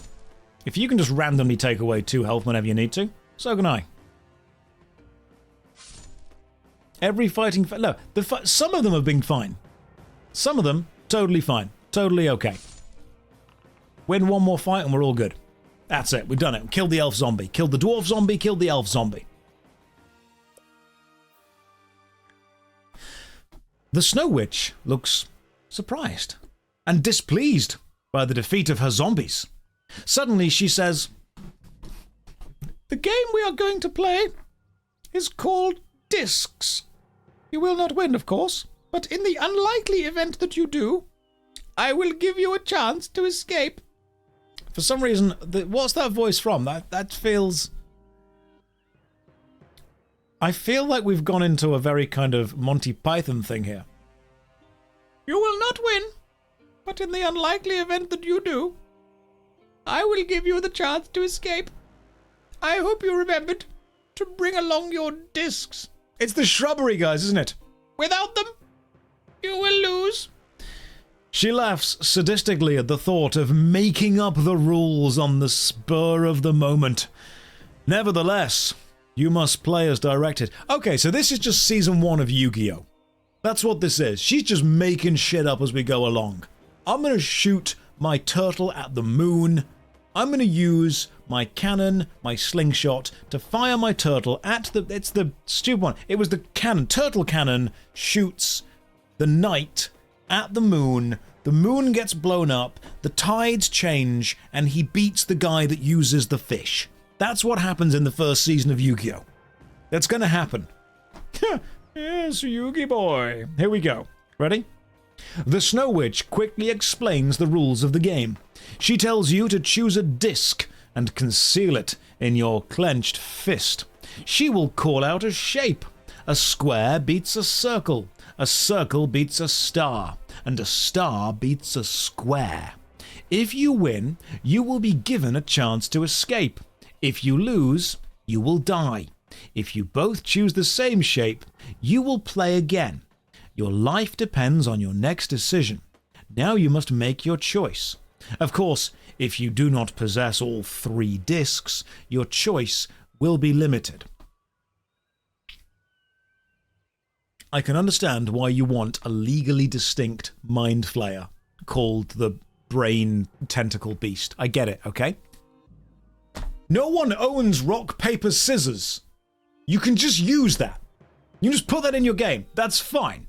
If you want to have like a legally distinct Dungeons and Dragons thing, totally get it. Understandable. You know? You want a legally distinct Warhammer thing? Understandable. No one wants lawyers coming at them. Legally distinct Disney thing? Yeah, I get it. This is just rock, paper, scissors. Square, circle, star. And you've had to find the discs. Plus, if she's just making up the rules, she doesn't have to be honest. We know that she's a horrible person. This is literally Yu-Gi-Oh! The witch has just challenged us to a duel. She's just challenged us to a disc duel. A duel with discs. The dual disc. This is Yu-Gi-Oh! We're playing Yu-Gi-Oh! Well, little do you know, Snow Witch, that I've got the faith of my friends behind me. I know how to play this game, and I know a trick you don't. I can bookmark. But Yugi, what does a bookmark do? A bookmark lets me place a mark in the book specifically. I can then play the rest of the game, and if it doesn't go the way I want to, I can use my chrono magic to return to the bookmark and then make different choices, knowing the future. But Yugi, isn't that cheating? Shut up, Tay. Right, let's go with the circular. Now, you guys get to choose. What do you want to do? And then, Snow Witch, you'll release Big Jim from the telly that you've trapped him in. It's time to disc. Right, what do we do? Poll. Question. Which disc? Square, circle, or star? Vote now. Sounds like Liquid Snake. Colonel, I'm trying to choose a disc. I'm putting my hand in my pocket to grab the discs I found earlier, but I'm dummy thick, and the clap of my ass cheeks keeps alerting the Snow Witch. What do I do? That's right. It goes in the square hole. I was 5 hours in and she brings out...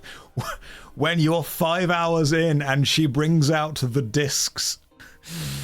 Oh, what is this fan fiction? I didn't write this. I'm gonna message Ian later. Sir Ian Livingston, and be like, Ian, right, Caverns of the Snow Witch. The fuck, dude? Come on. Like, the Yu-Gi-Oh bit at the end? What is going on with this? What's happening? Right, the star disc. Little do you know, Snow Witch, that I'm gonna go with the star disc.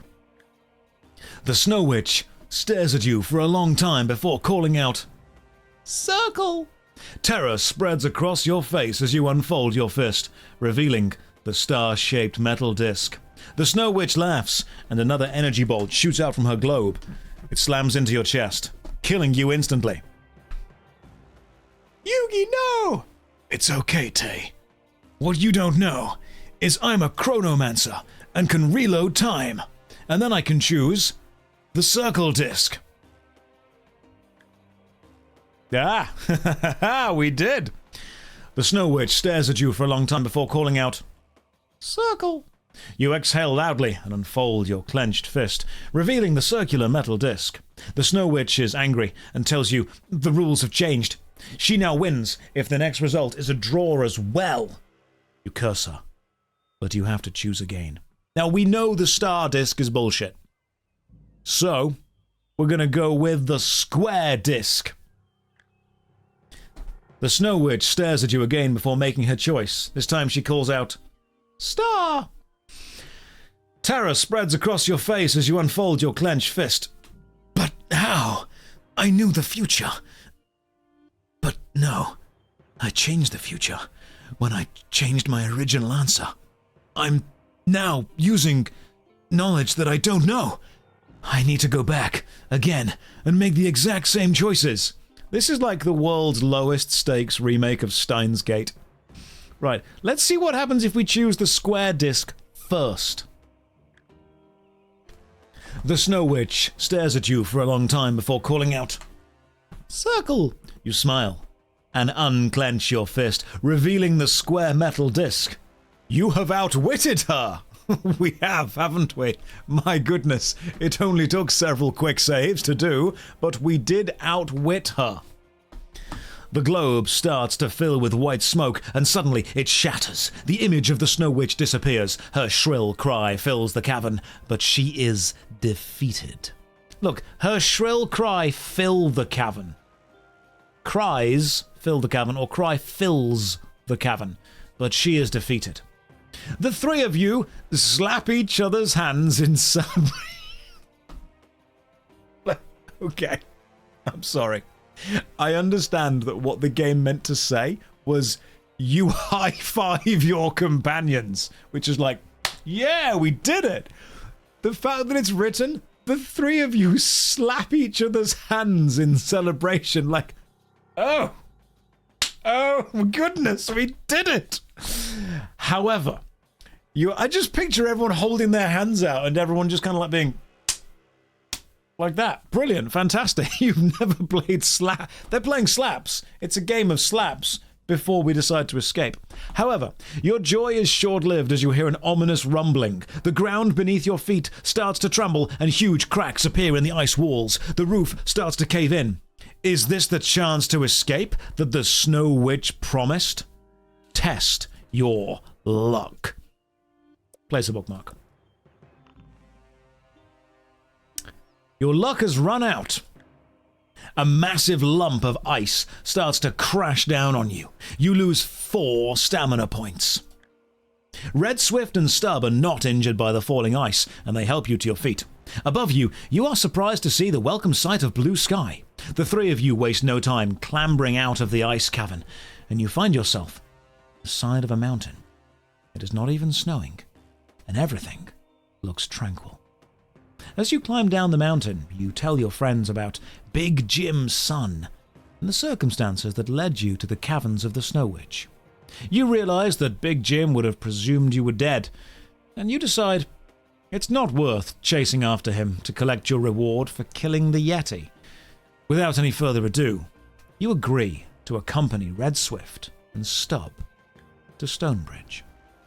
Your journey south is long and arduous, but your determination to leave Icefinger Mountains behind you spurs you on.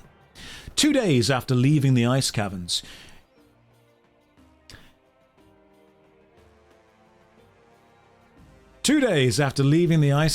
you reach the River Cock.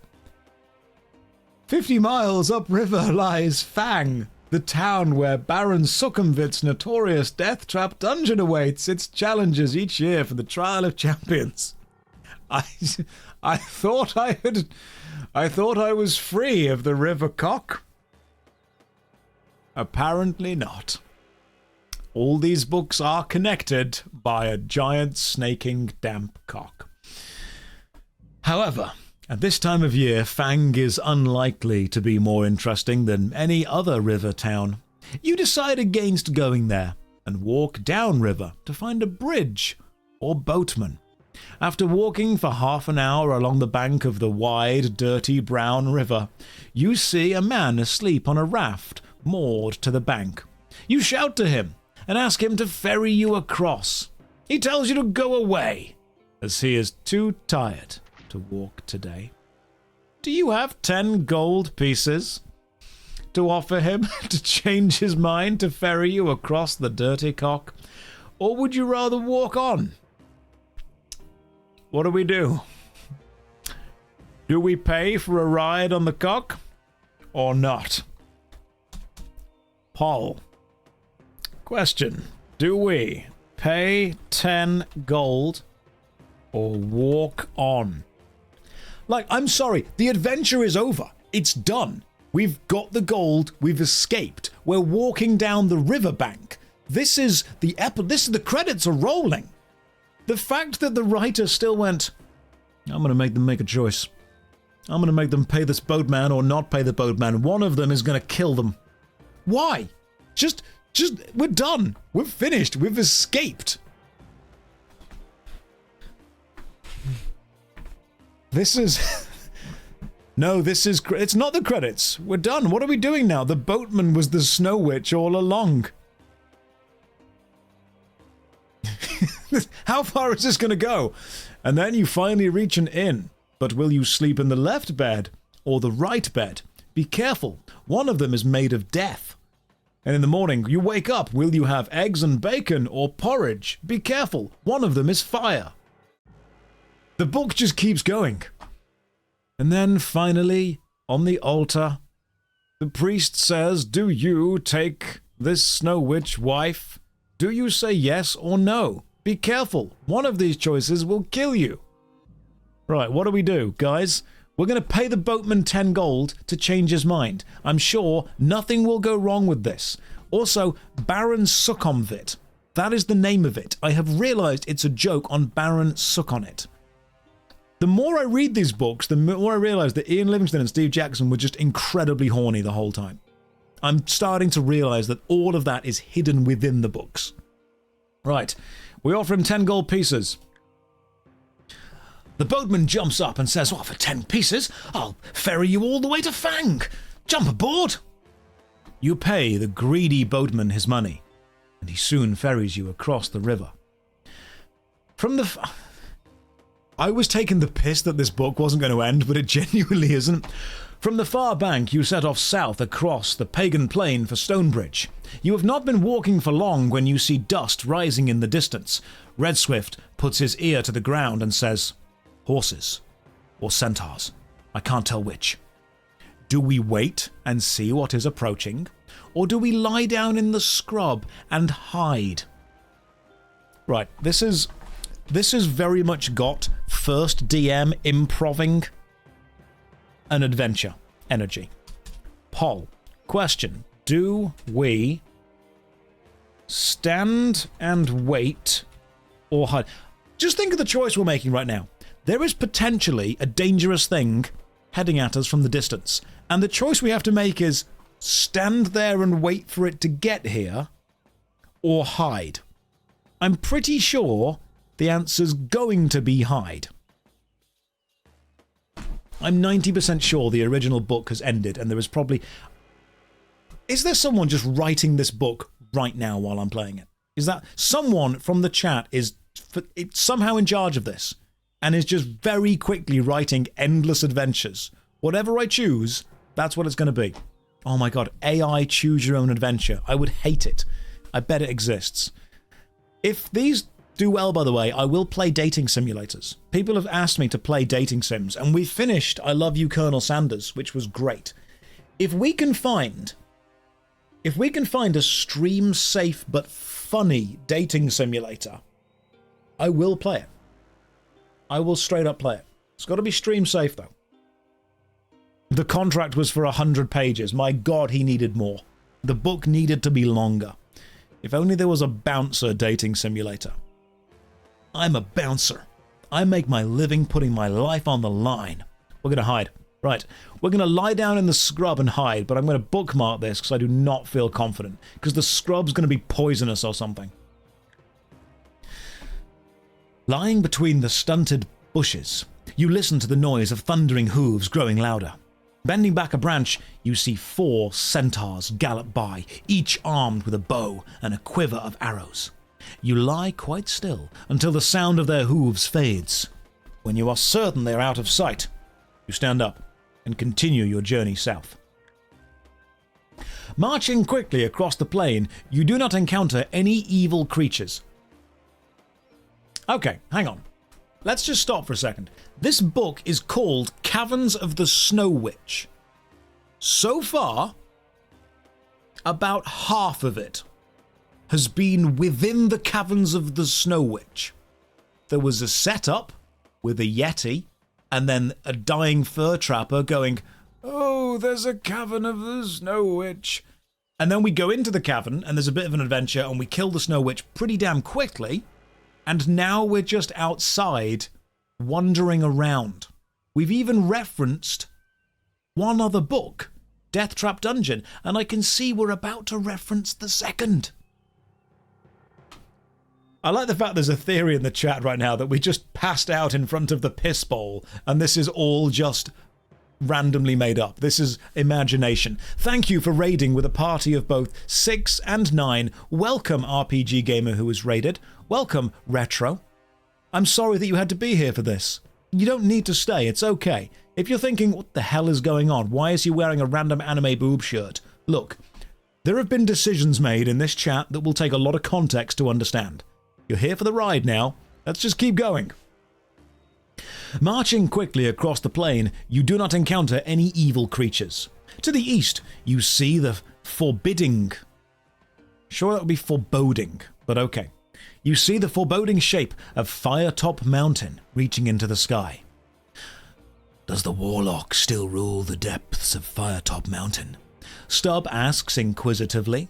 You are just about to reply when you see somebody walking toward you. I mean, forbidding is a word, but foreboding would work. You draw your sword, but when the person gets closer, you see that it's just a little old man. Just a little guy, carrying a sack on his shoulder. He stops in front of you. Put that sword away. There's no point in killing me. The only thing I have to offer is information, and that costs money. Pay me 2 gold. You won't regret it. Okay, this guy apparently has just come from the RuneScape Grand Exchange. And he's literally doing the give me money for a prize scam. Give me money for an if the information is, if you want to get rich, just ask people to give you money. It's a gold sink. You know, this is what this is. This is a gold sink at the end of the adventure. They're like, well, the player might have taken some gold. We've got to find a way to take it off them. Is he going to trim my armor? The problem is, if you wish to pay the old man, turn to page 69. We can't not do it. I'm sorry, but we're turning to page 69 straight away. We're paying the old man for the information. After putting the coins carefully into a hidden pocket, the old man tells you to be careful of 2 things if you're travelling south. Firstly, the nearest waterhole has been poisoned. And secondly, there are lots of hill trolls gathering to the north of Stonebridge. He bids you good luck and farewell, walks off.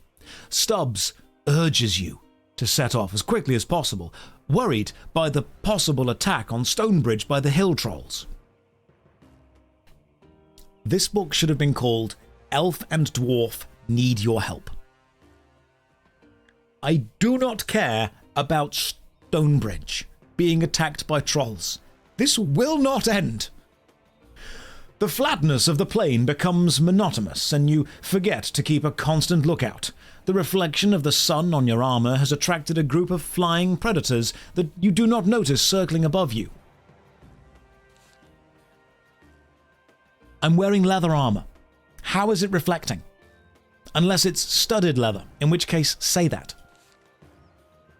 They are humanoid in shape, with large wings, and they swoop down on their prey to kill them with their sharp claws. There are 4 birdmen above you, and one of them lets out a shrill cry and swoops down to attack you. Test your luck. Right, how much luck do we have? 6. It's not going to go well. Place a bookmark. I want to be lucky on this one. No. Yes. You are lucky. Fantastic. That was convenient, wasn't it? The river cock waters have turned against us, it seems. You just manage to draw your sword in time to defend yourself against the diving birdman. It veers away, but turns to fight you. You must fight. It has 12 skill. I hate this. This is awful. Right. Okay, we need to cheat to win this. We very much need to cheat to win this because it is... Aren't we just dead? No. No, we aren't. We can still win this provided I cheat. And occasionally hit... I'm doing very quick maths in my head to work out what the rolls are, because if you don't do your maths quick enough, you don't get the chance to cheat, and that's just unfair. That didn't work. We didn't win any of those, to be fair. And you can only cheat twice. What is this book doing? Like, where are we going? The Caverns of the Snow Witch, and we're out of the caverns. The other birdmen who were circling above you fly east after seeing the first birdman killed. Frightened that they may return with a huge flock, you decide to run across the plain. The sun is now overhead, and you begin to sweat profusely. You become unbearably thirsty, and curse the fact you have no water bottle. You reach a water hole, but you feel like screaming when you see the body of an ogre laying face down in the water. Okay, so, you know how I was saying earlier that I want things to be foreshadowed? The old man told us that this is... We paid the old man to get information about this water hole, and he said it's poisoned. And we get here, and there's a dead ogre in the watering hole. We could just realize this. I'm not going to drink. You do not wish to risk drinking the water. However, your thirst makes you wary. You lose 1 stamina point. We are, however, still alive. The 3 of you set off to the south, worried about the shortage of water. Stubb tries to offer some comfort by saying you should reach Stonebridge in less than a day. He says he is surprised that he hasn't seen any of his fellow dwarves by now. Oh yes, we have, says Red Swift solemnly. But you won't want to see them like that. He points to a boulder about 50 meters west.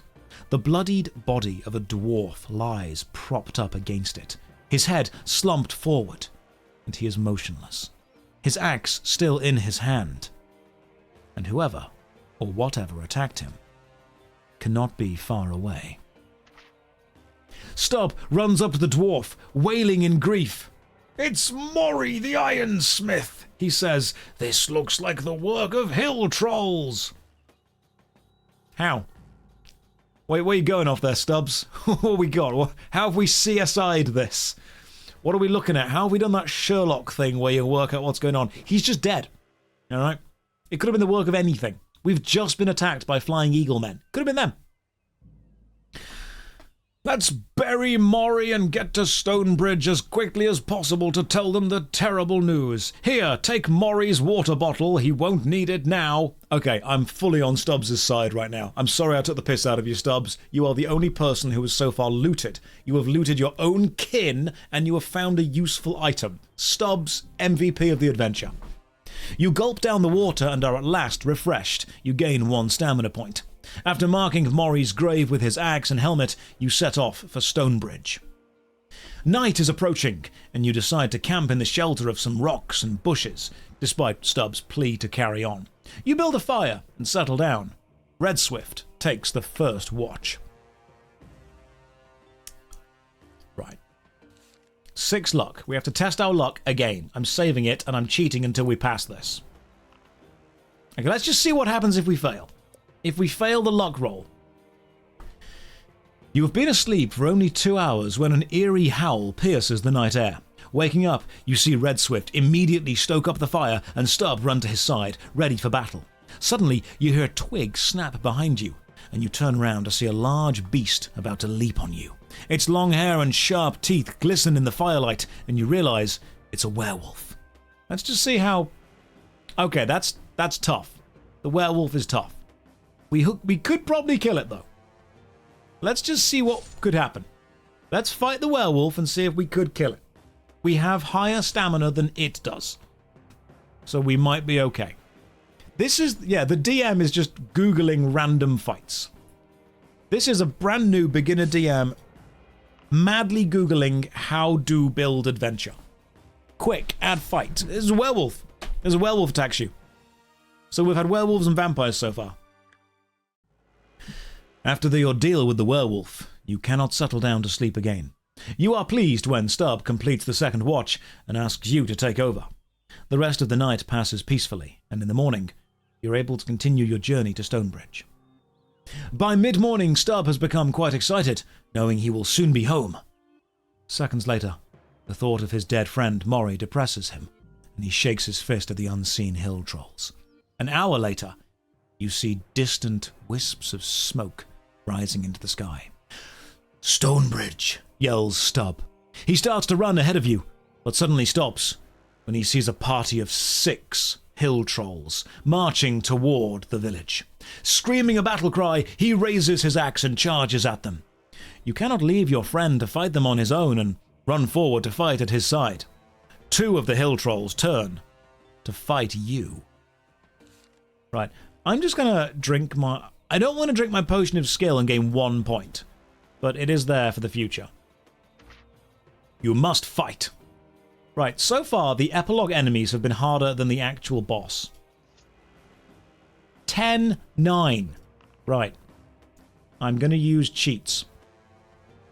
We're only fighting 2 hill trolls. Stubbs is taking the other ones. We will fight 2. He can take 2. Maybe the real boss was the friends we made along the way. Or the fact that the epilogue never ends. This has got to be an in-joke about who can just make the longest story. 1 more hit. We're not the main character anymore. We're not. At all. Anywhere near. The main character is Stubbs the dwarf. At the minute. He's the only person that was smart enough to loot someone. This is the filler arc, isn't it? You've defeated the first hill troll. Now defeat the second.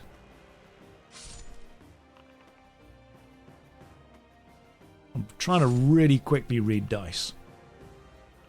That's better. I have not played Space Marine 2. No, not yet.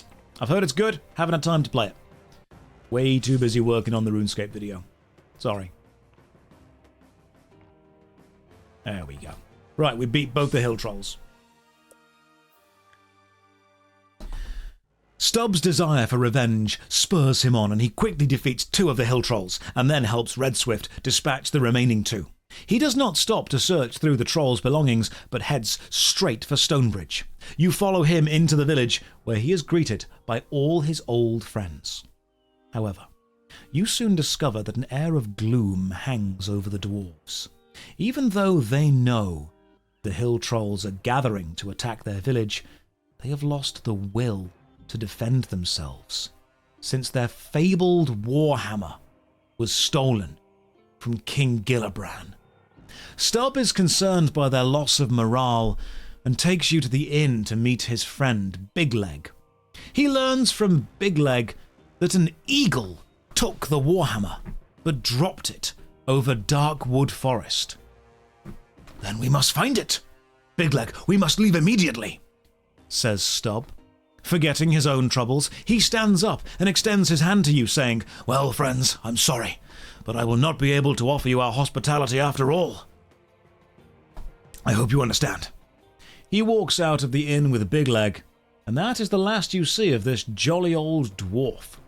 Red Swift sighs and suggests that the 2 of you leave for Moonstone Hills straight away. So the adventure to get to the dwarf village was a freaking filler arc. We killed the Snow Witch, got all of the treasure, paid the boatman, gave the old... So far the old man has seen more profit than we have. The side quest was get to the dwarf village, we did it, and when we got there he's like, "Right, later losers, I'm gonna go find a warhammer." This is a D&D group, but the dwarf player has just left, and the DM has made up a reason as to why. Red Swift sighs and suggests the 2 of you leave for Moonstone Hills straight away. Besides, he has something important to tell you, and in a way, it's fortunate that Stubb will not be around to hear what he has to say. Intrigued by Red Swift's words, you leave Stonebridge, heading east along the bank of the Red River. While keeping a lookout for hill troll patrols, you cannot help wondering what it is that Red Swift has to tell you. Hidden among the trees to your left, Red Swift suddenly spots 3 hill trolls sharpening their weapons on a stone. Right, let's just place a bookmark and then test our luck. No. No. Kind of? Yes, we are lucky. It's an illusion. We're still in the caves. The hill trolls do not see you. Good. Even though it's quite cool walking along the bank of the Red River, you start to sweat, feel dizzy. You look at Red Swift and he, too, looks far from well. His face is white and his eyes look dark and sunken. Sit down, says Red Swift in a laboured voice. You gratefully stop and collapse onto the grass, quite worried now as your heart is beating very fast. Do you remember walking through the caverns of the Snow Witch and arriving at a door with a piece of parchment nailed onto it? You could not understand what was written on it and asked me to read it. It was a death spell, and we are now both doomed. It is starting to work on us sooner than expected. We have to find the old man of the hills that they call the healer. Only he can save us now. But I fear it may be too late. My legs are so weak. I don't know if I'll be able to stand again. If you drank the potion of health that belongs to the Dark Elf, turn to page 30. Stubbs the dwarf is dead. Imagine his friend. I, Stubbs the dwarf, have arrived to help you search for the Warhammer in the ancient forest. Oh, I'm feeling a bit dead. Just dies for no reason. No one knows why. Stubbs the dwarf has just turned up to help and dies immediately. Did you drink the potion? No, we didn't. You try to stand up, but your legs feel as stiff and as heavy as iron. You look at Red Swift. He also stands up, alas, without success, and you begin to lose consciousness, and you realize the Snow Witch has had her revenge. Your adventure ends here. Where was the elf? We needed to drink the potion that the Dark Elf gave us. What Dark Elf? There was no Dark Elf. Where is the Dark Elf's potion? Is it in the locked room all the way back in the Snow Witch's cavern? Was the Dark Elf the other option to the boatman? Let's find out. Okay. How far back can we go? 110. Night. No, we don't do that. Okay. Click and drag. 15. The Snow Witch. No, we've done that one. It's after 15. 315. Is it the boatman? The boatman. The boatman jumps up and says for 10 gold pieces. No, between 15 and 315. Oh my god, fine. Test our luck with the stupid Snow Witch. None of those are going to work. You're lucky. Great. Snow Witch. Icicle. Out. Journey. South. Boatman. Walk. Further along the bank, you find a small wooden boat. So, we've gone back to the adventure, escaped the Snow Witch's cavern, walked along, got to the boatman, don't read it. I'm going to wait for the owner of this other boat to arrive. Okay. Feeling tired after the strain of recent events, you sit down and rest. Stubb decides to go off to forage for food, and Red Swift begins to make a fire. You drift off into a deep sleep, which your body welcomes. You gain 2 stamina points. You are woken up an hour later by the ringing sound of clashing swords. You leap up and see Red Swift engaging in combat with somebody wearing a hooded black cloak. When he turns, you realize he is a Dark Elf. So you can make a choice in this book which is guaranteed to kill you 5 choices later. But you just don't know that. the natural enemy of Red Swift and his fellow wood elves. You run to help your friend, but you are not needed. With a forward thrust of his sword, Red Swift dispatches his adversary. Whose idea was it to wait for the boatman? Asks Red Swift with a wry smile. Refusing to be baited, you suggest you search through the belongings of the Dark Elf. No wood elf will bait me. You may... Yeah, you're not the master. I am the... I'm not going to carry on with that. A pouch on his belt contains a glass vial filled with a green liquid. Red Swift takes it out and sniffs it, but he does not recognize the smell. Yeah, I'm going to drink it. You breathe in and take a gulp of the green liquid. It's a healing liquid. You gain 1 skill point, 4 stamina points, and a luck point. That is brilliant.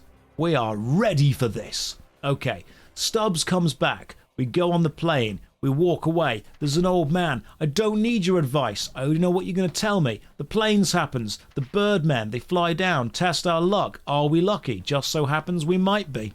Fantastic. We're lucky. We get to attack the birdmen. Let's fight the birdman quickly.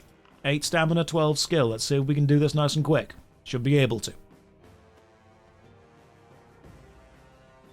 Okay, so their really high skill is very annoying here. 12 skill is very irritating. We're going to take some damage here, guys. There's no way around this, really. We're going to take some damage. Red Swift didn't drink the potion. Only I did. He can die. I don't care. That's fine. Yeah, he's dealt with this. That would have won, actually. I shouldn't have... There we go. Perfect. 20 to 18. We got it. You are triumphant. We've killed the fights. We don't drink the water. We resist. Because the water is poisoned in the first watering hole. Pile of dead dwarves. Go to Stonebridge. Test our luck. Let's see if we are. 5. Are we lucky? Yes, we are. We don't get attacked by a werewolf. Then we carry on. We find the bridge. We run off. Stubbs fights 2 hill trolls. We take on 1 of the hill trolls. Let's see if this works. We're going to do this, guys. We're going to finish this book. And then Ian Livingston will know what it's like to be defeated. Don't know what any of those results were, so we're going to hit those. If the book is going to cheat, I'm going to cheat as well. That's just how it works.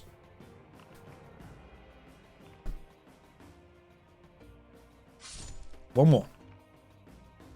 There we go. Oh, second hill troll, of course. Of course there's 2. Why wouldn't there be?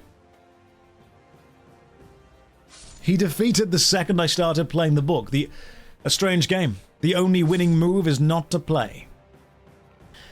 So, what happened was, when we defeated the Snow Witch, I thought we were close to the end of the book, so I started playing faster, because we were going to try and get to the end. But then I realised that that was like halfway through, and the playing faster has just added us playing into the rest of the adventure, but fast.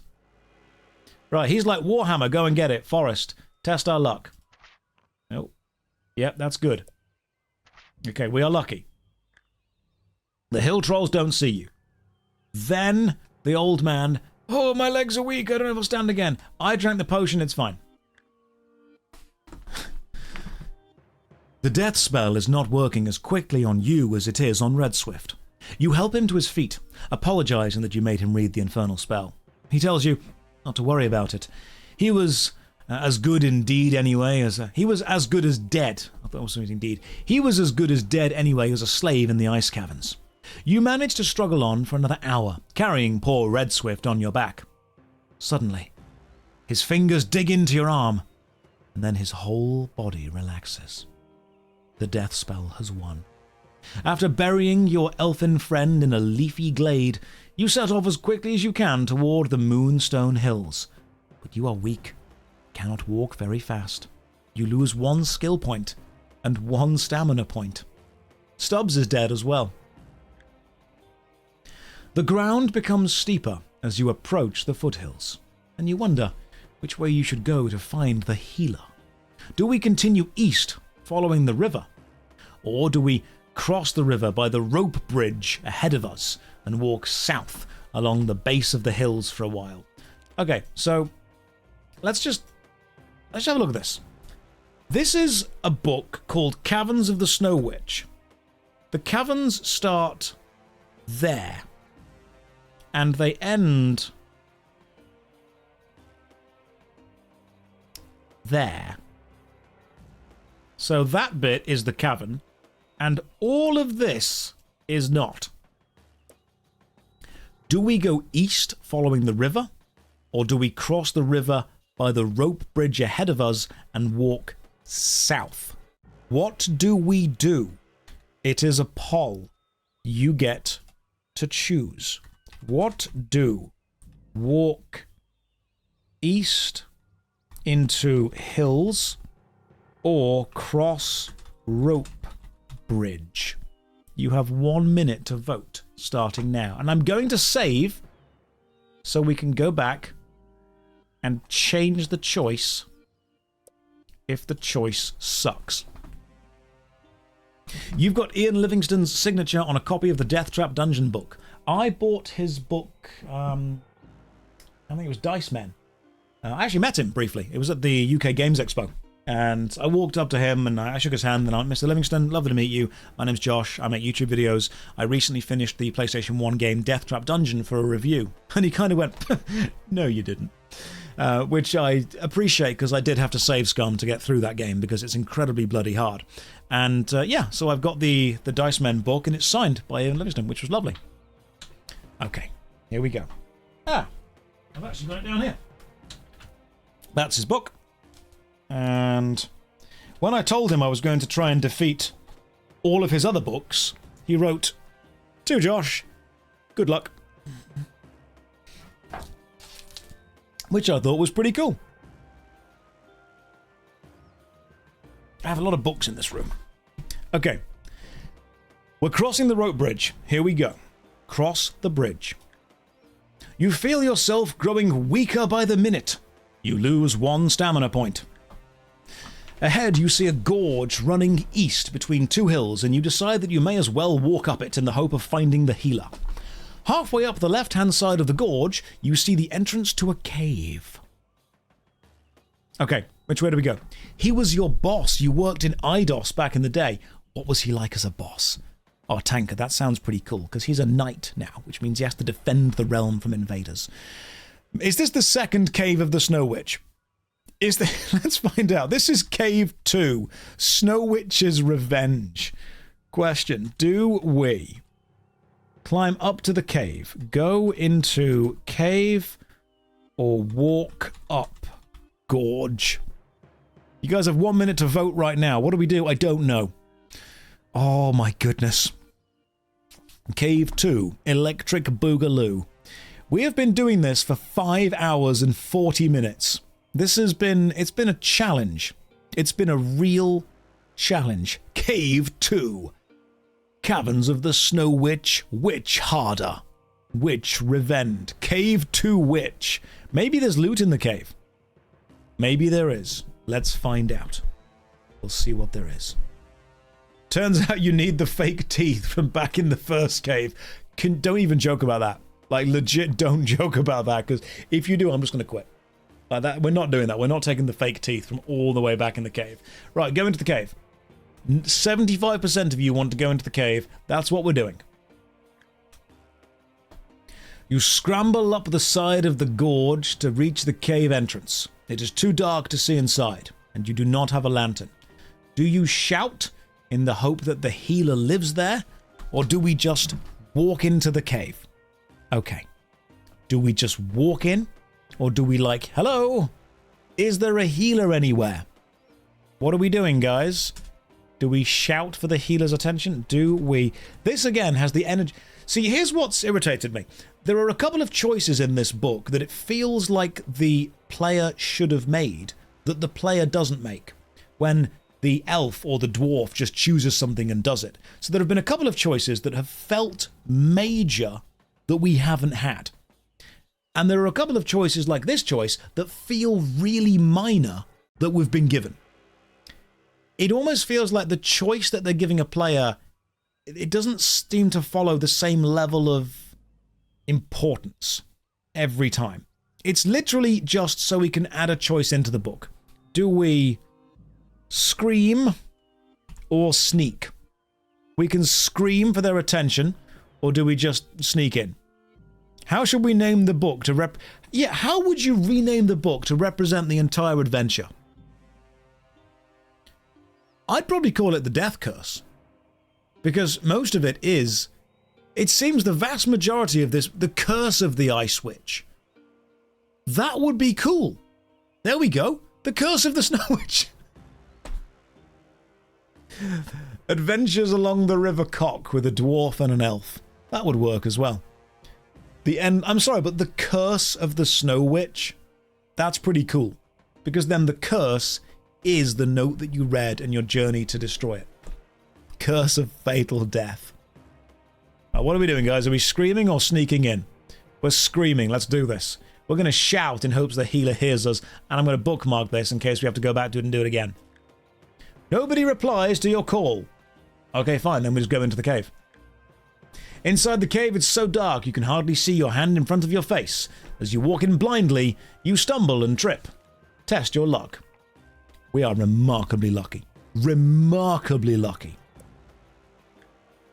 You thrust out your hands and luckily manage to land on the floor without hurting yourself. As you pick yourself up, you suddenly hear footsteps coming from the depths of the cave. In the distance, you can see a swaying light and the vague outline of a hunched, sinewy figure who skulks slowly forward. I mean, obviously we're going to talk to them. That is some fantastic, creepy artwork. The figure in front of you steps forward again. It is holding a lantern, and when it gets closer, you see its horrific features. Its face is ashen, and its eyes are just two grey folds of skin sunken into their sockets. You have entered the dark domain of a night stalker, and you must fight it. Okay, so you're the healer? You're going to heal me, are you? Light. During each round of combat, you must reduce your attack strength by 2 because you are not used to fighting in the dark. He has a lantern. Use the Night Stalker's lantern against him. He's got 11 skill. I'm cheesing my way through this. I'm sorry. I am cheesing. I don't care what you think of me, but I am cheesing my way through this. We don't have dark vision. He has a lantern. We do not. Yeah, we're not in the dark. We are carrying a light source. Even with cheesing, the chance of hitting him is really low. Like, goddamn, he's got so much more skill than I've got. Even with cheesing. So it seems the skill now is actually knowing when to re-roll the dice. I've got to re-roll the dice more often than I expected, to be fair. Okay. You scramble out of the cave now that you know the healer does not live there. So we can't even loot. We've just killed a dude with a... Take the lantern! Half running, half sliding, you land back on the floor of the gorge. Walking uphill, you follow the gorge east. However, you are getting weaker. You lose 1 stamina point. I'm going to... We have no provisions. We could just straight up die randomly. Now, I've got 4 luck. I need to test my luck, which means I need to roll a 2 or 3. So I'm going to place a bookmark and see if I can roll a 2 or a 3. No. Okay. We are unlucky. The rattlesnake bites you on the leg just above the rim of your boot. This is bullshit. We're not doing this. No, we're going to do this until we get lucky. There we go. 3. We got lucky. You saw me do it. It's absolutely fine. We did it. No more rattlesnakes. The rattlesnake bites the leg of your boot and empties its poison harmlessly onto hardened leather. With 1 swipe of your sword, you cut off its head and continue your trek up the gorge. First try. You see a rope ladder hanging down from one of the trees on the left side of the gorge. Looking up, you can just make out the frame of a wooden hut, almost hidden among the branches. I mean, we're climbing up the rope ladder, yeah, guys? We're doing this way? Yeah, we're climbing up the rope ladder.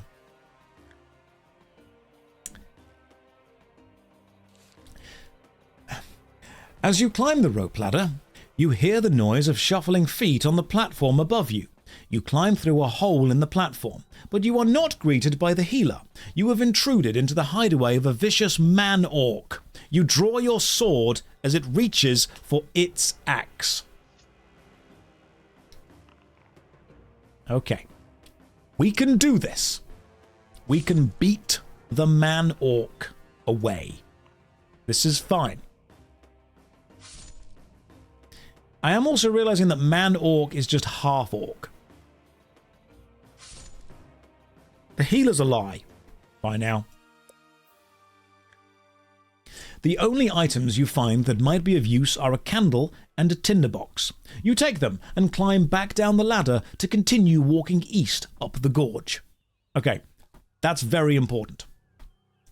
You walk round a large boulder and see a huge man sleeping in the shade. He is lying on top of some animal skins, snoring loudly. His two-handed battle axe lies propped up against the boulder. He is a barbarian, and it would be foolish to wake him up. So you decide to tiptoe past him. Are you wearing elfin boots or normal boots? Where did we get the elf boots? The elf died. How would we get our friend's boots? How? When you killed the dark elf? No, we didn't take the dark elf boots. It would have been our own friend's boots. Should have looted his feet. Hang on. If we killed the first elf who gives us the robe, you get elf boots. Okay. Right, we're wearing normal boots. You must fight. He has 9 skill. We have 9 skill. This should be fine. We can do this. We're just going to cheat. It's okay. It's fine. We can roll higher than he can. With 3 rolls. We get 3 rolls every time. This is one hell of a grind to get through this game. But we're going to do it. Very few people have. We're going to do it. Okay, we got hit again. It's not a problem. We're going to keep going. One more good hit and we're fine. No. Yes, that's good. We have killed the barbarian. The barbarian's only interesting possessions are an engraved copper armband and a leather pouch containing 3 silver arrowheads. You take the arrowheads and look at the engraving on the armband. On it, you can just read the words, "Strength is power." Do you want to wear the armband? Or just put it in your pocket and walk up to the gorge? Okay. Let's see what we do. Do we put on the armband? Do we equip the band? Yes. No. You have 1 minute to vote starting now. Now, it would make sense to me that it's a strength bonus amulet armband thing. Like in, I'm thinking Legend of Zelda, you get the power amulet, the power bracelet, you can pick up rocks. That kind of stuff. Or it's just a powerful strength bangle. It's probably going to curse me in some way. It could be a rage. He had the armband on and he wasn't all that strong. That's true. That's true. He died. He had the armband on and just straight up couldn't succeed. He fully died. Right. Let's see what we can do. Just got back. Why is Josh wearing a different shirt? Oh my god, you have been gone for so long. The amount of stuff that you have missed. Oh goodness, there was an elf, there was a dwarf. They're both dead. Through no fault of mine. It transforms you into a snow witch. Okay, right, you said yes. We're going to equip the armband. Let's just bookmark here. I'm sure this is probably fine. The armband is charmed with magical power. You gain 1 skill point.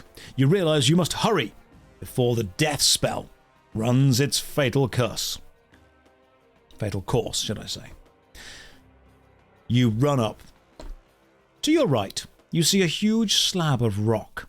Carved into it is the head of a fabulous bird, surrounded by flames. Rough steps lead up the side of the rock slab to the mouth of a cave. Do we enter the cave, or keep walking up the gorge? Okay, here's what I'm thinking.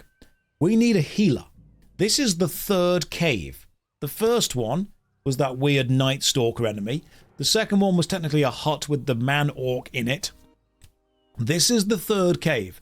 We've gone into them all so far, so we are going into this one. That's what's going to happen. Peering into the cave, you see that it runs deep into the side of the hill.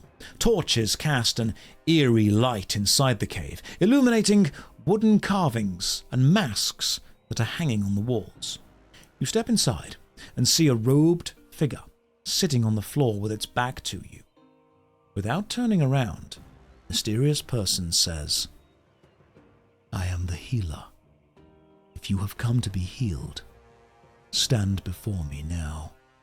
Your heart beats faster as you walk over to stand in front of him. Before you is a man who is horribly disfigured. His body is terribly twisted, but he sits there proudly, although pain registers on his face. You tell him you have been cursed with a death spell and have come to be cured. The healer nods his head. The power of death's spell is difficult to destroy. I have only managed to break it once. It wasn't easy. A ritual has to be performed which you might not survive. Still, you must try. I will help you as much as I can. First, you must place a mask of life over your face to halt the spread of the death spell. If you survive the initial battle between life and death, you will be able to face the second stage of the reversal process. The healer takes a strange mask off the wall, carved to symbolize the sun. As you place it over your face, you feel as though your body is being torn apart. Roll 1 dice and subtract it from your stamina score. All that we need to do is not roll a 6. This should be very easy.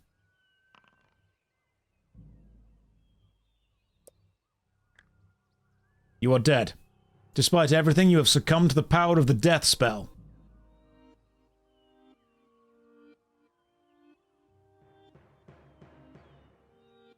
Just going to load up the previous page. All we have to do is not roll a 6. Much better. Much, much better. We're all good there. The healer walks over to you and puts his hands on your forehead. He mutters some strange words and stands back, saying, "Later stages of the reversal process are also dangerous, but the danger can be reduced if you possess certain things. My help from now on will be limited, as you will have to journey to another place to break the death spell completely. Please follow me." The healer walks further into the cave, leading you to the edge of a pit. There is almost no light, and you have to strain your eyes to see the outline of the healer moving about. A log spans the pit before you, and you must cross it to reach the inner cave. It will obviously be easier to cross if you can see where you are going. Do you have a candle? We do possess a candle. We killed the barbarian? The tinderbox and the candle we took? You light your candle. You look across the pit. It's about 15 meters wide. The log is quite narrow. The healer tells you to walk across it as soon as you are ready. Right, bookmark. Roll 2 dice. That is less than our skill. We pass the skill check. Barbarian was the bracelet. Was it the man-orc that had the thing? Right. Walking slowly and carefully, you reach the other side of the pit, much to your relief. The healer walks casually across the log as though the pit was not there. Good, he says. Now you must prepare yourself for the next stage. In order to survive, you must be totally calm. If you have a dragon egg, I can make you a relaxing concoction. We do have a dragon egg. Brilliant. The healer takes the egg from you and breaks off the top of the shell. He takes some powder out of a pendant hanging around his neck and pours it into the egg. After stirring it with a stick, he hands it to you, telling you to drink it. You swallow the raw egg concoction, trusting the healer's knowledge. He then tells you to walk ahead of him. So just like straight up raw dragon egg omelette. Love it. You suddenly hear a woman howling terribly in the depths of the cave. Her mournful wail rises to a horrible, bitter scream.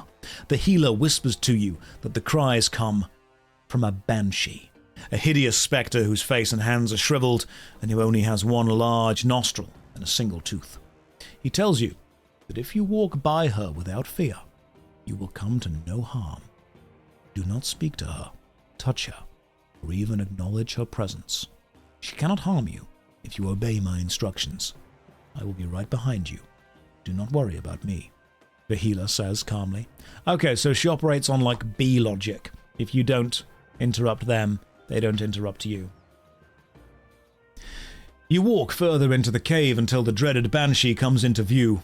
She looks even worse than the healer's description, with her red-rimmed eyes and stooping posture. You try to remain calm, but feel the blood racing through your veins. She stands immediately in front of you as you try to walk by, letting out the most doom-laden howl you have ever heard in your life. You are tempted to look into her face and cut her down with your sword. But have you drunk the dragon's egg concoction? Yes, we have. You instinctively clutch the hilt of your sword as the healer's words of warning echo through your mind. Roll 2 dice and see if we pass the skill check. Yes, we do.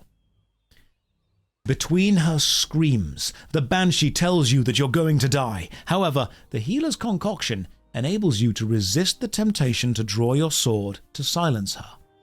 You manage to pass by her unharmed. Why am I rolling if I drank the potion? Also, if you fail that roll, do you just die? So, is the potion the thing you need to be allowed to get the roll? If you don't have the potion, you don't even get to roll. Like, you don't get to take the risk to succeed.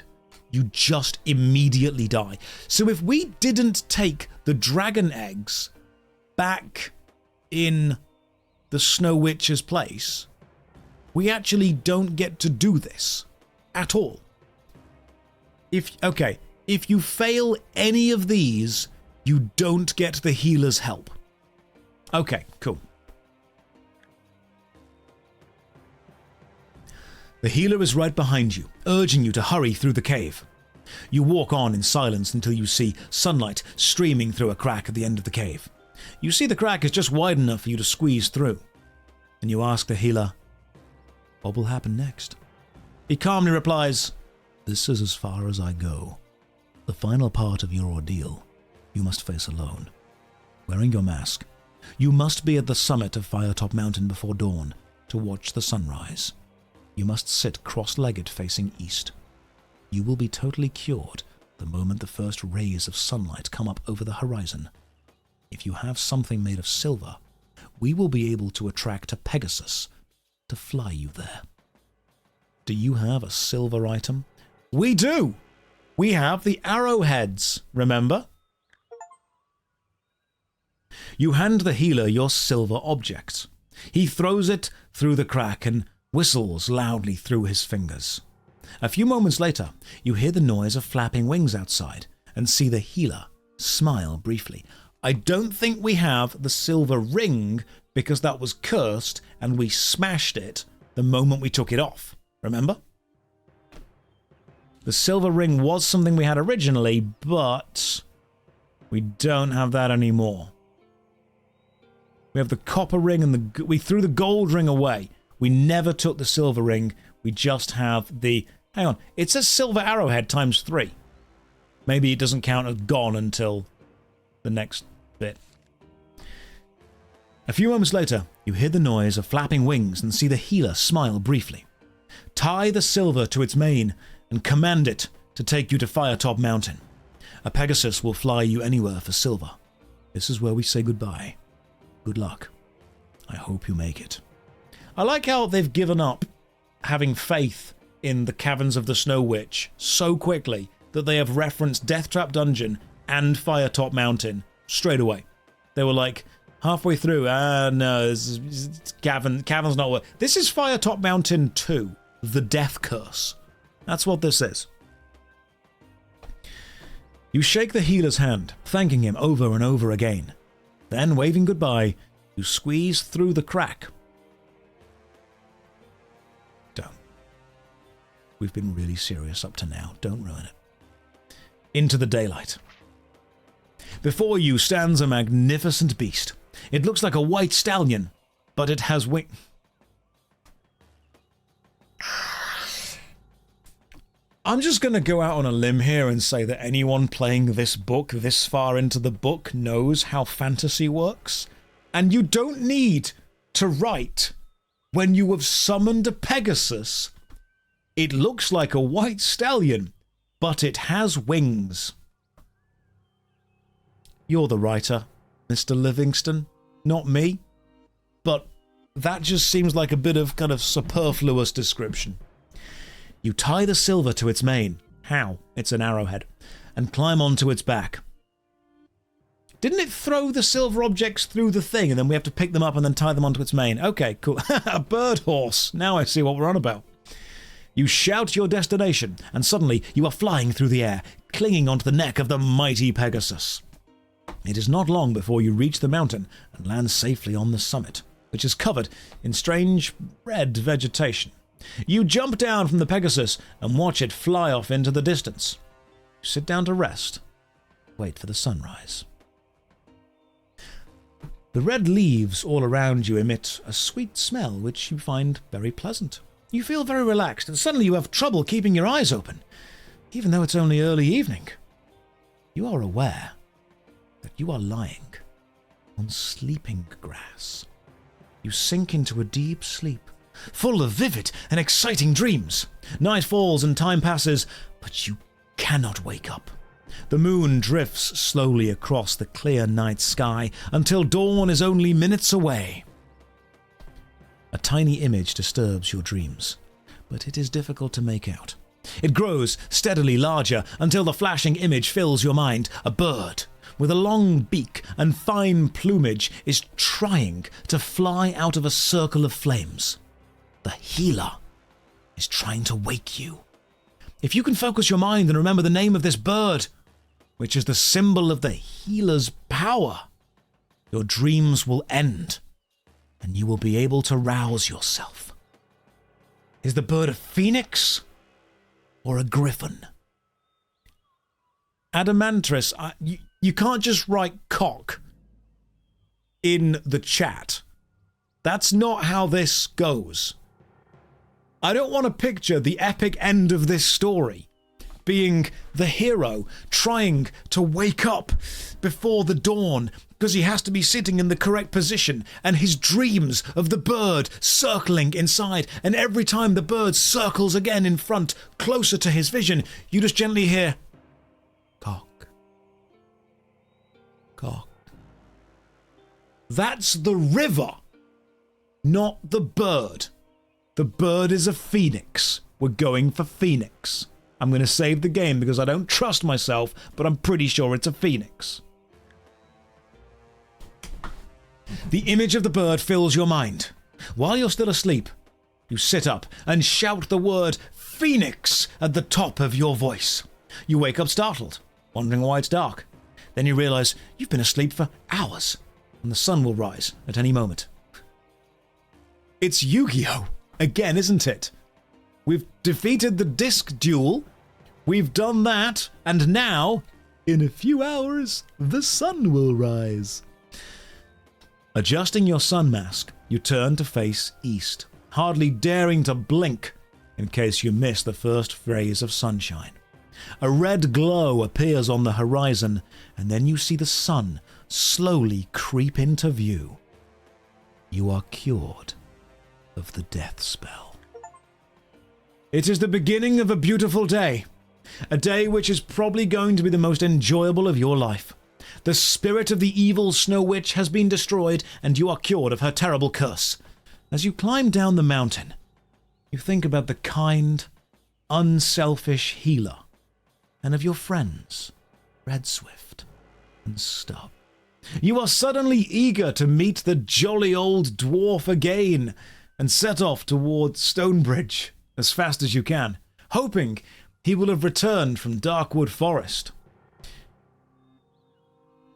He was in the room with us with the death curse game. He's dead. The elf died. We died. We nearly died. The dwarf didn't read the curse. It doesn't matter, because we didn't read the curse either. The elf read the curse and then tore the thing up before we could read it. Remember? We didn't read the curse either. The elf told us that we walk into it and it's a dwarves are immune. Okay, anyway, you have earned yourself a welcome rest. Although, whether or not you will get it is another story. The end. It took us 6 hours and 8 minutes, and we have finally escaped the caverns of the Snow Witch. We've done it. That is the first... Hang on, we can have a look at the art gallery as well. Gallery. Do we have classics? Download color images. We recommend you download them over Wi-Fi. Okay, that's fine. We can do that. Come on, internet. Okay, so that's... that's Stubbs the dwarf. That's the trolls. Is that BJ? That's BJ, the guy that runs the carrot. I forgot about BJ. I'm going to be real, I did. That's creepy. That's one of the enemies within the cavern or the cave. Or is that the night flesh guy? That is the spectral warrior that we fight when we find the ice cavern. Then we've got the healer with the masks of sun and stuff. That's the zombie in the garlic room, but he's like really ripped there. Why is the zombie so muscular? Why does that look like the cover of some kind of porn book? It does. Yeah, why did we need all of the gold again? That's the dead dwarf. He's fine, don't worry about him, he's okay. That's the goblin and the Neanderthal skinning the moose. But that is the art. Look at that. That is incredible. That is a good face right there. We've got, I'm assuming... Oh, that's the illusionist. The one that has the prism that makes 3 copies of themselves. And then we've also got, I'm assuming the banshee. The screaming banshee woman. We've got the fight against the original bear with the fur trapper down here. The yeti? Is that the yeti fight? Guessing that's the yeti fight. Why is he doing that pose again? Why is he doing the Dio Jojo fully cheeked up pose? That's the evil ice demon with the cultists around it. That's the wolves with the red eyes attacking us. That's the evil frost dragon. Okay. We've got more of the guardian in the cave. That's zombie, Stubbs, and Red Elf. Hang on. Are Stubbs and Red Elf just a version of Dritstoerden and... Who's the dwarf that's in all of the D&D books? Also, that is just Gimli. Yeah, it is. Bruno Battlehammer. Is it just Bruno Battlehammer and Dritstoerden? Is that who they're meant to be?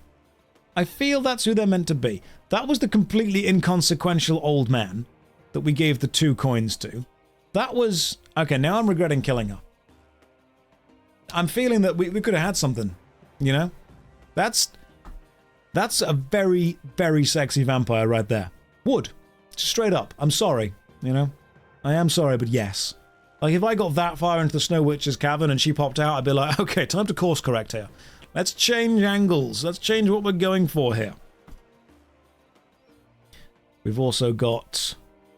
Okay, maybe that's what some of you are into. That's the I'm assuming that's the massive barbarian that we fight, who for some reason has an 8-pack. That's very impressive. That is the barbarian again. And... oh, that's a cool picture. That is the legally distinct Mind Flayer sapping the brains of our elf and dwarf friends. The Brain Slayer. And that was the bird that attacked us from the treetops once. The classic artwork, though, is pretty badass. The classic artwork is I like the classic artwork a lot.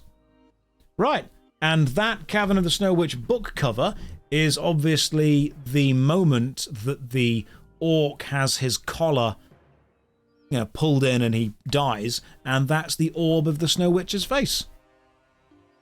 We've done it, guys. We've done it. Now, the next book is called House of Hell, which I've been told is even more unfair than this one. So we've got House of Hell, Freeway Fighter, which is a futuristic sci-fi Mad Max style book, Temple of Terror, which is more of a, I think a cyberpunk one. I'll buy that one, no problem at all. Trial of Champions is... so Appointment with Fear is actually a superhero sci-fi one. Trial of Champions is a sequel to Death Trap Dungeon. Creature of Havoc, you play as a monster and have to actually work out how you're living and stuff. Armies of Death, I don't know. Bloodbones, Pirates, and Assassins of Alanzia is, I think, a sequel to City of Thieves, which we have played. City of Thieves, just there. So the next one is House of Hell. That's what we'll be playing next week. Now, if anyone's in Liverpool over the next coming week, I will be hosting the Format gaming event on Wednesday, Thursday, and Friday. Big music gaming event all over everything. It's going to be fun.